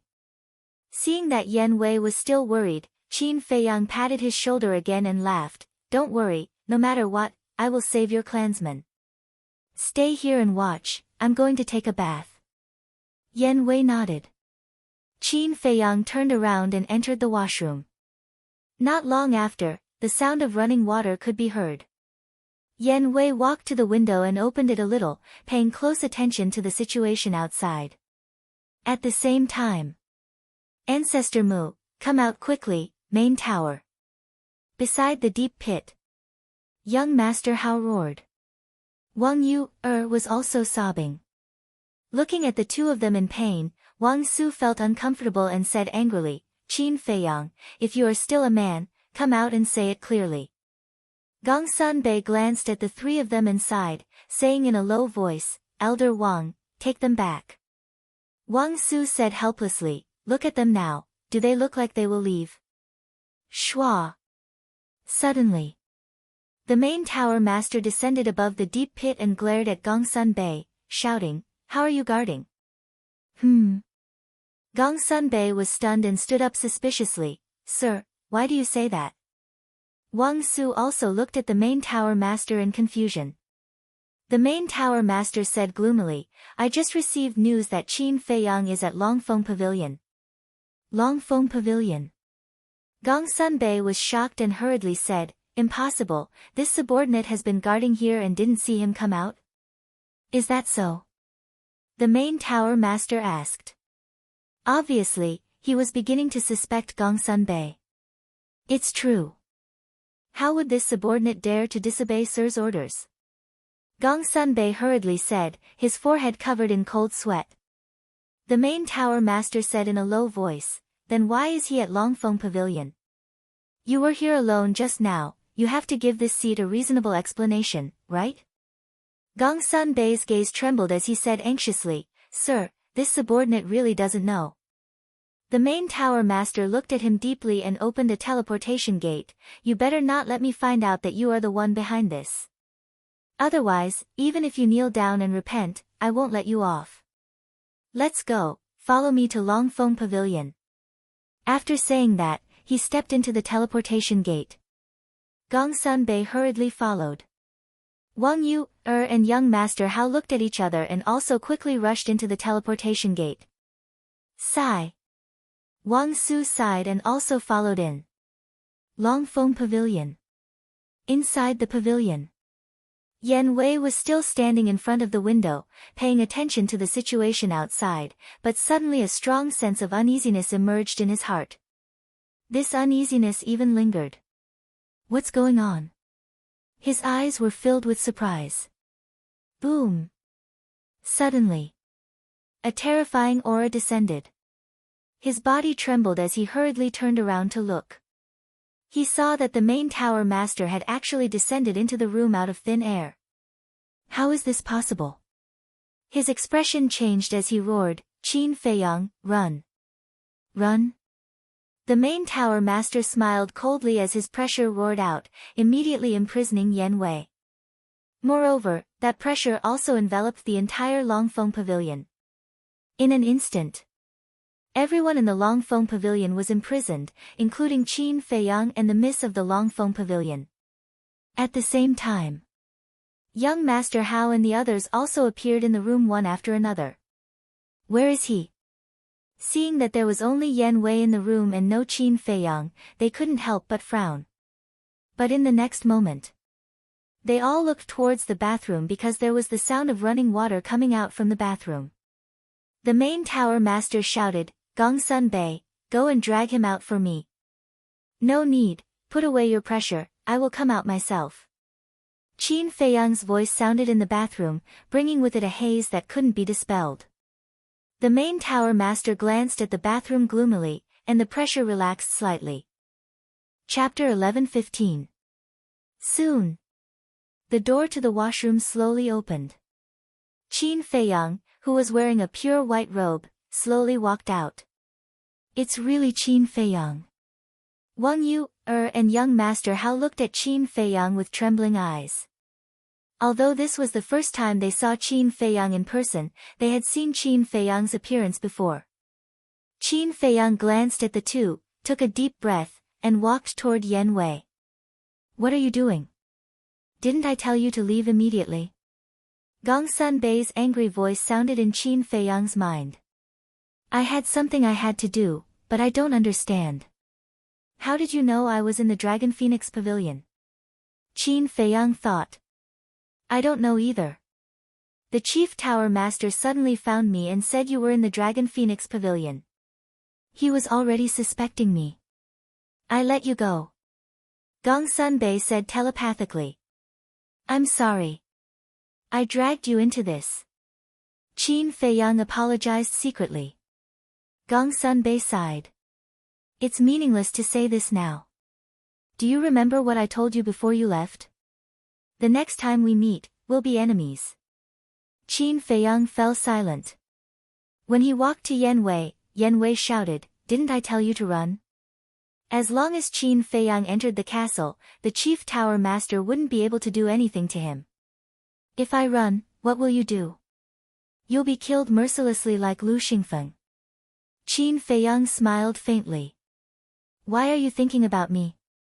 It doesn't matter if I'm killed, but nothing can happen to you. Yan Wei looked at him helplessly. He was both touched and angry. I don't have the habit of leaving my companions and escaping alone. Qin Feiyang shook his head and smiled. He turned to the Chief Tower Master and asked, How did you know I was here? The Chief Tower Master said, This king is also very puzzled. How did you manage to escape from under Gong Sun Bei's nose? Hee. That's simple. You all thought that my spatial divine item was unable to move. However, that was merely an illusion. Qin Feiyang sneered. It can move. The Chief Pagoda Master was bewildered. Yes.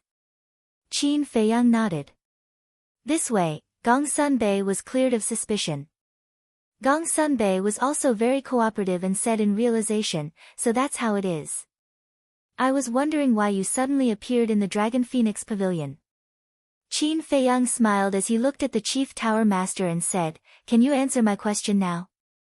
Chief Pagoda Master didn't answer. Instead, he said, Gong Sun Bei, go and capture the young lady of Dragon Phoenix House for me. Yes. Gong Sun Bei nodded, turned around, and left. You are Ancestor Mu, and also Qin Feiyang? Wang Yuer and young Master Hao sized up Qin Feiyang, still somewhat unable to accept it. Yes. Qin Feiyang nodded. He had to face what he had to face. He couldn't run away or hide. Why did you use us? Young Master Hao roared. Because of your identity. Only by using you can I get close to the Chief Tower Master faster, gain his trust, and obtain the divine crystal. Qin Feiyang said. You bastard. Young Master Hao was furious as he stepped forward and slapped Qin Feiyang's face. A trace of purple gold dragon blood flowed out from the corner of Qin Feiyang's mouth. It's fine if you deceive me, but you actually deceived my sister's feelings. You are simply a heartless beast, young Master Hao roared as he kicked Qin Feiyang to the ground and punched and kicked him. Bastard, can't you endure it? Fight back. Young Master Hao went crazy. He had never trusted a person so much. It could even be said that he had poured his heart out, but he didn't expect that the other party was only using him. Unbearable. Why are you so cruel? Even if you don't like me, you don't have to treat me like this. Wang Yuer looked at Qin Feiyang and muttered to herself, her heart feeling like it was being cut by a knife. Duh. Accompanied by a series of footsteps, Gong Sun Bei walked in with the young lady of the Dragon Phoenix Pavilion. Looking at the Chief Tower Master and Wang Su, the young lady of the Dragon Phoenix Pavilion's face turned pale. At the same time, seeing the young lady of the Dragon Phoenix Pavilion being brought in, young Master Hao's expression changed slightly. He immediately stopped and looked at the Chief Tower Master, saying, Father, she is at most protecting Qin Feiyang. Don't hurt her. Protect? How? You are too stupid. She and Qin Feiyang were originally in cahoots. The Chief Tower Master said. This, young Master Hao was stunned. He turned to look at the young lady of the Dragon Phoenix Pavilion and asked, "Is this true?" The young lady of the Dragon Phoenix Pavilion nodded. Young Master Hao's body shook violently as he said, "In that case, you are also using me?" The young lady of the Dragon Phoenix Pavilion nodded again. Damn it, damn it, damn it, young Master Hao roared again and again, his eyes filled with resentment. Qin Feiyang also got up from the ground, wiped the blood from the corner of his mouth, looked at the young lady of the Dragon Phoenix Pavilion, and said gloomily, "I just stayed here, and they came looking for me. Is this the safety you mentioned?" If he didn't see that this woman was also caught, he would have suspected that this woman was the one who leaked the news. "I can't figure it out either." The young lady of the Dragon Phoenix Pavilion shook her head. "Of course you can't figure it out." The Chief Tower Master smiled coldly and shouted, "Come in." Duh. As soon as he finished speaking, a slightly plump middle-aged man strode into the room. "It's you." The young lady of the Dragon Phoenix Pavilion narrowed her eyes. The person who came was Pang Su. Qin Feiyang was also shocked. He never thought that it would be this person. Pang Su looked at the young lady of the Dragon Phoenix Pavilion and Qin Feiyang and smiled. "Are you surprised?" "Why? Why did you betray me?" The young lady of the Dragon Phoenix Pavilion said angrily. Pang Su chuckled. "You don't think that I'm really Pang Su, do you?" Finished speaking. Pang Su took out a facial restoration pill and threw it into his mouth. His appearance immediately changed.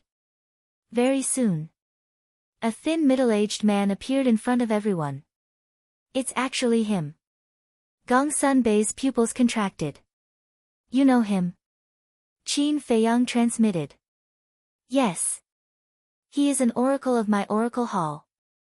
But he went missing a long time ago. I thought that he might have been killed outside, but I didn't expect him to disguise himself as Pang Su and lurk beside the young lady of the Dragon Phoenix Pavilion. I think this should have been arranged by the Chief Tower Master." Gong Sunbei thought. Qin Feiyang said, "Even you don't know, it seems that the Chief Tower Master doesn't trust you that much." Gong Sunbei smiled bitterly, looking at the young lady of the Dragon Phoenix Pavilion. Seeing Pang Su turn into another stranger, her eyes almost popped out as she said angrily, "If you're not Pang Su, then who are you? Where did the real Pang Su go?" The middle-aged man said, "I'm the Oracle of the Chief Tower. The Chief Tower Master asked me to monitor you.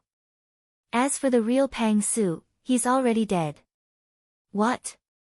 The young lady of the Dragon Phoenix Pavilion trembled and asked, "When did this happen?" "A long time ago. One day, the Chief Tower Master came to find me and said that he was worried about young Master Hao and asked me to investigate you. But your cautiousness far exceeded our expectations. After lurking around you for so long, we still couldn't find out your origin. It's even difficult to get close to you. But it doesn't matter now. As long as you fall into our hands, we're not afraid that you won't say anything." The middle-aged man sneered. "So that's how it is." The young lady of the Dragon Phoenix Pavilion came to a realization. She looked at the Chief Tower Master and mocked, "You are indeed a treacherous old fox. Not everyone is as innocent as Hao. However, I have always been very curious.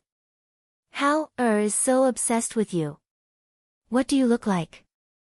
The Chief Tower Master stepped forward and grabbed the veil on the young lady's face, preparing to tear it off. Swish! But at this moment, above the Dragon Phoenix Pavilion, a terrifying emperor's might suddenly appeared. Following closely, a black shadow appeared. He raised his hand and pointed in the air. A resplendent battle chi, carrying the power to destroy the world, rushed towards the Dragon Phoenix Pavilion below. Not good. The Chief Tower Master's expression changed. Battle chi rolled out and condensed into a battle chi barrier, enveloping everyone inside. Boom! Almost in the next moment, the battle chi blasted into the Dragon Phoenix Pavilion, and the entire Dragon Phoenix Pavilion was instantly razed to the ground. As for the people in the Dragon Phoenix Pavilion, other than Qin Feiyang and a few others, none of them were spared. They died tragically on the spot, and not even their bones were left. Who? After Wang Su reacted, he immediately raised his head to look at the sky. When he saw the black shadow, a cold light surged in his old eyes. The black shadow was wearing a mask, so his true appearance could not be seen. However, his pair of dark eyes were filled with dense killing intent. Swish! He soared into the sky and stood in the clouds. With a wave of his hand, his battle chi surged crazily, turning into a huge wave that covered the sky above the entire divine city. What does he want to do? Many people in the city were alarmed. They ran to the streets and looked at the black shadow in surprise. The chief tower master and the others were also puzzled. Destroy! Suddenly, the black figure let out a sonorous roar, and the surging battle chi in the clouds suddenly poured down in torrents. Not good, he wants to destroy the divine city. Wang Su's expression suddenly changed. He hurriedly rushed into the sky, his aura erupting. He was also a 9-star combat emperor. He waved his arm, and the invisible aura rushed into the sky, turning into a barrier above the city, blocking the surging battle chi.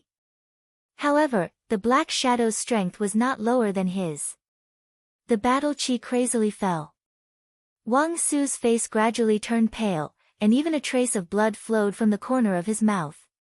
Seeing this, Gong Sunbei hurriedly looked at the chief tower master and shouted, "My lord, Elder Wang can't stop him alone.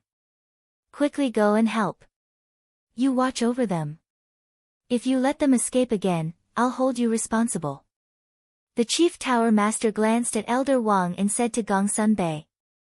Then, he turned into a stream of light and tore through the battle chi, heading straight for the black shadow.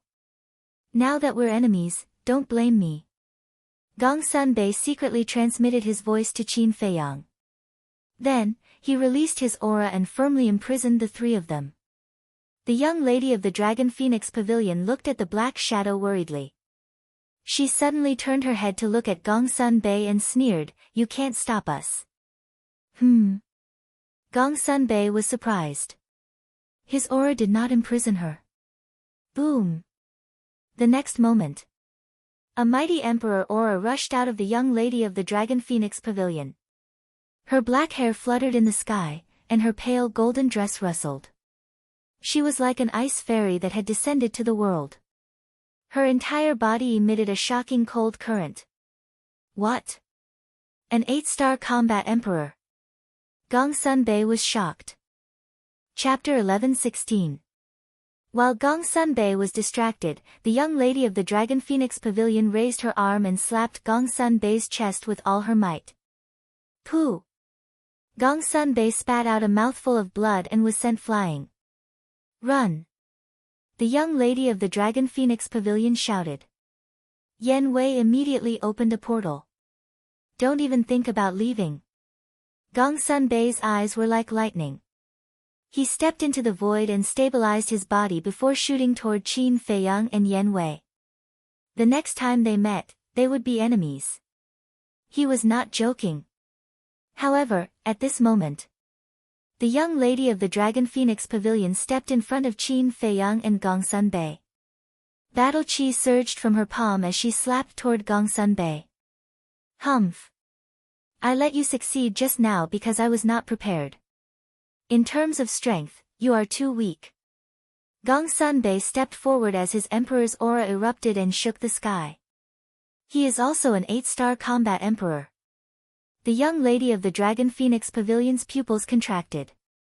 Without turning her head, she shouted at Qin Feiyang and Gong Sunbei, "After I escape, I will find you.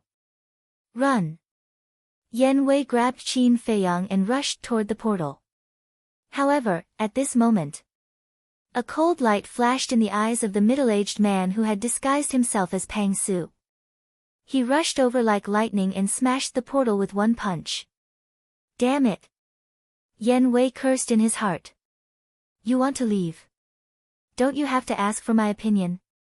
The middle-aged man looked down at Qin Feiyang and Gongsun Bei. His aura was firmly locked onto the two of them, and his eyes were full of disdain. Yan Wei stared at the middle-aged man and said, "He is a 4-star combat emperor. I am not his match, but I can hold him back. Run. Today, none of you can leave." However, Wang Yuer also stepped forward and stood behind Qin Feiyang. Her eyes no longer had the affection for Qin Feiyang, only coldness. Her aura also carried a strong emperor's aura.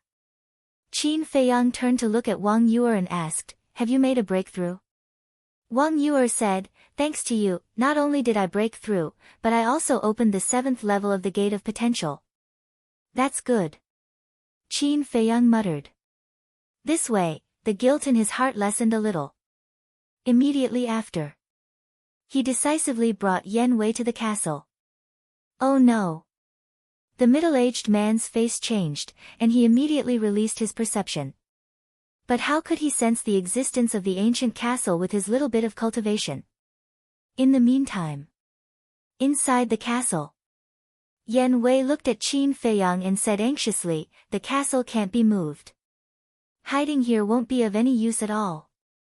Have you forgotten what I said to the chief tower master? I told him that the castle can move, so as long as we don't do anything now, they will leave sooner or later." Qin Feiyang smiled. "Yeah." Yan Wei was startled for a moment, then scratched his head and laughed dryly. "You're still the smart one, leaving a way out early on." Qin Feiyang shook his head and laughed. "I said that not to leave a way out, but to help Gongsun Bei clear his suspicions. This was purely a coincidence."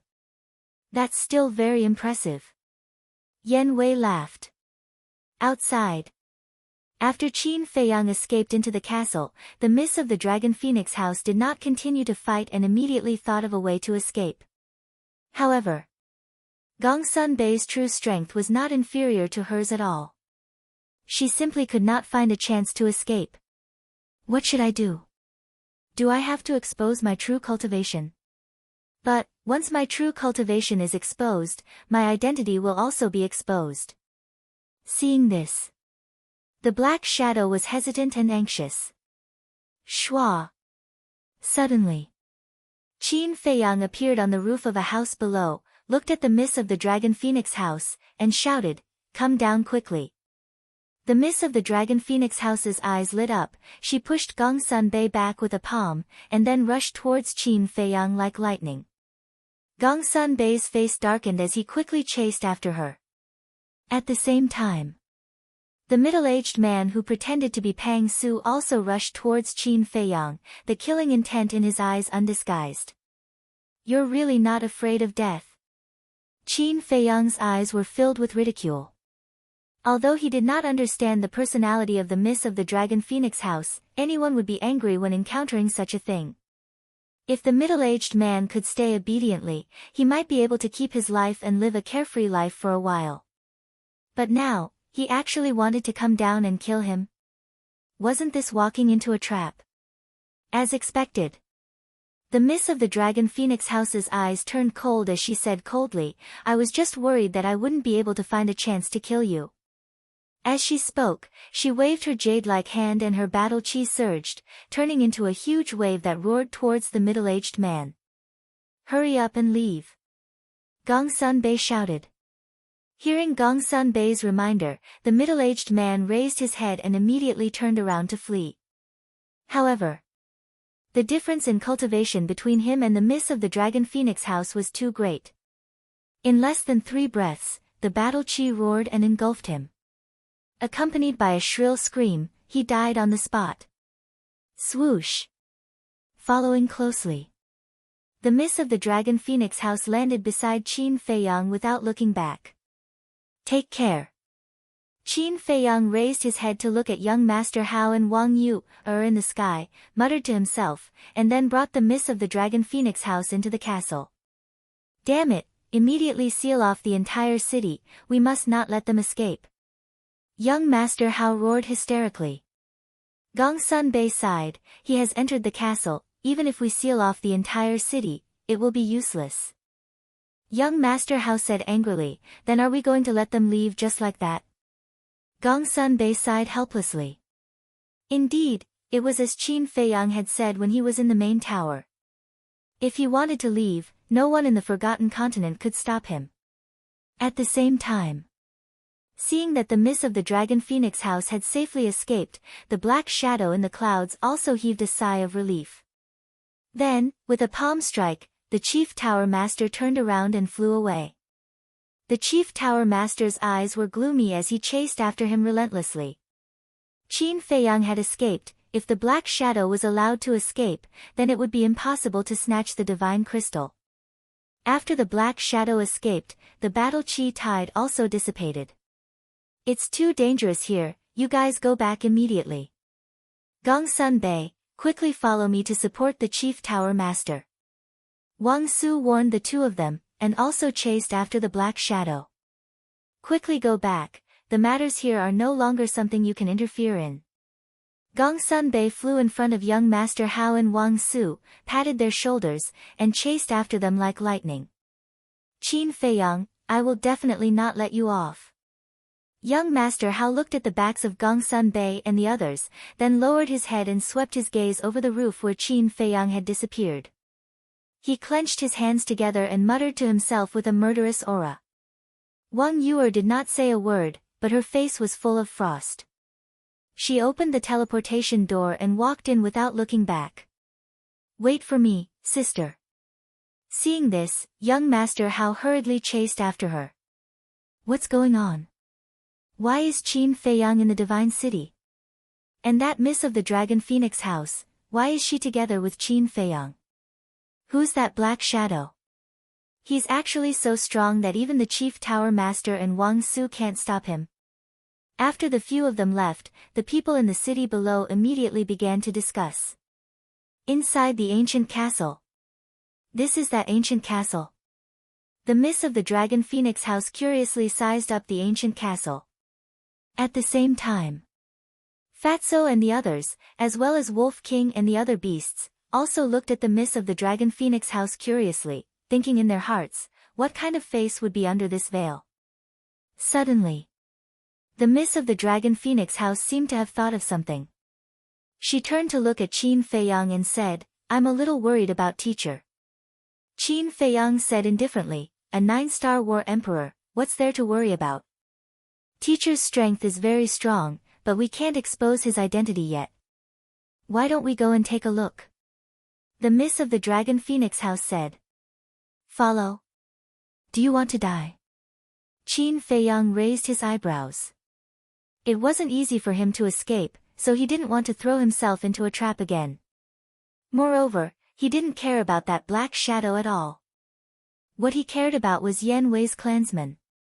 The miss of the Dragon Phoenix house raised her eyebrows and suddenly landed in front of Lu Hong. She grabbed Lu Hong's neck and looked at Qin Feiyang, if you don't go, I'll kill her. Fatso and the others immediately stood up and glared at her. Qin Feiyang's face darkened slightly as he said, don't forget who saved you just now.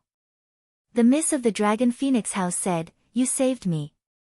I'm very grateful to you, but I have to go. Qin Feiyang said, if you want to go, go by yourself. The miss of the Dragon Phoenix house shook her head and said, no, you have to go with me. If anything happens, with this ancient castle, we won't fall into a dead situation. Woman, why are you so unreasonable? Why should little Qin Zi accompany you to take the risk? Who are you to him? Wolf King and Fatso said unhappily. Who am I to him? The miss of the Dragon Phoenix house was silent for a while before coldly snorting, according to seniority, he has to call me ancestor. What? Ancestor? Everyone was stunned. Qin Feiyang was also caught off guard. Seniority? Ancestor? What was this? Was there water in her brain? I'll ask you one last time, are you going or not? The miss of the Dragon Phoenix house raised her eyebrows, and with a slight force from her 5 fingers, Lu Hong's face immediately turned pale. Qin Feiyang hurriedly waved his hand and said, I'll go, don't hurt her. Looks like you care about her quite a bit. The miss of the Dragon Phoenix House laughed mockingly and let go of Lu Hong. Fuck your sister, get out. Qin Feiyang immediately turned hostile, and with a wave of his hand, he threw the miss of the Dragon Phoenix House out of the castle. On the roof outside, the miss of the Dragon Phoenix House looked around in shock. The crowd on the surrounding streets also stared blankly at the miss of the Dragon Phoenix House who had suddenly appeared. Quickly inform the main tower that the miss of the Dragon Phoenix House has appeared again. Suddenly, someone roared. Hearing the roar, the miss of the Dragon Phoenix House suddenly came back to her senses. Bastard, you actually dared to trick me. She clenched her fists, and a hint of anger flashed across her eyes as she disappeared into an alley like lightning. The people on the streets also swarmed towards the alley.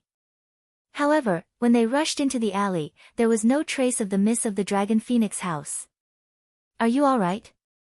Inside the castle, Qin Feiyang looked at Lu Hong with concern. I'm fine. Lu Hong coughed a few times, and waved his hand. Fatso coldly snorted, this stinking woman, she's not a good person either. Why don't you look at her cultivation? How could an 8-star war emperor be a kind person? Qin Feiyang rolled his eyes at Fatso, and then said, however, her cultivation really scared me. Yeah. No one would have thought that she would be so strong. Fatso nodded, and asked, then what should we do next? There's definitely no place for us in the Forgotten Continent anymore. Fatso said. Qin Feiyang pondered for a moment, and said, we'll make a plan after we save Yen Wei's clansmen, and there's still a very important problem right now. What problem? Everyone looked at him suspiciously. Qin Feiyang looked at Yen Wei, and asked, after saving your clansmen, where are you going to settle them? That is indeed a problem. After all, it's not just 1 or 2 people, it's more than 1 million people. A normal place can't accommodate them. Fatso nodded. Yen Wei also fell into deep thought. Think about it yourself. Chapter 11:17. Although the outside world was very chaotic right now, Qin Feiyang's Sea of Qi had already recovered after this period of time. His injuries were almost healed. If he encountered danger, he could protect himself. After appearing on the roof, he immediately opened the portal. Look, isn't that Qin Feiyang?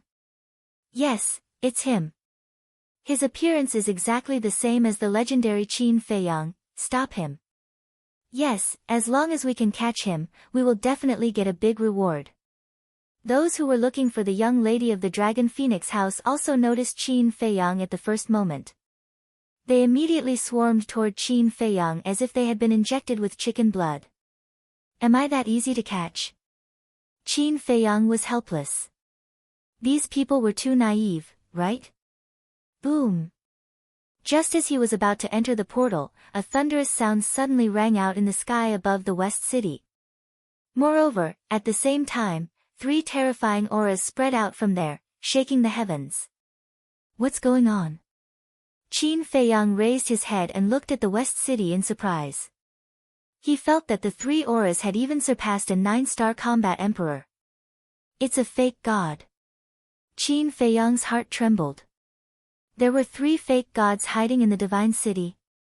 If that was the case, wouldn't that Black Shadow and the young lady of the Dragon Phoenix House be in trouble?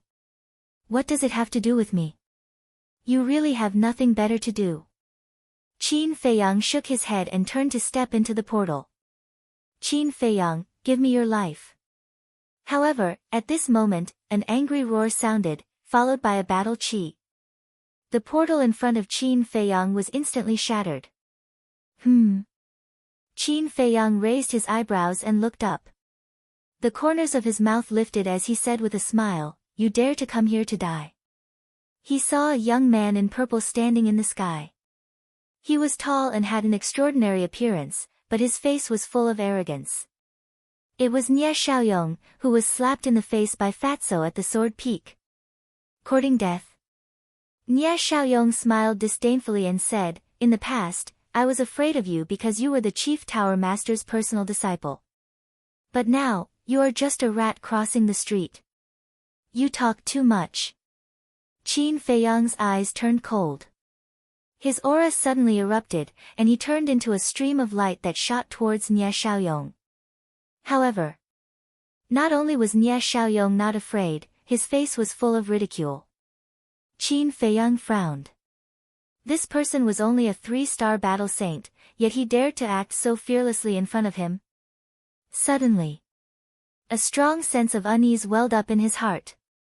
At the same time, amidst the crowd below, a white figure dashed out and landed behind Qin Feiyang like a bolt of lightning. A fist landed on Qin Feiyang's back.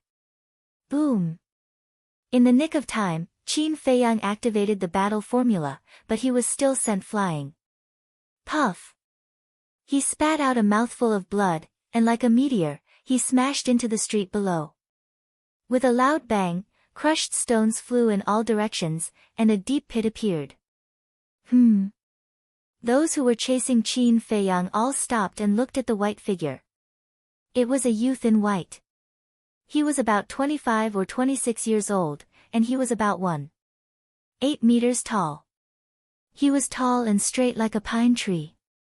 His thick black hair fluttered in the wind, and his dark eyes shone brightly like the stars in the sky. No! He was like a shining star, dazzling and eye-catching. Who is he? Why is his aura so strong? And with his speed, even Qin Feiyang couldn't react in time. Everyone was shocked. He seems familiar. Oh right, I remember now.